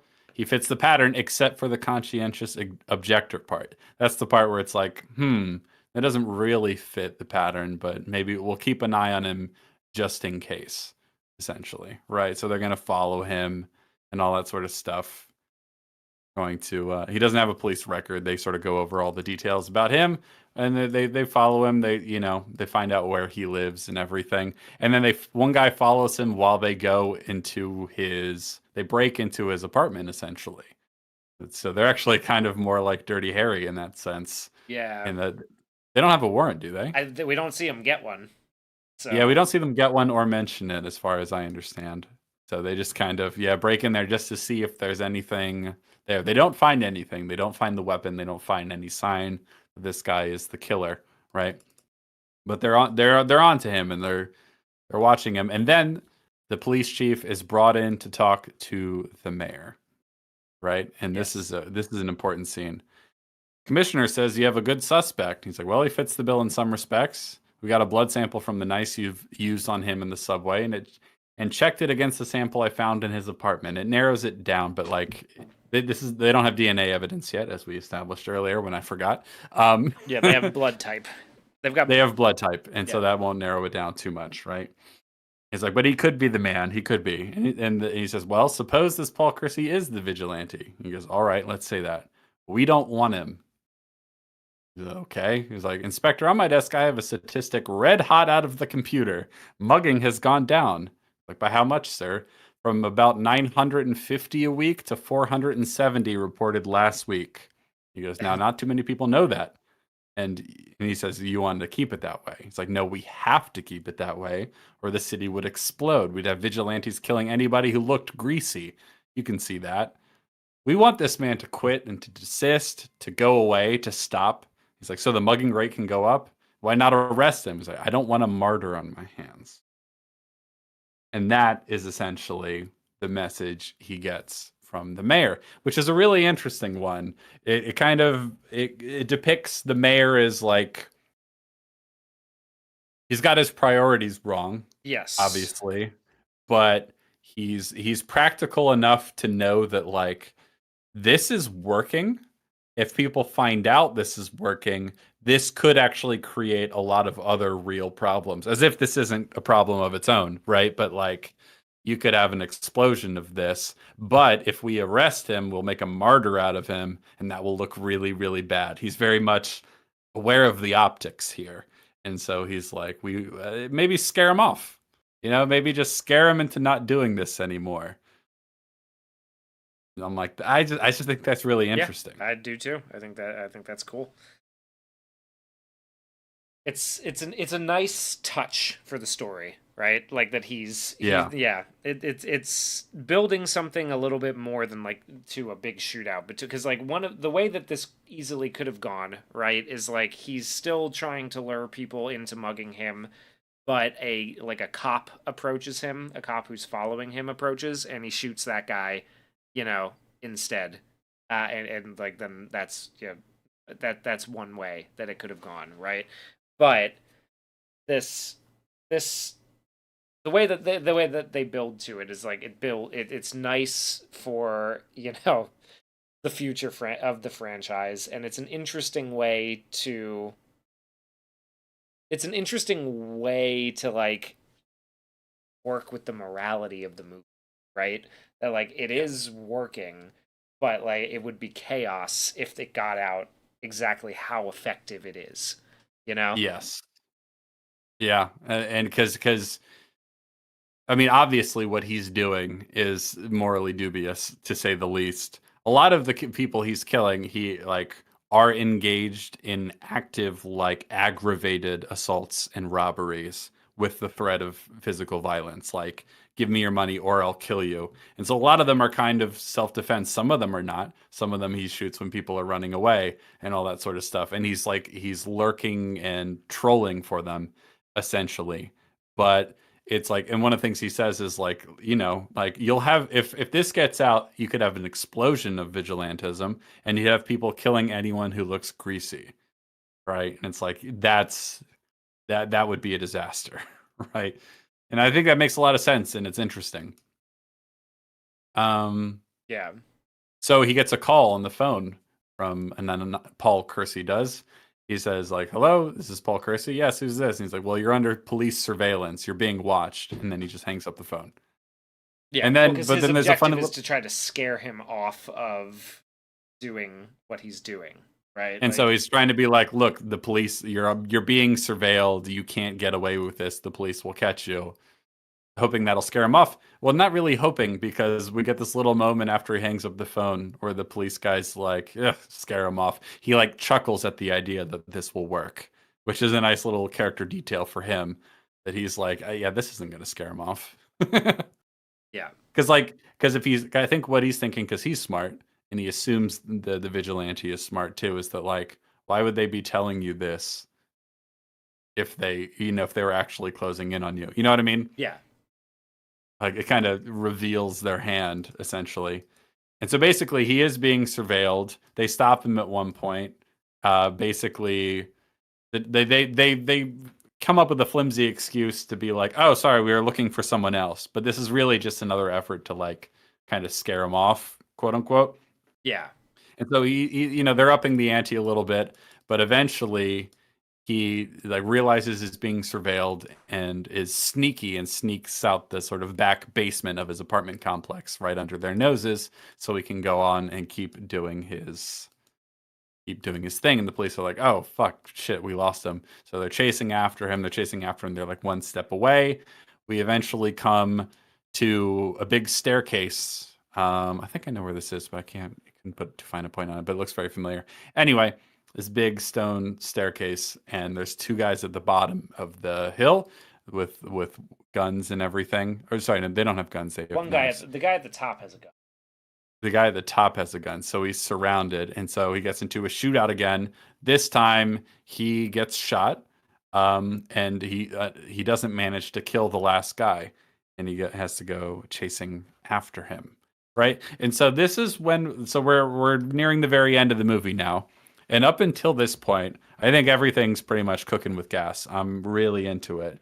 But it's at a certain point in the movie, you start to go like, is he ever going to encounter any of the three people from the initial crime? Because that would be the most satisfying thing to do. Either he finds out who those guys are specifically, or he happens to run into them. I think I mentioned it earlier. I think what could be really interesting if he happens to run into them but doesn't know it's them. That could be interesting, and a sort of dramatic irony.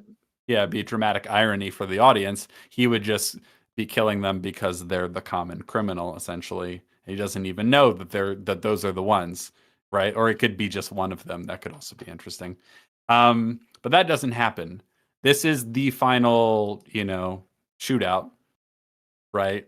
And it's not with anyone important. And I think it's fine. It's fine that he never, runs into those guys. I think because it's a massive city, and there's a chance that could feel a little contrived, but I just think it would feel more satisfying than the actual final. Yeah, the actual. I mean, you've set it up where there's three guys, right? We've got three criminals who come after him in the final showdown, right? Like it even if he doesn't know who they are, from an audience perspective, wouldn't it be kind of satisfying if it was the same three, right? Like that. Yeah. This is the shootout. It is, kind of bold to not go in that direction. But they don't. They don't. So Georgia says like he unintelligently doesn't shoot the gunman first. Yeah. There's only one of them with a gun. And he shoots the guy with the knife first, which is, that's not a smart move. So you know what? That's not a great move. Not a great move. Maybe his experience in Korea wasn't that influential. maybe Jay was right the whole time. Is it possible he can't tell that guy? Is it possible he can't tell that guy has a gun from all the way up there? No, I don't think that. I don't think so. I don't think so. I'm just curious. I can't remember the shot exactly. It would be contrived. You're right. It would be contrived to have it be those same three. But it's a movie. Unbelievably contrived. Yeah, come on. It's a movie. New York City is a big place, but if you're in one neighborhood all the time, that's actually you will see a lot of the same people. You know what I mean? It wouldn't be. You could totally make that work. Yeah, I don't think that would be that. It might be a bit clunky, but I'd be fine with it. I think. Yeah, depending on how he comes across them, it could. I think the best way of going about that, if you wanted to do that, is he comes across some petty criminals doing a petty criminal thing, or someone tries to mug him, and it's only one of those original three, right? That seems like a reason. Like that would feel less contrived. If it was all three of them, that would certainly feel more contrived, whether it's actually statistically any more unlikely or not. Yeah. Handling it in some way would have been preferable to not doing it at all. I think it would certainly be more cathartic and satisfying. I think the J. Jameson mentions like laying some groundwork.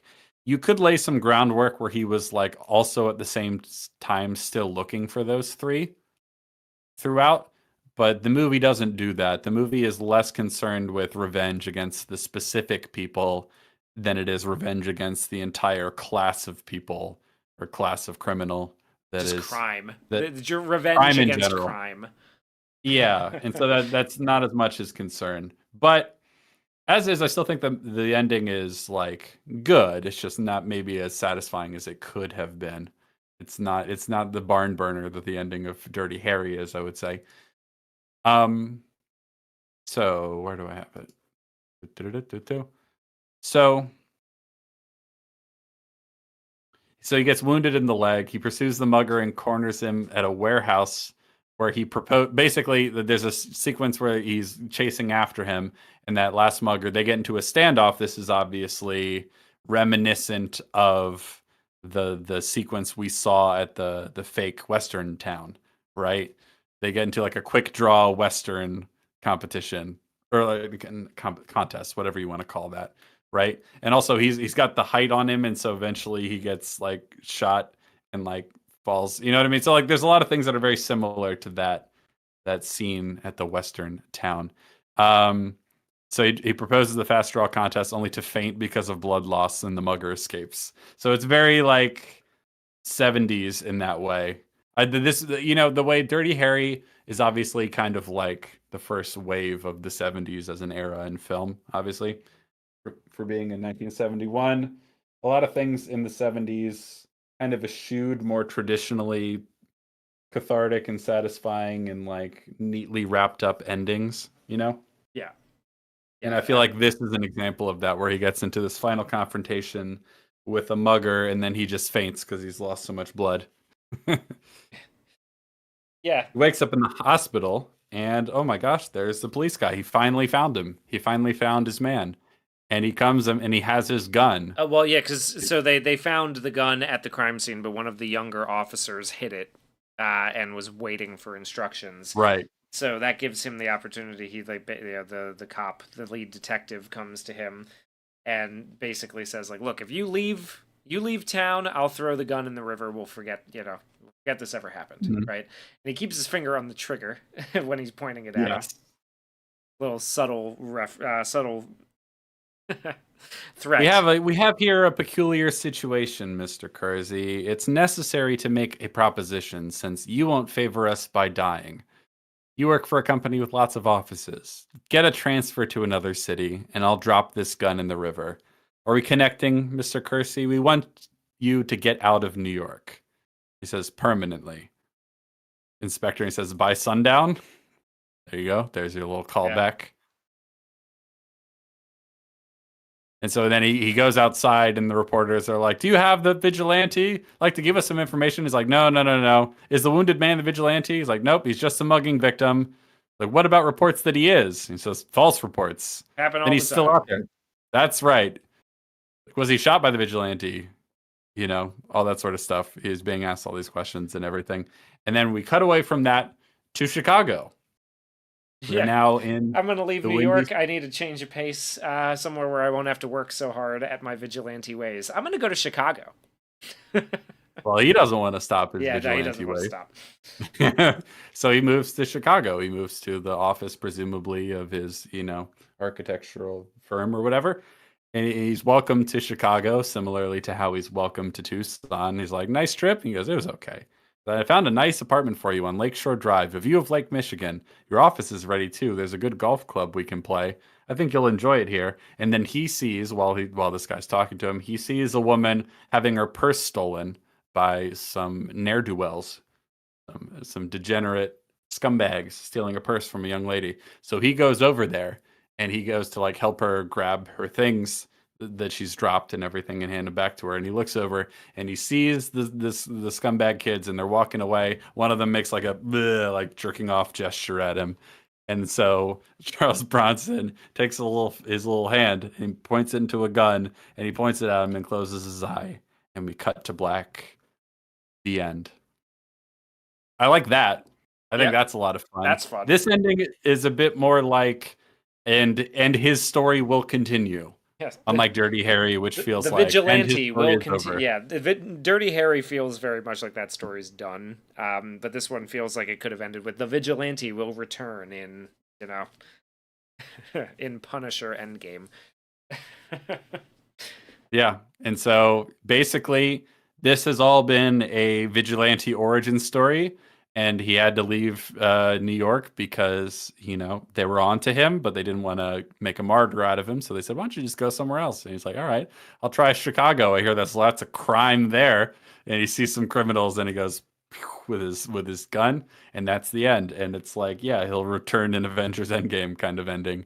And so this is the kind of ending where I'm like, I don't know anything at all about how good any of these sequels are. I just, my gut instinct is that they probably aren't very good, but it is the kind of ending that makes you go like, I don't know, maybe later in his arc, he would actually, get revenge on the specific criminals. You know what I mean? Like there's the possibility of that because this is just kind of like an origin story. It's very comic book movie coded, I would say. Yeah. This movie. And so yeah, the vigilante lives on and now he's going to go murder people in Chicago, murder criminals in Chicago instead. The end. Yeah, happy ending. So what have we learned today? Movies in the 70s were based. Well, yeah, certainly I think we learned that killing violent criminals with a gun to death is cool and awesome, and we support it. Here at Capital Opinions, we support that. We As endorse potential it. role models, we endorse that behavior. No, boy. I just think I think why I'm most interested in these movies right now, why we're talking about them today of all days, is that I think to a lesser extent, as compared to how extreme it was in the 1970s, because crime was way worse then. It was so fucking bad.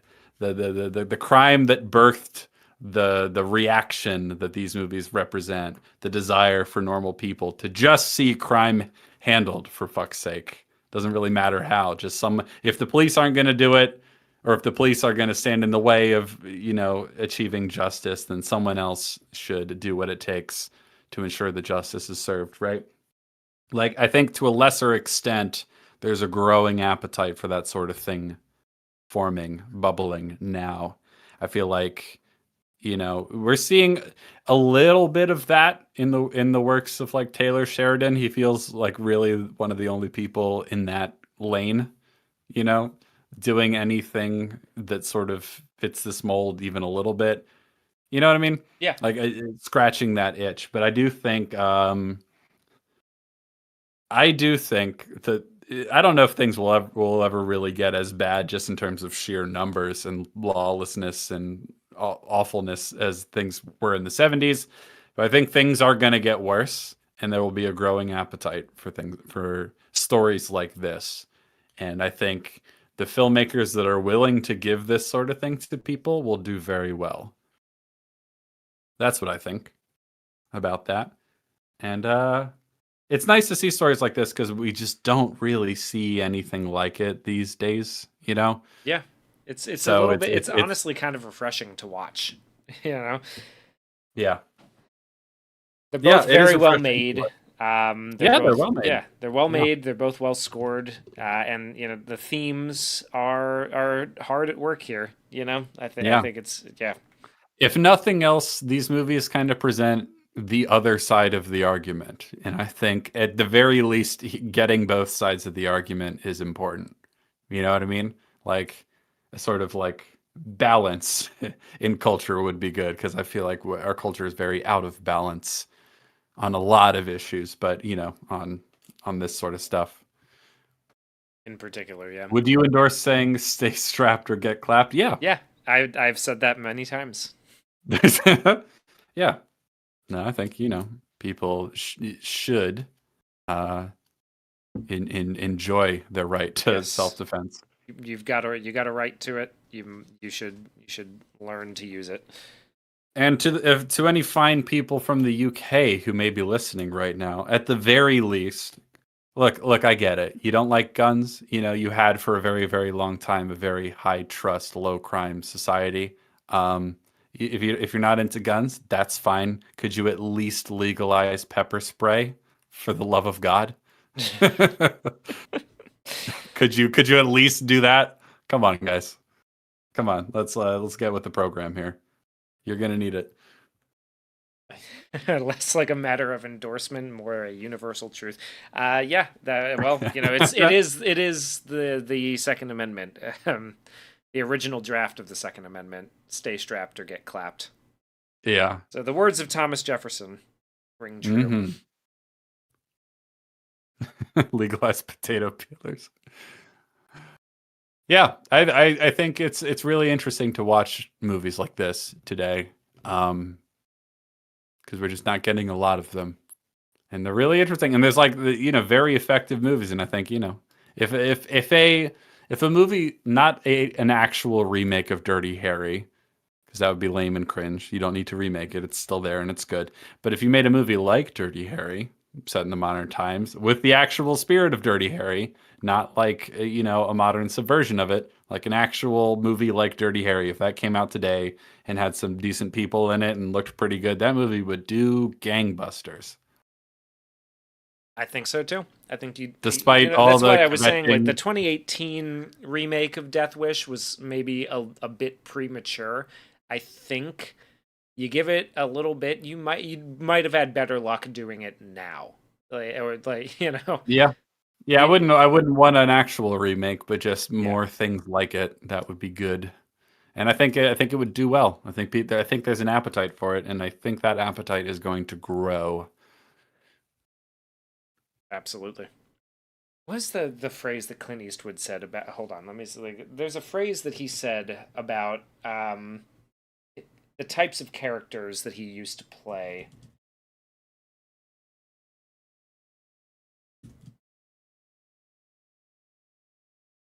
All right, let's. Topaz Dude says more 70s, less modern streams. I am for that. We are going to definitely try, because the more time goes on, the more I'm less and less interested in covering new things. Sometimes they're worth covering for sure, in good and bad ways, but I like revisiting older things, and so we will definitely try to keep doing that. And I like 70s movies a lot. I just think there's something very unique there's about something them. unique and interesting about Relevant about them. Yes. Relevant as well. Were you going to pull up a quote about Clint Eastwood saying something based? Is that what's happening here? Yeah, I'm trying to find where it is, because where it is that he said it. Because it's a quote that he gave about why his characters resonated with people going to see them in going to see, like, why, like, in particular young men, right? And he said it better than I can. But I can't remember. I don't know where it's from, and I can't remember where I Way to where I blue saw ball it. us right at the end of the stream, Hugh. Way to go. You ruined everything. Here it is. Got it. Okay. Yeah. Eastwood talks about yeah. See, his ethos as far as appealing to an audience. So in an interview, so it's Time, Joe Kidd, he said that.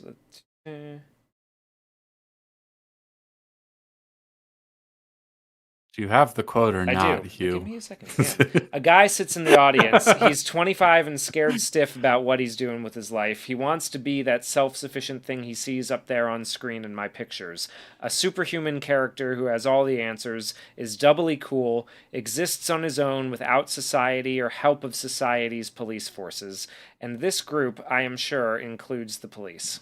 So that's one of the things that he said about his characters. In general, but like young guys, Yeah. like that self-sufficient attitude that he brings to the screen, and that, like, he doesn't have to rely on the systems that are set up for him, and that's something that I think is especially now, with young men being as alienated and at the generally by like mainstream purposeless. Yeah. Alienated and purposeless. I think that that's something that's really going to resonate. That if somebody can bring that type of character, like we said, they're going to clean up at the box office if they can get that spirit correct. It's interesting. Yeah, no, I totally agree. It's interesting. You're right that a lot of Clint Eastwood characters are very sort of self-reliant and individualistic as well, which is an interesting thing, and that certainly appeals to a certain type of person a lot, and especially in moments of culture where, like, the opposite has been, a sort of collectivism and all that sort of stuff has been ascendant for so long. But I was just thinking about it because, like, I can't think, he doesn't play a lot of like happy family men, Yeah. But it's interesting. He's really. I'd like to watch more westerns too, because we had that stream plan to talk about Gunman's Walk, which is a really interesting movie, and we got to get around to that at some point. Definitely do. Because I've watched that movie multiple times since you introduced it to me. We bought it. Hell yeah! We went out and bought it on DVD. Hell yeah. It's a gem. It's a gem. And I don't it's rare for me to discover hidden gems that are really good that no one's already really familiar with, but that's one. Gunman's Walk. Go check out that movie. We might talk about it at some point soon. Unless Hugh, you had anything else to add to this discussion about tough on crime 70s movies, I think that'll about wrap us up. Thank you all very much for the super chats and for all your fine contributions in chat, helping us think through the the legal ramifications of what Dirty Harry does in that movie and all sorts of other things we talked about. I hope you enjoyed the discussion, and we'll see you next Sunday for, do we know? No, something. No, we don't know, but I will Gunman's find Walk, out. maybe. Who knows? Do you want to just commit to that right now? Yeah, let's do it. Fuck it. We're talking about Gunman's Walk, which is a 1950s. What year did that come out? Gunman's 58. Walk. That is 1958. 1958 Western film. It's very, very good. It might be a little hard to find because it is not very popular. I saw it for the first time. I have Roku, and that comes with like a small selection of free movie channels. One of them is a Westerns channel that just plays Westerns all day, every day, forever.